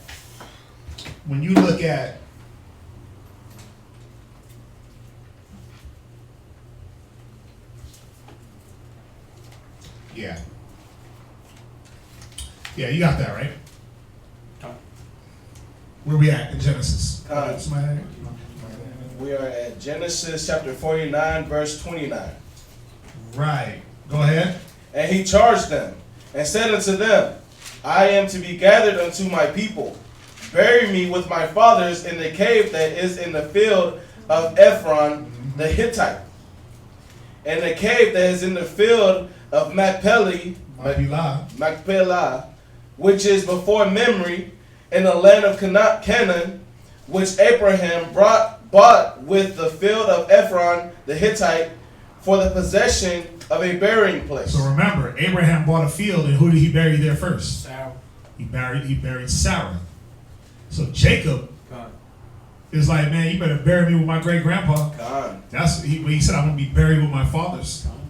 He said, listen, gather my bones, and this is where you're gonna take them. Now, obviously, his own sons weren't able to do that. These 12 men weren't able to do that. They all died in Egypt. But their generations, and through generations, as we read on, Moses was able to gather the bones up and do what Jacob wanted. That was one of the last things Moses did, man. He got up out there and said he grabbed them bones. Yeah, it shows that they actually had communication, and they were teaching the law all the way through, because he had to get those bones for that communication to come down the line through generations. Yeah, they had that oral tradition. This is what I want. So they had oral things, and they probably wrote it down too. Hey, look, boom, boom, don't forget. Yeah, please. Right? Don't forget. But now, see, remember, he made Joseph swear, but then he came back and said that he charged all of them with this task. So if Joseph wasn't able to get it done, one of y'all gonna do it. It got handed down through Levi. Don't leave me here. Yeah, don't leave me up in here. Don't leave. Well, why? Why was this significant? The Most High told Jacob before he went to Egypt, he said, go to Egypt, I'll be with you and I'll bring you back up. Right? I'm going to get you out of here. Now that was significant of the people, right? Taking the people out of through the Exodus, but also they weren't going to just leave their forefather behind. Abraham got that land for a reason. That land he buried his wife, he was buried there. That's where Jacob wanted to be buried, his father. That's where I believe Rebecca was buried. Leah. Or Leah and Rachel. Oh, Isaac and Rebecca were buried there too. Right, Isaac and Rebecca, but Rachel was not. She was not buried there? No, she was buried in Bethlehem. Yes. Right, she was. Right. Right, but you see that it was purchased for that purpose. So that's where Jacob wanted to go. What I'm hearing here. Hold on. One at a time. I was gonna ask a question. Would that about them taking the bones up, out of them burying where you want to be buried? Would that go in correlation with the Valley of Dry Bones also in some way? Like spiritually, not. Oh, you talking about Ezekiel? Yeah. Well, the valley. We have a whole Not really, because these was actually dealing with actual bones, and these bones were going to be revived in any way. Well, I'm just saying, God had ordained that He was going to take him back out of the land. That's why I was asking. Right? Yeah. Nah, not really. That's, when you go into the Valley of Dry Bones, the symbolism of that. 30s, 60s. Huh? Yeah, it's the symbolism of that. That was more symbolic. This is really dealing with some bones. Like, bro, just get my bones. Because as we read, Jacob was embalmed and he was buried, so they had to go dig him up. Yeah. But the bones weren't really going to be. The bones weren't significant of anything. Yeah. It was just, I don't want to be in this burial place. I want to be buried next to my father's. Just like how I think my grandpa got it. Yeah, my grandpa got it where when he's ready to go, he's gonna be buried. They got a plot of land, and we got a few family members that's buried in this plot of land. So when he's ready in his will, he's like, bury me next to my wife, my father, my mother, his mom, his dad, his wife, and I think it's some other great uncle or something. We have a plot. We got a lot of land in Jamaica, but in this plot, he's buried in his will. That's where he wants to be. He don't want to be buried in a grave site. He wants to be buried on the land that they own. Yeah. Yeah, I kind of agree with that. In a sense, because just like you see, a lot of some people want to be cremated, right? You can hear the significance in you being buried. Yeah, cremation wasn't our custom. No. Even the way the Egyptians did things. Yes. They embalmed and then they entombed you in a sarcophagus, which was just a coffin. They mummified you. Yeah. They didn't bury anybody though. No. They put you in these tombs. Right? So you can go in there, but that's what they did with Joseph. Yeah. That's what they did with Joseph. It tells you they embalmed him. But then he was able to go be buried later on to keep our custom. Right. As in Rome. Sometimes you gotta do as the Romans do. And when you look at Joseph, he was carrying on as an Egyptian to a certain level, certain point. Now was he doing the abominations of the Egyptians? It don't say that. It said they lived by his word, and we know that he lived by the word of the Most High. Now, they maybe didn't have a place to bury Jacob because they didn't bury bodies in Egypt. They entombed them, and embalmed them, and mummified. But to fulfill, to keep our tradition and to be put where he wanted, Abraham got the land. Jacob said, "Put me there." Go ahead, read. Genesis chapter 49, verse 31. There they buried Abraham and Sarah, his wife. Right. There they buried Isaac and Rebekah, his wife. And there I buried Leah. Right. 32. The purchase of the field and of the cave that is therein was from the children of Heth. Right, because remember the king of Heth was dealing with Abraham. And they were going back and forth. And Abraham's like, man, what's a few shekels for this land, bro? I got it. Because Abraham wasn't broke. No. Genesis 12 tell you that he was a rich man. Go ahead. 33. And when Jacob had made an end of commanding his sons, he gathered up his feet into the bed. Right. And yielded up the ghost. He died. And was gathered unto his people. Right, read.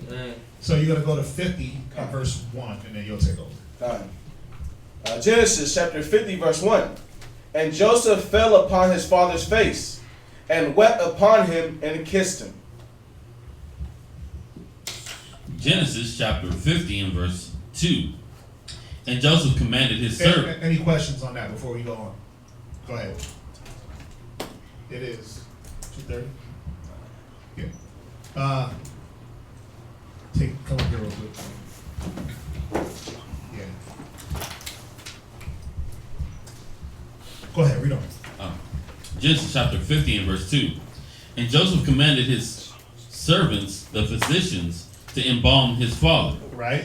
And the physicians embalmed Israel. And 40 days were fulfilled for him. For so are fulfilled the days of those which are embalmed. Right. Now, Our custom of burial was you mourn 7 days, right? But they said they did 40. So they were going to they were doing the Egyptian custom at the time. That's where they were. Go ahead. And the Egyptians mourned for him 70 days. Right, 40 days. And when the days of his mourning were past, Joseph spake unto the house of Pharaoh, saying, Now if I have found grace in your eyes, speak, I pray you, in the ears of Pharaoh, saying, My father made me swear, saying, Lo, I die, in my grave which I have digged for me in the land of Canaan. There shalt thou bury me now. Bury me. Now, therefore, let me go up, I pray thee, and bury my father, and I will come again. And Pharaoh said, Go up, and bury thy father, according as he has made thee swear. And Joseph went up to bury his father, and with him went up all his servants, all the servants of Pharaoh, the elders of his house, and all the elders of the land of Egypt, and all the house of Joseph, and his brethren, and his father's house. Only their little ones, and their flocks, and their herds they left in the land of Goshen. And there went up with him both chariots and horsemen, and it was a very great company. 10. And they came to the threshing floor of Atad, which is beyond Jordan, and there they mourned with a great and very sore lamentation. And he made a mourning for his father 7 days. And when the inhabitants of the land of Canaan saw the mourning in the floor of Atad, they said, This is a grievous mourning to the Egyptians. Wherefore the name of it was called Abel Mizraim, Abel Mizraim, which is beyond Jordan. And his sons did unto him according as he commanded them. For his sons carried him into the land of Canaan, and buried him in the cave of the field of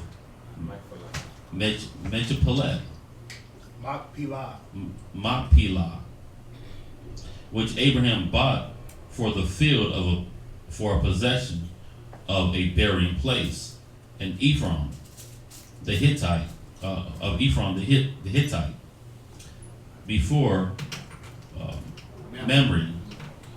14.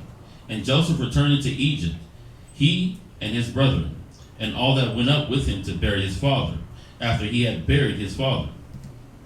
And when Joseph's brethren saw that their father was dead, they said, Joseph will peradventure. And you know what? I made a mistake. That was Joseph's bones that were carried by Moses. Right. Jacob's bones were buried. It was Joseph who wanted the same thing. It was Joseph's bones. I stand corrected. I was getting my names. So Jacob told Joseph, take my bones. That's what he did. That's what we're reading here. He did take his bones and buried them in the land of Canaan. Joseph's bones were the ones that were carried out by Moses.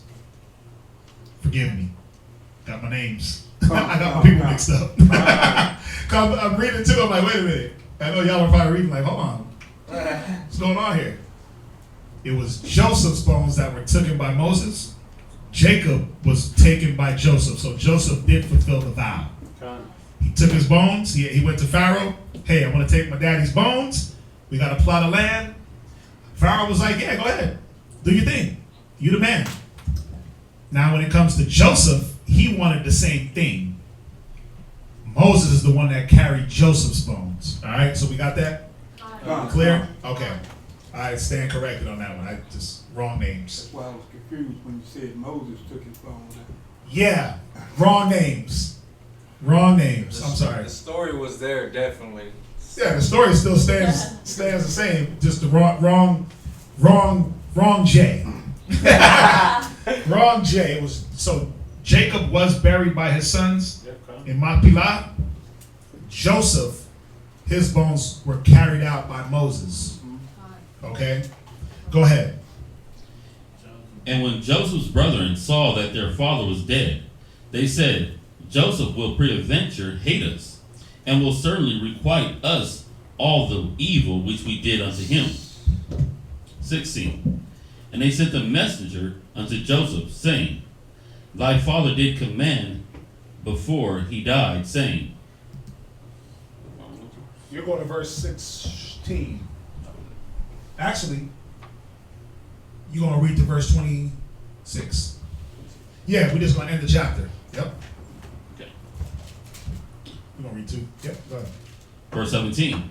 So shall ye say unto Joseph, Forgive me, I pray thee now. Forgive, I pray thee now, the trespass of thy brethren. Right, so Jacob made it a point to let Joseph know, even though it was already in Joseph, he said, listen, man, forgive your brothers. Don't kill them. Don't take it out on them. Don't have a grudge on them. Joseph, he wasn't. Right. He could have killed them at any time. He wasn't going to determine whether or not daddy was alive. He was the king. That's right. But the righteousness was in him to not hold a grudge. He said it. Do I stand in the place of the Lord? I can't judge y'all. But Jacob, being a just man also, and being a father, looking out for his offspring, listen, man, if it even entered into you, don't let it. Go ahead. And their sins, for they did unto thee evil.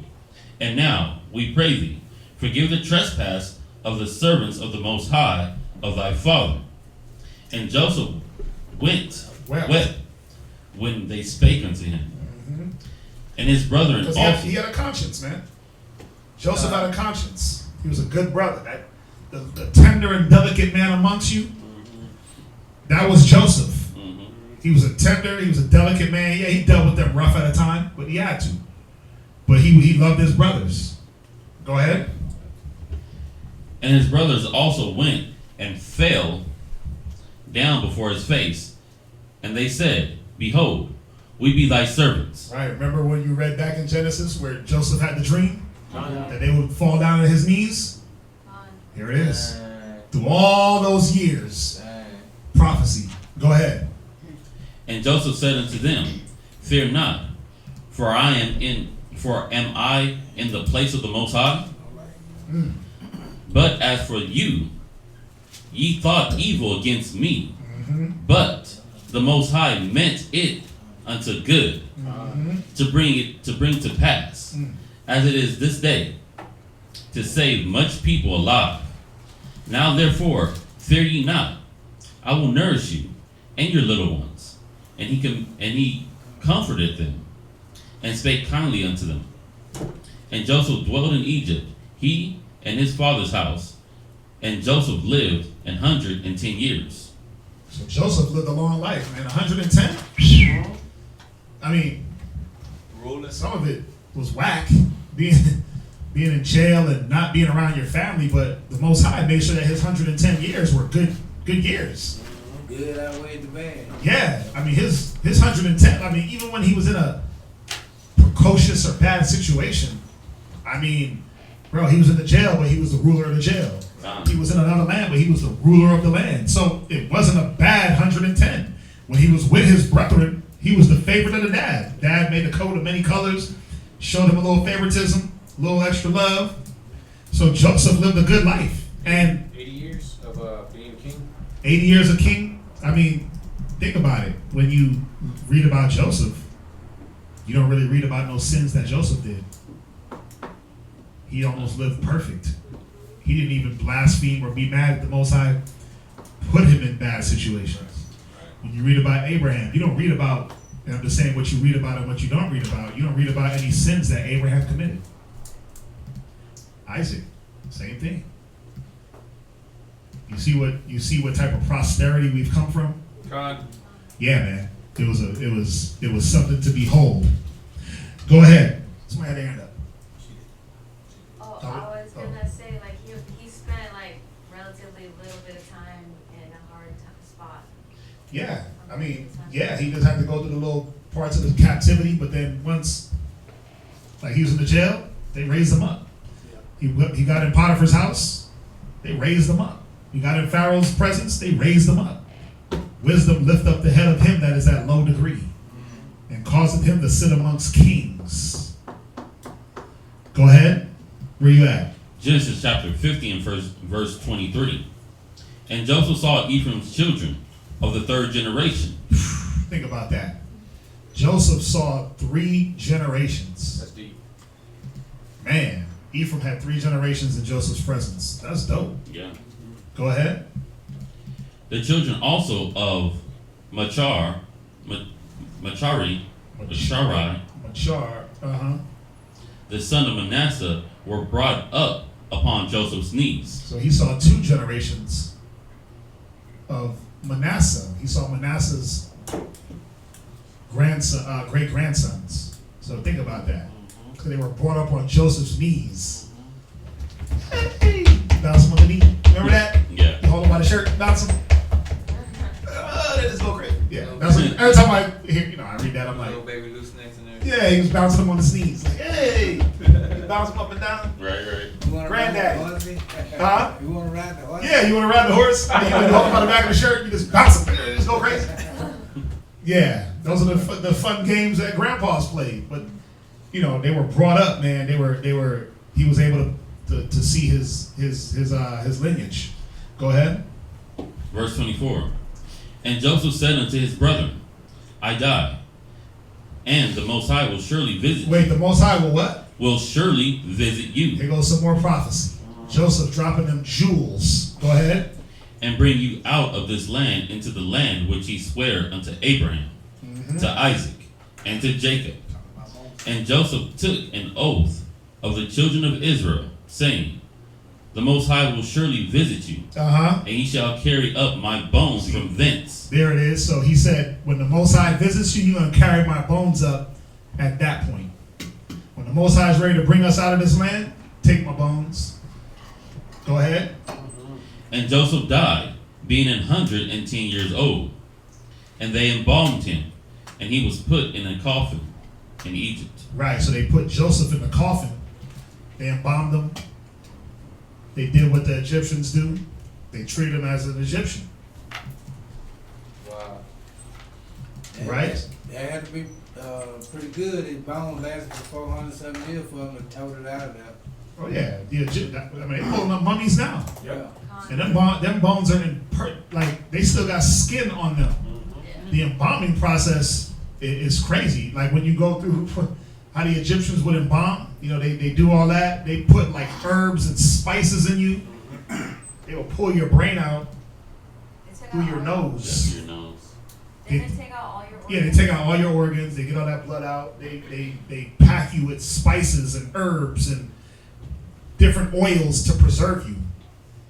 And then they will wrap you up, mummify you. They wrap you up again. They put you in that sarcophagus or that pretty little tomb, pretty little coffin. That you'd be in a coffin and you'd be in a sarcophagus. And depending on your stature, I'm pretty sure Joseph's was on point. He probably had gold and all types of things on his little sarcophagus. You look at like King Tut and Ra and all the different pharaohs. They digging up bones. Listen, they got, if you do the Google Earth, you can look at all the grave sites that they're digging up. And they're digging up bones today, right now. They're digging up bones and they're in perfect condition, preserved because of the embalming practice. A lot of those bones that they are digging up, the Kermit, they love to, where's y'all's bones at? Nigga, a lot of them are in Egypt. A lot of them bones are ours, dummy. A lot of those bones are ours. A lot of those bones that are in Egypt being dug up, those are Israelite bones. Dang. So where are the bones? Well, we were in Egypt, and they're proving it that the skull sizes and the jawbone structure and that's not Egyptian. That's something else. Yep. It's more what they say is it's more African, as far as we know Egypt is in Africa, but they say it's more African, like a Negro. So the proof is there. Yep. Just understanding that some of our people were buried and carried on in that Egyptian tradition. Now the good thing about Joseph, they were able to take his bones out and bury him. But that's what they try to ask. I remember somebody was asking that, like, where's Moses' bones? Bro, Moses didn't die in Egypt. Why would his bones be there? Where's Joseph's bones? Well, it said that his bones was took out. Where's Jacob's bones? His bones were taken too. But there are some Israelite bones amongst some of those burial sites. Best believe. Right? Somebody had their hand up. I was reading an article the other day where like there was this man, they found his head and like his head was chopped off and then fell into like some mud and then like it's just the land grew over and everything, but actually his brain was preserved. Yeah, you'll be surprised. Crazy. How the earth will preserve what it needs to preserve. Was he an Israelite man? What was the whole story behind that? Some type of what was it? Didn't really say. They were just trying to break down like how the chemical reaction allowed for the brains not to deteriorate the way it should have. Damn. Yeah, because it should have oxidated and just like. Yeah, it got hard or deteriorated. But what was in the earth where it was caused it to like this different chemical reaction, which caused it to like pretty much put a casing around the brain and like keep it intact. Wow. See? Most High knows what he's doing, man. He'll preserve what he needs to preserve and let diminish and fade away what he needs to fade away. Just like this word. Damn, where's the class at? Did we go offline? Oh, tripping? Oh. Right. So let's jump over to the next. So we're done with Genesis. The book of Genesis, all done. All right? So now, let's go to 2 Kings. You're going to be reading. 2 Kings 2 and 1. So we finished Genesis. So next week, we're going to be starting Exodus. Ooh, this is some of my favorite reading. Come on. 10 plagues. Ooh. The shoulders start moving. Right? I get turned up, man. I get turned up off the word. So, pardon me. Pardon my enthusiasm. 2 Kings 2 and verse 1. Take it away, brother. 2 Kings chapter 2 and verse 1. And it came to pass when the Lord would take up Elijah into heaven by a whirlwind, that Elijah went with Elisha from Gilgal. 2 Kings or first? I thought it was First Kings. It's First Kings, bro. You wrote that down wrong. Yeah, it's First Kings. Go to 1 Kings 2. You wrote that down wrong, my matey. It's all good. Go to 1 Kings. 1 Kings chapter 2 and verse 1. Read to verse 5, and I'll take over. 1 Kings chapter 2 and verse 1. Now the days of David drew nigh, go ahead, that he should die. And right, so David, right, if you read Kings, first of all, if you read the book of Samuel, 1 Samuel, 2 Samuel, goes all through King David, Saul, their battles, David's conquest. David had Solomon, Bathsheba, he did his thing with Bathsheba. They have Solomon, Absalom tries to put David on the run, tries to come up against him. All these different instances are in the books of Samuel. Now we're in Kings. David, same thing. Like Jacob, getting ready to die. So now what does he got to do? Got to put the blessing on his son. Got to put the anointing. Go ahead. And he charged Solomon, his son, saying, right? I go the way of all the earth. Read. Be thou strong, therefore. Right. And show thyself a man. Wait, and do what? Show thyself a man. Now, how is Solomon supposed to show himself a man? Did he tell him, okay, my son, gather riches, gold, women, cars, carnal things, be a tyrant? How is he going to be a man? Read. And keep the charge of the Most High. Now, let's pause. Now we're going to get interesting. So, what is this saying to all you men out there? Oh, no. To all you males out there. Because we're not all men. We're not all men. We're males. And the only way that you can say that you're a man is if you, verse 3, do what? keep the charge of the Most High Go ahead. power. Right? To walk in His way. No, do your own thing. To walk in His way. Create your own way. To walk in His way. Go ahead. To keep His statutes. Read. And His commandments. Read. And His judgments. Read. And His testimonies. Right. As it is written in the law of Moses. Right. So now, all you got to say is, do the parallel. I like to do the parallel. You're doing verse 3, you ain't a man. No, excuse me. If you're doing verse 3, you a man. If you ain't, you're not a man. You're just a male. If you're doing verse 3, you're a woman. If not, you're just a female. You're just a larger size female than a young female. You're just a larger size male than a small male. Wow. That's it. Go to Proverbs real quick. 12:8. David, you got your hand up. I mean, I'm not saying that the Bible is. Oh, talking to me? Yes, sir. David, you had your hand up. Yeah, I was just in regard. Well, he already read it. Okay. Yeah, that's okay. Proverbs 12:8. Proverbs chapter 12, verse 8. Read. A man shall be commended according to his wisdom. This is what the Bible says. Ooh.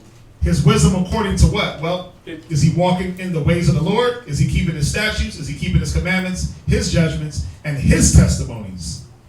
As it is written in the law of Moses. Now, Moses wrote what? First 5 books. So are you walking in the way that Moses taught us from Genesis to Deuteronomy? Or are you walking in your own way? A lot of us is on that, I'm a grown-ass man. Well, prove it. Guess what? Solomon wasn't a child here. Technically, Solomon was a man. If you want to deal with age, It's 4 years.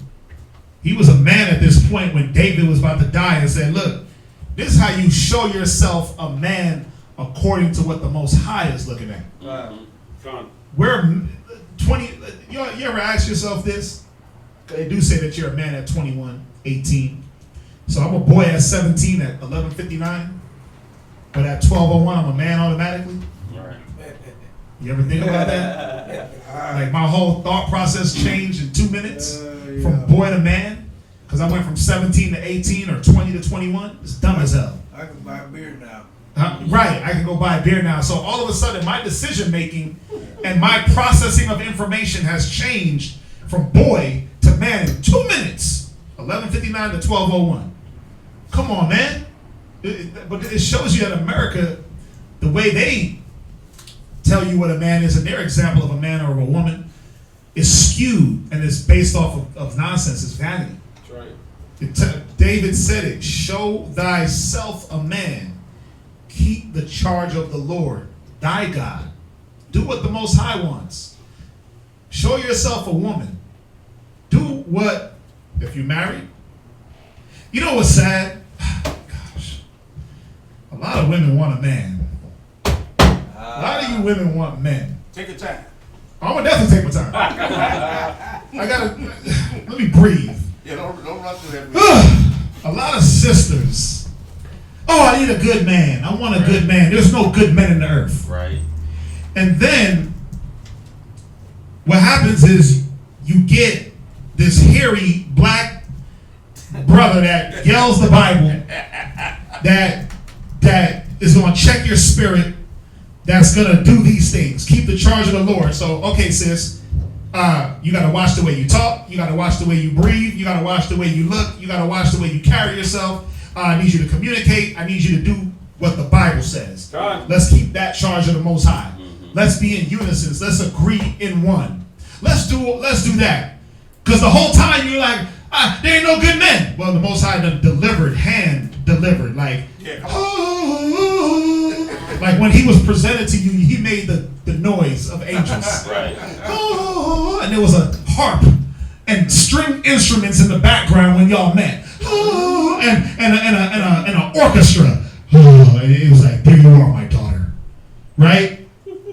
And you got that. And he's like, okay, well, I'm a man, and you wanted a man, so you got to follow a man.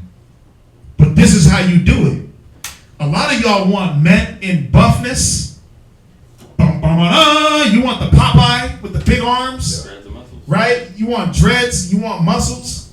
You want huge endowment in the lower parts, right? You want a man that's endowed, right? In his boxers, in his bank account.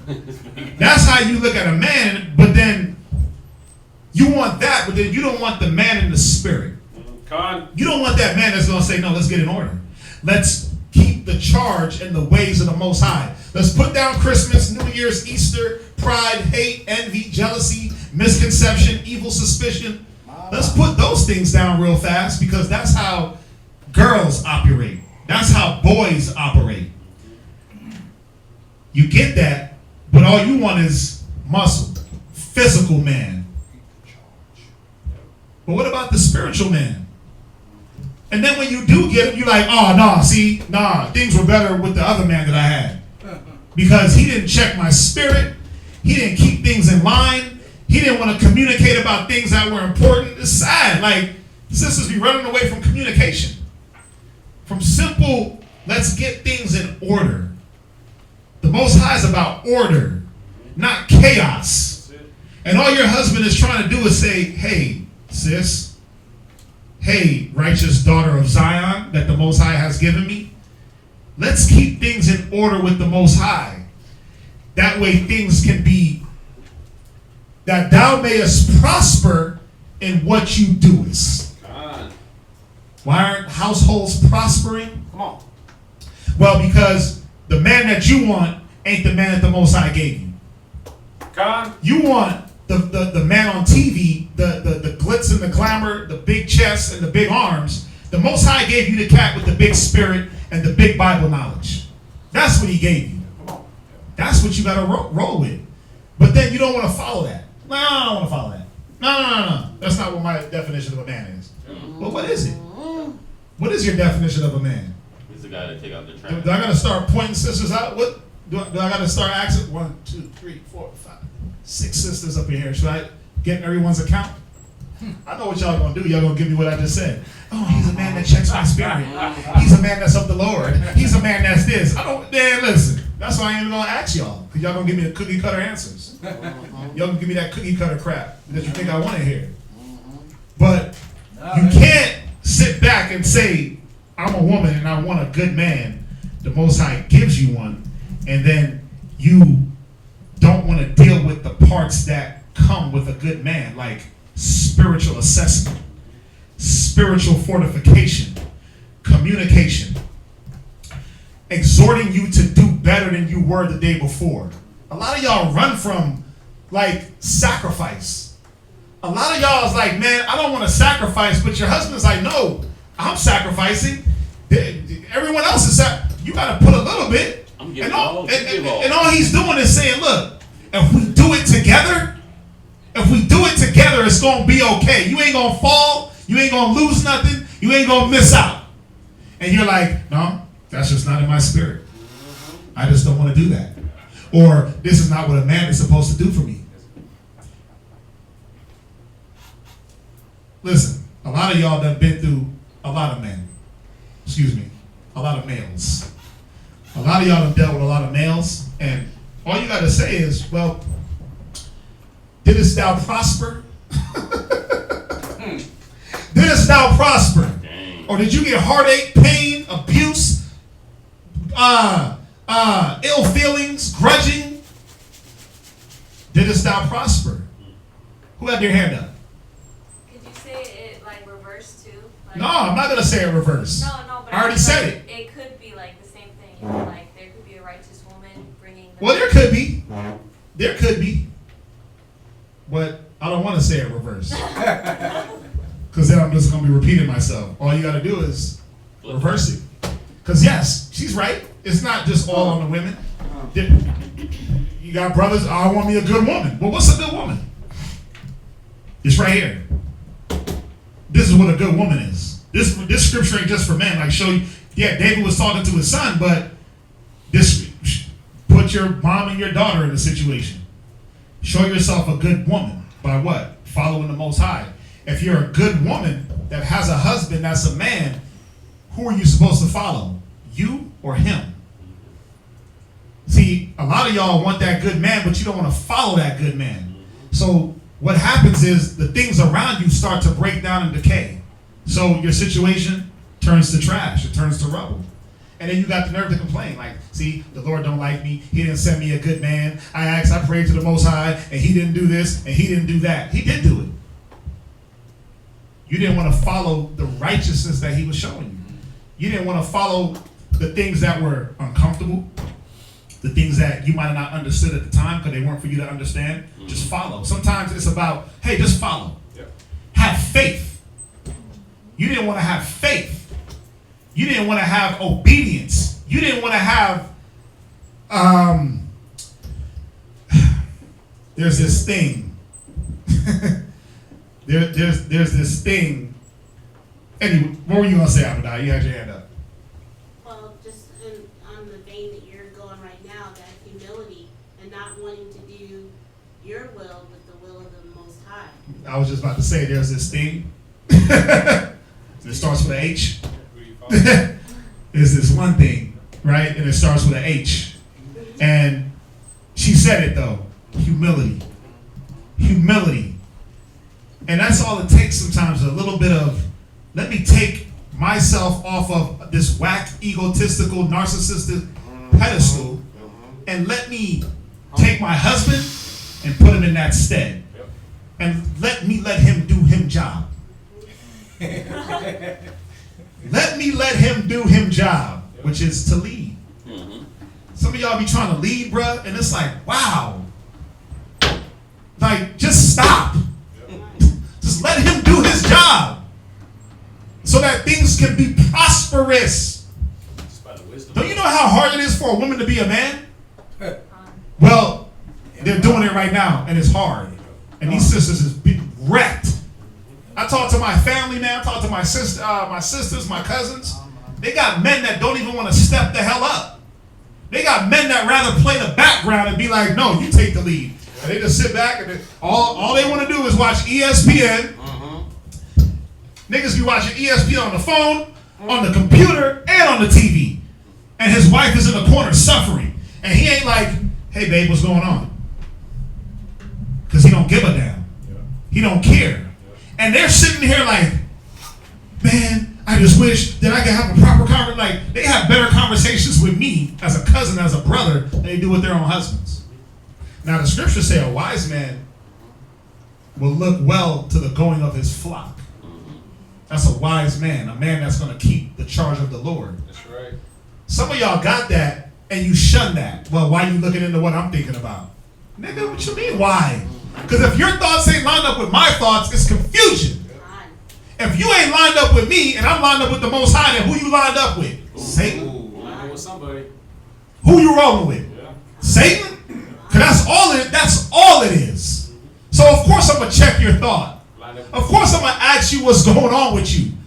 It's not only my duty and my job, but I might love you a little bit. You know what I'm saying? A husband loves his wife.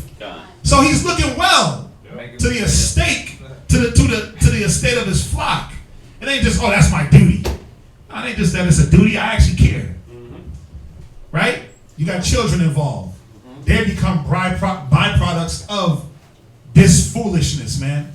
When things is out of order, it's confusion. What are they looking at? Well, mom's off. Pops is on. What do I follow? Inquiring minds want to know.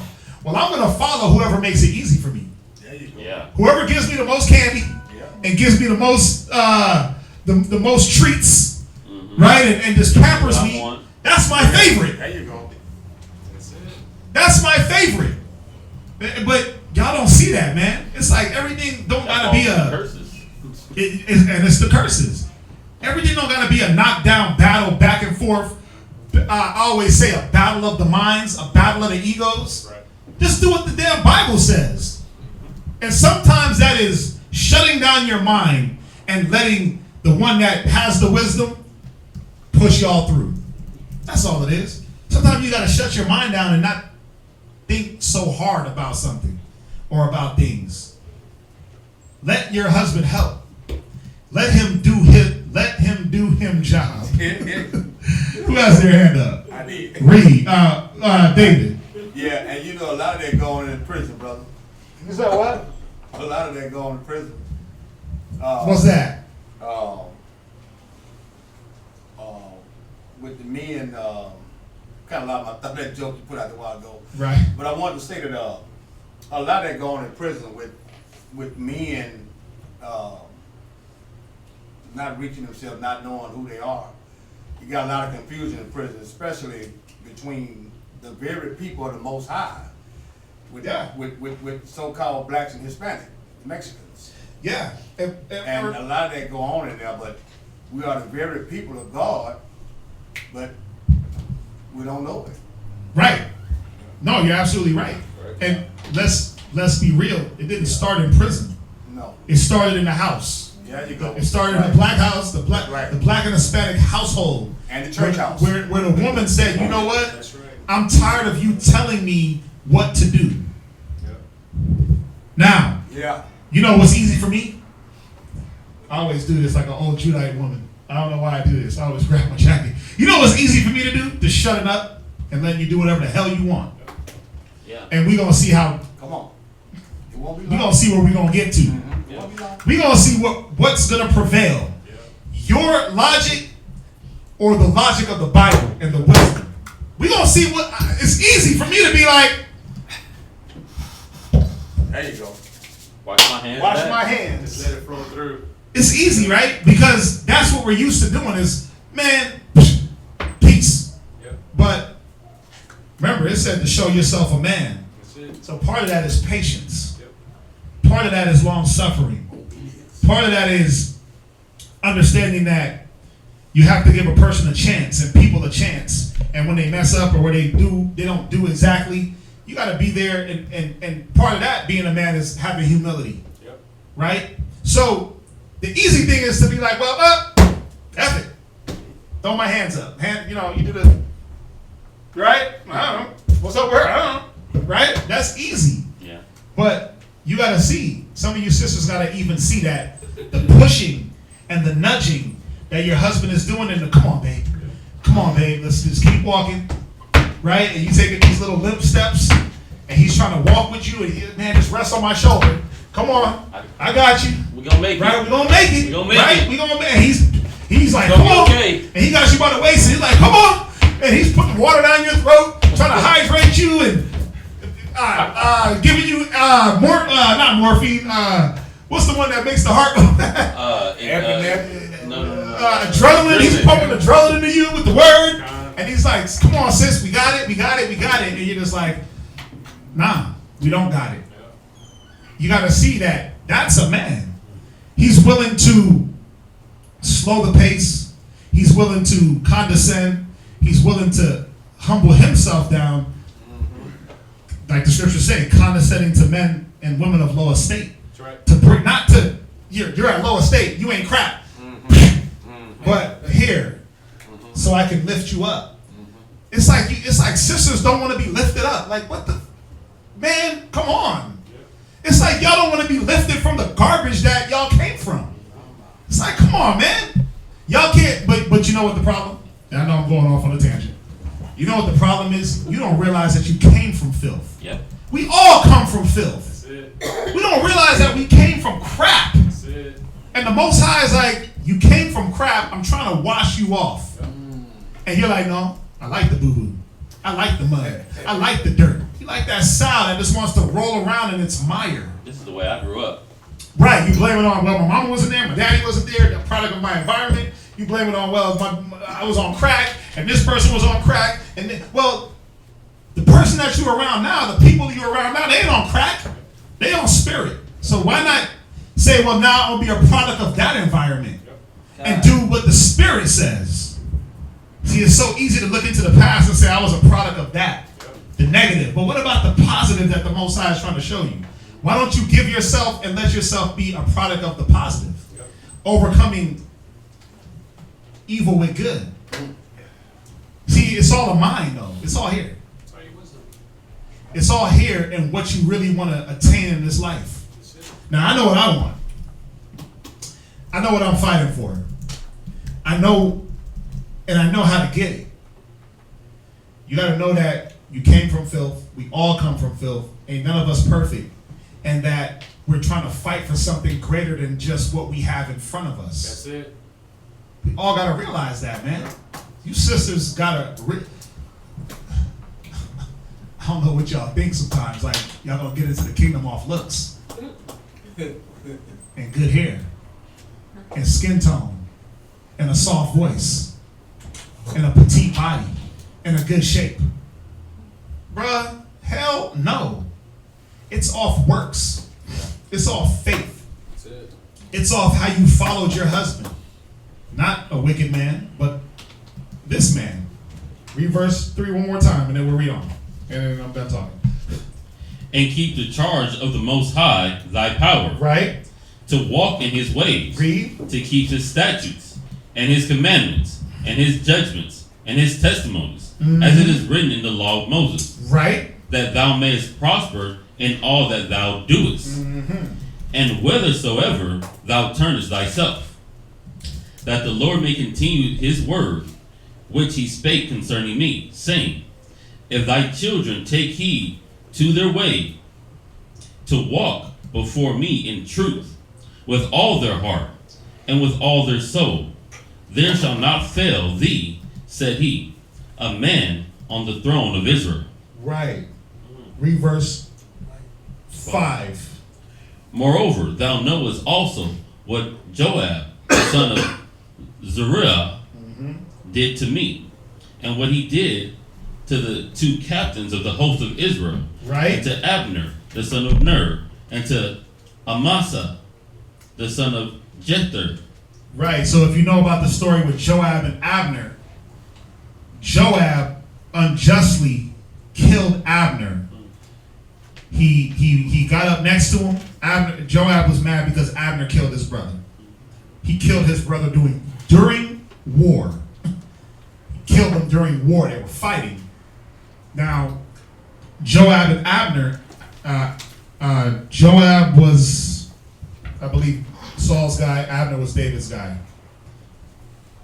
Joab called Abner. Hey, let me talk to you real quick. Boom. Stuck him right in the ribs. And he basically tricked him. He tried to act like he was cool with him, stuck him in the ribs and killed him. To pay back the death of his brother. Go ahead. Whom he slew. And shed the blood of war and peace. See that? Go ahead. And put the blood of war upon his girdle. Right. That was about his loins. Right. And in his shoes that were on his feet. Right. I'll take over. Verse 6. Do therefore according to thy wisdom. So remember, this is David giving Solomon a charge. Stay in the ways of the Most High, and I need you to clean up some loose ends. I need you to clean up some things that I wasn't able to get to. But he said, use your wisdom, which was what? The wisdom of the Most High. He said, do therefore according to thy wisdom, and let not his hoar head go down to the grave in peace. So he said, man, you better give Joab some hell. But show kindness unto the sons of Braziliah, the Gileadite, and let them be of those that eat at thy table. So you see, David, man, he was just like Jacob did to Joseph. Don't kill your brothers. Show them some kindness. Eat at that table. For so they came to me when I fled because of Absalom, thy brother. And behold, thou hast with thee Shimei, the son of Gerah, a Benjamite of Bahurim, which cursed me with a grievous curse in the day when I went to Mahanaim. But he came down to meet me at Jordan, and I swear to him by the Lord, saying, I will not put thee to death with the sword. Now therefore hold him not guiltless, for thou art a wise man, and knowest what thou ought to do unto him. So he was saying, listen, use wisdom, do what you got to do to him in wisdom. If it's death, if it's some type of punishment, it's on you. But his hoar head bring thou down to the grave with blood. Damn. Your last thing that you're going to tell your son is put some cats to death.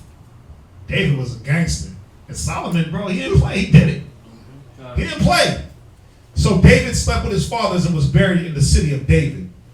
I'm going to verse 12. And the days that David reigned over Israel were 40 years. 7 years reigned he in Hebron, and 33 years reigned he in Jerusalem. Then sat Solomon upon the throne of David his father, and his kingdom was established greatly. And it's funny because when you even go down and read into this story of Adonijah, Solomon put him to death, and that was his brother. Mm-hmm. Yeah, because Adonijah was coming real reckless, trying to get Habashag. Yeah. Like, man, let me get David's bed warmer for wife. Bruh, filthy. Filthy. Let's go to Hebrews 11. Mm-hmm. Let's talk about some of this good old faith. Let's talk about some of this, you know that one thing? Starts with an F, ends with an H. Con. That good old faith. And I ain't talking about sister faith. I'm talking about faith. Right? Hebrews. Listen, I'm having fun. I'm having fun. You having fun? God. Word of the Most High is beautiful. Hebrews 11 and verse 21. By faith, Jacob, when he was a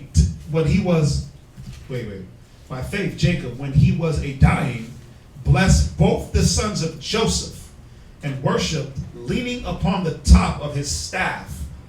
By faith, Joseph, when he died, made mention of the departing of the children of Israel. You see that?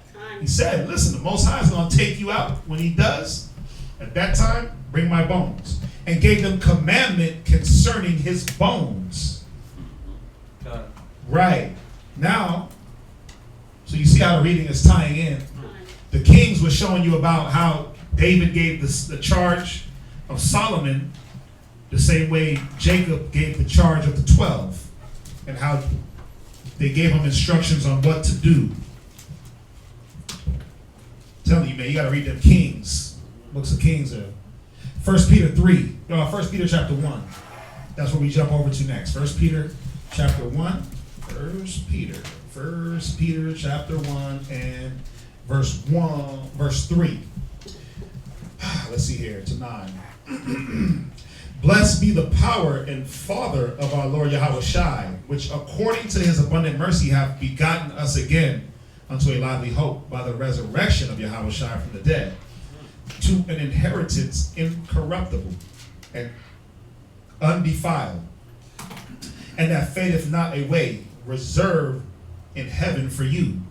You know, in Matthew, when the scriptures talk about storing up treasures in heaven, right?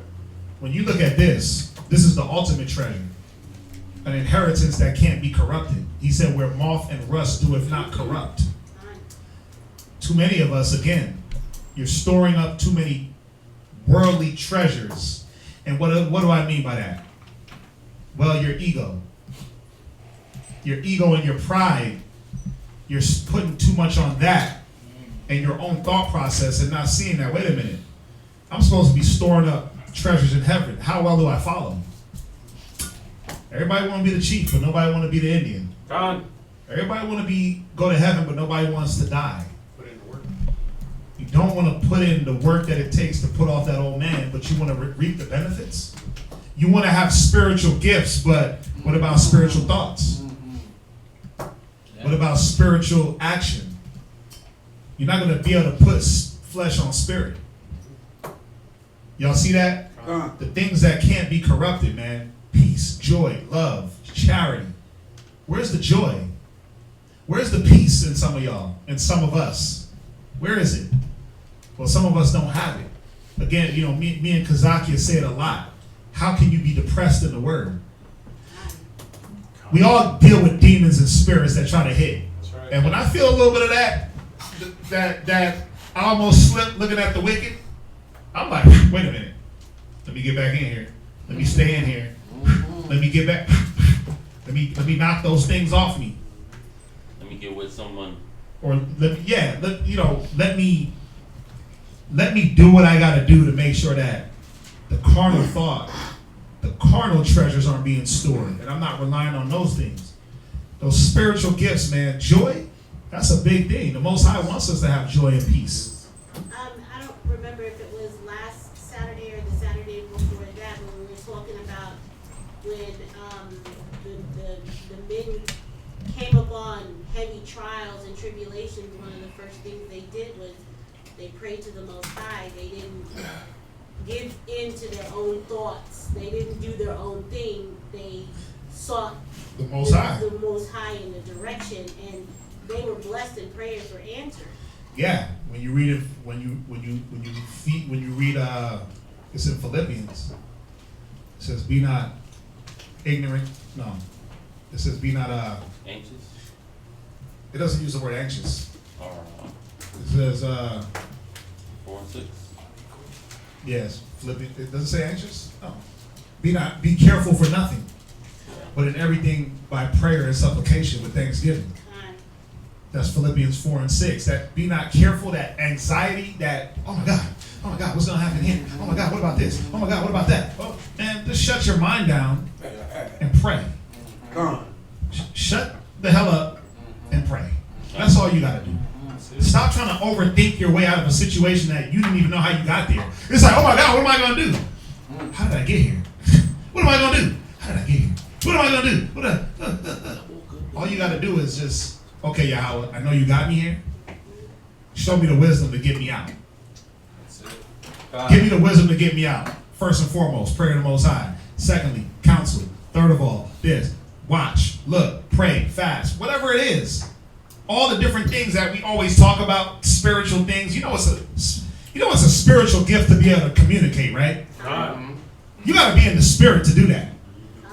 Now, you know why I say that? Because communication can get very annoying. It can get very annoying. Especially when you got to communicate to the same person over and over and over about the same thing over and over. Now, I'm saying this like, and not saying that I hate communication or it's annoying to me, but not like I'm going to use me and Kazaki. If I go through my phone right now, other than today, I can probably talk to Kazak maybe 6 different times in a day. From the time I wake up and he wakes up to the time we go to sleep. I can have 6 different phone calls that can last the minimum of an hour, 30 minutes in one day. Think about that. So imagine doing that 6 days a week. Y'all are like, wait a minute, what? Imagine talking to somebody and having to communicate and work this out and deal with this and even when sometimes you don't want to talk. That's why it says to do good is to communicate, forget not. With such sacrifices, the Most High is well pleased. Communication is a spiritual gift. That's a gift because everyone can't communicate on the level. So the more you do it, the more you're endowed with that gift, the better you get. But it can get annoying for some because they're like, well, damn, we just talked. Nigga, you just called me 4 minutes ago. I'll be on the phone with Kazaki. We'll hang up. All right, shalom. Hang up. Boom. As soon as I do this, the phone is ringing again. Oh, and I forgot to tell you. And I'm like, oh, okay, yeah, kind of. And it ends up to another 30-minute conversation. Oh, yeah, and then we start going on about this. Ha, ha, ha, we laugh and joke. Yeah, what about this? All right, shalom. Gotta finish my class. Boom. Get into the middle of the class, and you getting real deep. Oh, man, I found this scripture. Ring, Kazak. Oh, yeah, and there was one more thing. And like, okay, come on. And then never a problem. It shouldn't be, but for some, just a simple response back, it's like, damn, why are you hitting me up right now? We talked an hour ago. I just talked to you. I just talked to you yesterday.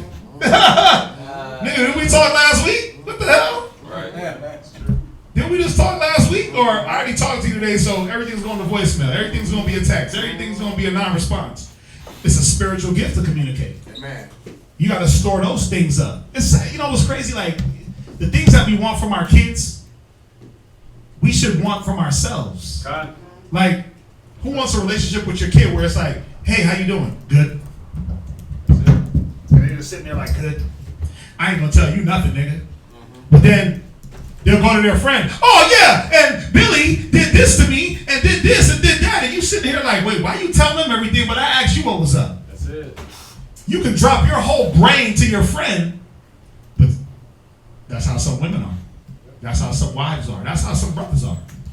You'll see a brother have a whole in-depth 3-level, 5th dimension conversation with a stranger.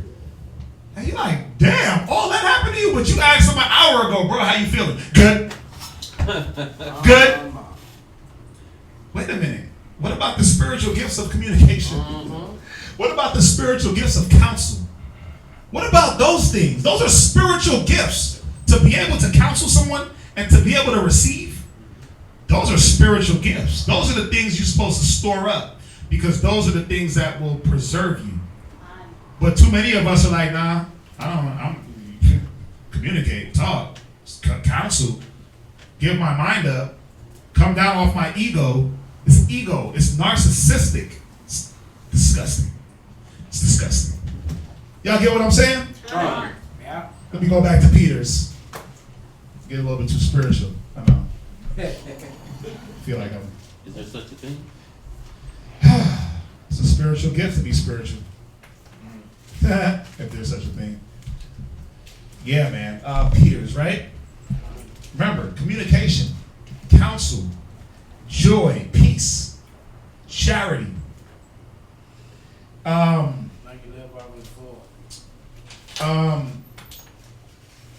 Charity. There was another one that came to mind.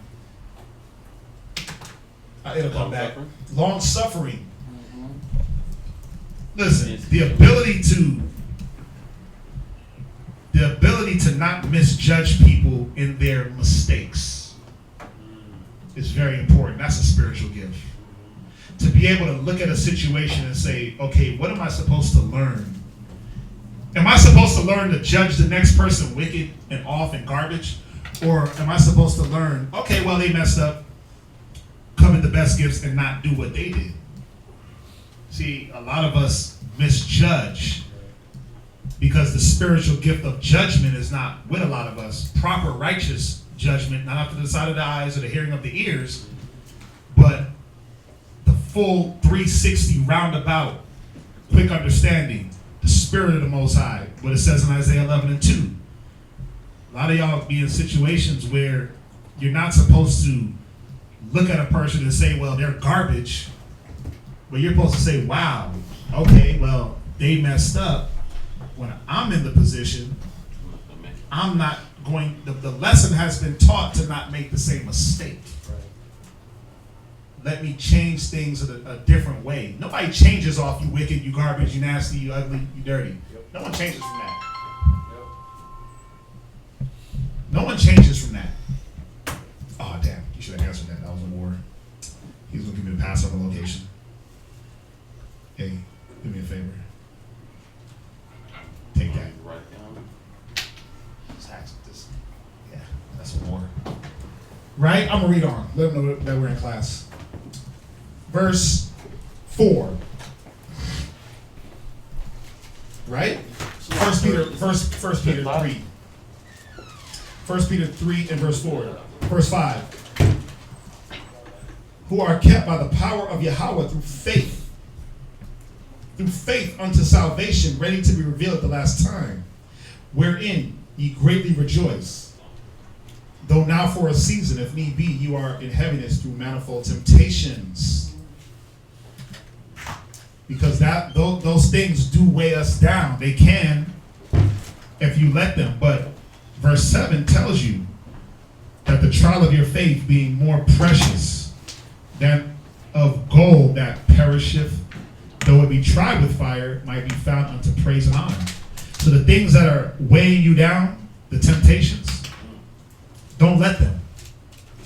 Those are the things that are supposed to be refined out of you so you can be that fine gold. Your faith is not supposed to perish, but the filth that's on you is. God. Y'all get that, right? Right. Just finished class. At the appearing of Yahweh Shai, verse 8, whom having not seen you love, because we've not seen Yahweh Shai, in whom though now ye see him not, yet believing. That's why Yahweh Shai said, blessed are ye that have not seen and believe. He said, blessed are your eyes because you see, but blessed are you that have not seen and believed. I mean, what's greater? What's the greater power? That's faith, man. The trial of your faith. What he's showing you is that the things that you're going to go through, if you don't have Yahweh Shai as the anchor, if you don't have Christ, if you don't have, like we read in Kings, the charge of the Most High as your anchor, the trial of your faith is going to wipe you off the map. And the trial of your faith is simple. The trial is this: are you going to communicate? The trial is: are you going to counsel? The trial is: are you going to be prideful? Or are you going to have humility? You go through these different arenas to test different. Are you going to long suffer? To test these different. We all have humility. We all have long suffering. We all have faith. We all have love and charity. You know that, right? Everyone has different levels.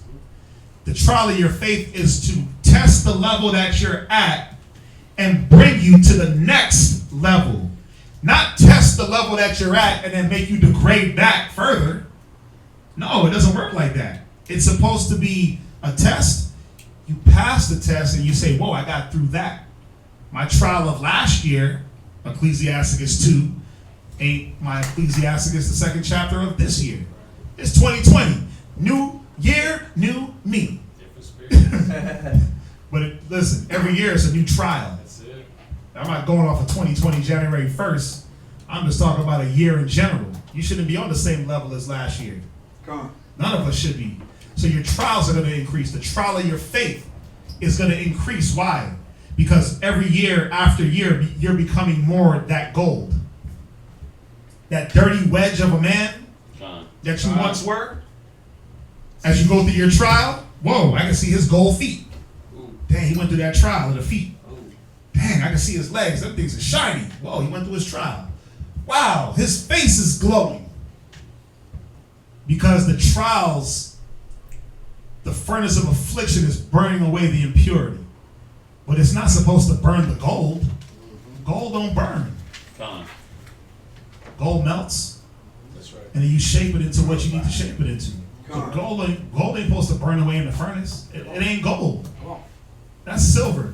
That's tin. That's stubble. That's hay. You see that? So the trial of your faith being much more precious than of gold that perisheth, though it be tried with fire, might be found in the praise and honor and glory, because gold does perish. Right? It's not a spiritual thing. It's carnal anyway. At the appearing of Yahweh Shai,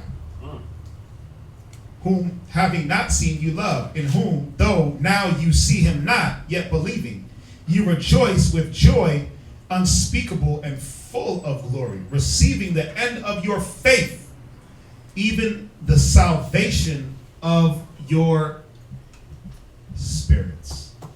Because that's what it's about. It ain't for nothing else but to get that spirit right. So you can't hoard up carnal to get the spirit in check. Sorry. It don't work like that. Any questions on the reading?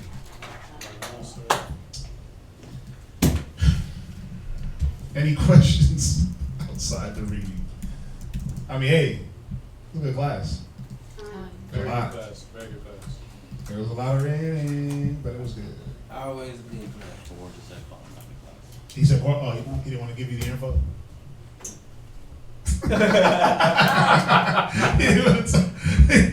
Just have him call me. I'll call him. It's all good. Any questions? Yeah, we all are jacked up. You're absolutely right.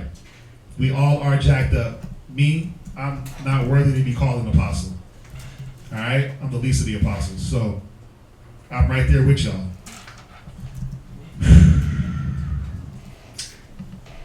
Let's see here. If E.W. found the bones of prophets, they would defile the red clone. Yeah? No, they're probably trying to have sex with the body. Ooh. South America, wild man. I was saying right, Kelly L. Hodges, how do I join? Well, we're here in Houston, bro. So come to class. If you're in Houston, we're at 8524 South Braeswood Boulevard, Houston, Texas. 77071. You can come to class. Start that way.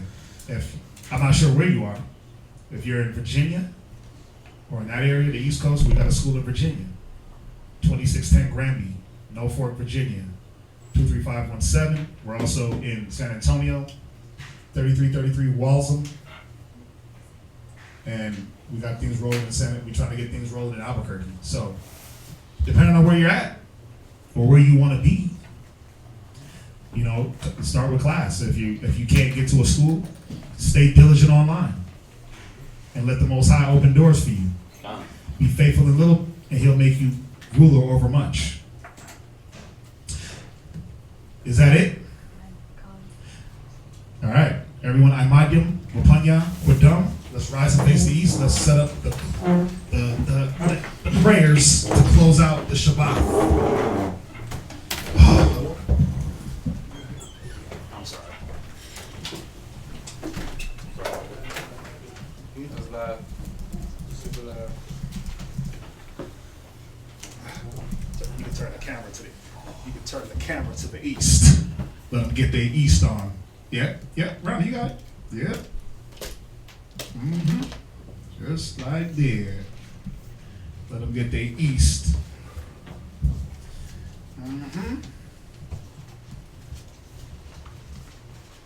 That's it. That's very nasty. Cover the gap. Got the kids. I got the kids in here. Con. Got the kids. Everybody ready. Gotta make sure the kids get the prayers. Oh no, they're not here. They're not even in town. Barakatah Yahweh. Barakatah Yahweh. Bahashem Yahweh Shai. Bahashem Yahweh Shai. Baba Kushai. Baba Kushai. Shemai. Shemai. Aita. Shalach. Mayaka Allah. Wa'alahayim. Ha. Shamar Al. Samak. Chazak. Izar. Rapah. Yasha Allah. Shalach. Much wisdom. Knowledge and understanding. Much patience. Faith. And brotherhood. Much charity. And spiritual powers. Salakia. Of our sins. Baba Kushai. Aita. Send your son. Yahweh Shai. Quickly. Do it, Yahweh. Because you said you would. Bahashem Yahweh Shai. The water. From Yah. Aman. Read that, because I spoke in Hebrew. Oh. What he said was, Yahweh, in the name of Yahweh Shai, please listen to us right now. Send Michael, the righteous angels, to watch over, bless, heal, protect, and make strong the people of Israel. Send also unto us much wisdom, much knowledge, much understanding, much patience, much faith, much brotherhood, and much love, spiritual power, and forgive us for our sins. Yahweh Shai, come quickly, for in thee is our hope always forever. Amen. Amen.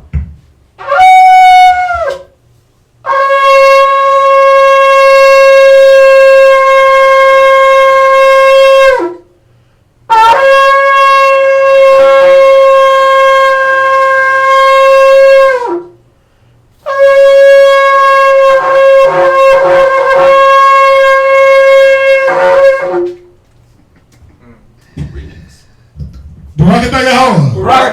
Bahashem Yahweh Shai.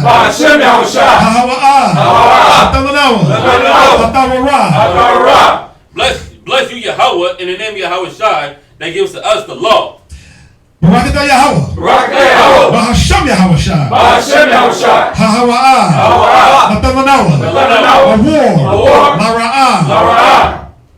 Bless you, Yahweh, in the name of Yahweh Shai, that gives us the light to see. Barakatah Yahweh.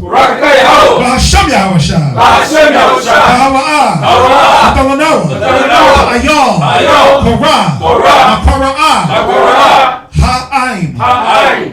Bless you, Yahweh, in the name of Yahweh Shai, that gives us the ram's horn to call the people. Barakatah Yahweh. Bahashem Yahweh Shai. Shaman. Zayath. Lamashach. Yasha. Bless you, Yahweh, in the name of Yahweh Shai, that gives us the olive oil to anoint Israel. and anybody wants to be anointed, we can do so after the prayers. This is Psalms 92. It is a good thing. It is a good thing. To give thanks unto Yahweh. To give thanks unto Yahweh. To sing praises unto thy name. To sing praises unto thy name. O Most High. O Most High. To show forth thy loving kindness in the morning. To show forth thy loving kindness in the morning. And thy faithfulness every night. And thy faithfulness every night. Upon an instrument of 10 strings. Upon an instrument of 10 strings. And upon the psaltery. And upon the psaltery. And upon the harp with the solemn sound. Upon the harp with the solemn sound. For thou, Yahweh, hast made me glad through thy works. Hast made me glad through thy works. I will triumph in the works of thy hands. I will triumph in the works of thy hands. O Yahweh, O Yahweh, how great are thy works. how great are thy works. And thy thoughts are very deep. And thy thoughts are very deep. A brutish man knoweth not. A brutish man knoweth not. Neither do a fool understand this. Neither do a fool understand this. When the wicked spring as the grass. When the wicked spring as the grass. And when all the workers of iniquity do flourish. When all the workers of iniquity do flourish. It is that they shall be destroyed forever. It is that they shall be destroyed forever. But thou, Yahweh, art most high forevermore. Art most high forevermore. For lo, thine enemies.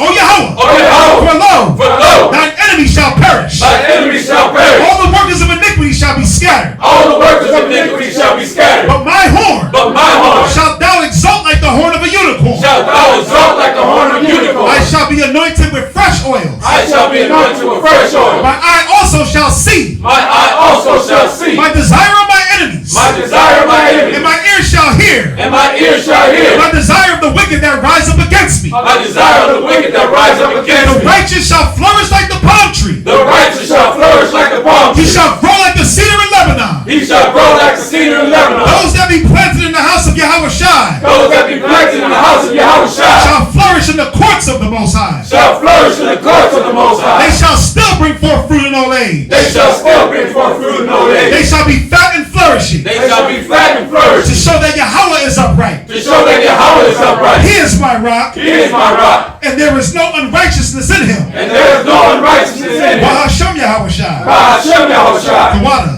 From Yah. From Yah. Aman. This is Psalms 133 in Hebrew. Shayar. Hamalawat. Ladawad. Hana. Matawab. Wama. Na'ayam. Shabbat. Akim. Gum. Yachad. Hashaman. Hatawab. Al. Haraash. Yarad. Al. Hazakwan. Zakwan. Aharan. Shayarad. Al Payah. Malawat Yawab. Katal. Haram 1. Shayarad. Al. Hararia. Tazaya 1. Kaya. Sham.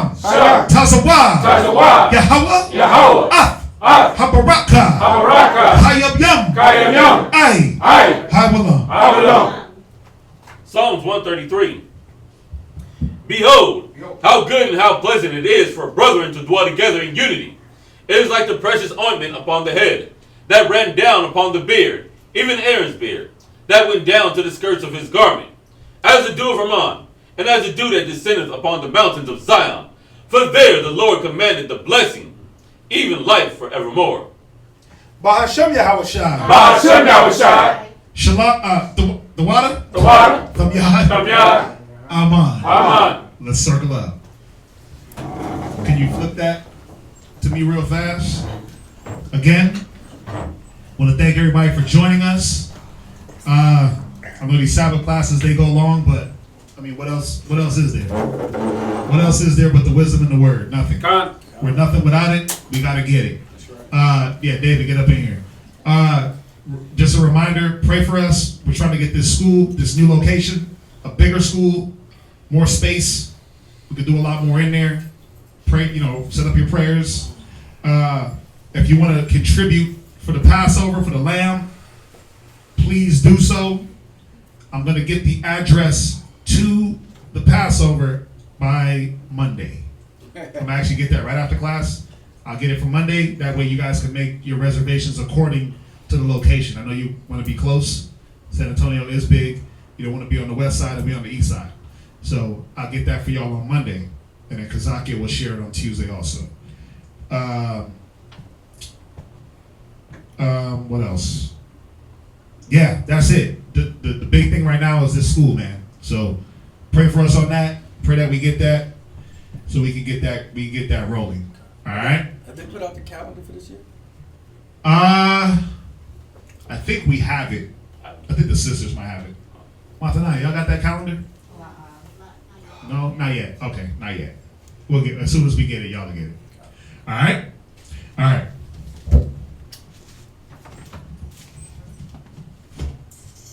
Call it. Men of Israel, Aymanim, Barat, Yahweh Hashem Yahushua Rakatam. Kum Yisrael. Kum Yisrael. Kum Yisrael. Kum Yisrael. Kum Yisrael. Kum Yisrael. Yom let's turn and face the lovely daughters, righteous, holy, and humble daughters of Zion. Let's do it. Call it. Salute not the daughters of Zion, men of Israel, Aymanim, Barat, Yahweh Shemaladan, Yahweh Hashem Yahushai. Yahweh Shemaladan, Yahweh Hashem Yahushai. Yom dismiss. Let's say shalom to everybody online. Shalom. We'll see y'all back on Monday. What you say? It's been a long time. I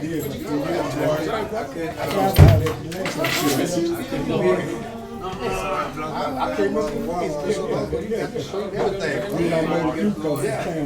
Yeah, that's right. That's right.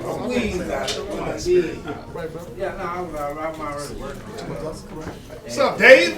It's all good, man. See you. I ain't gone yet. I know you ain't.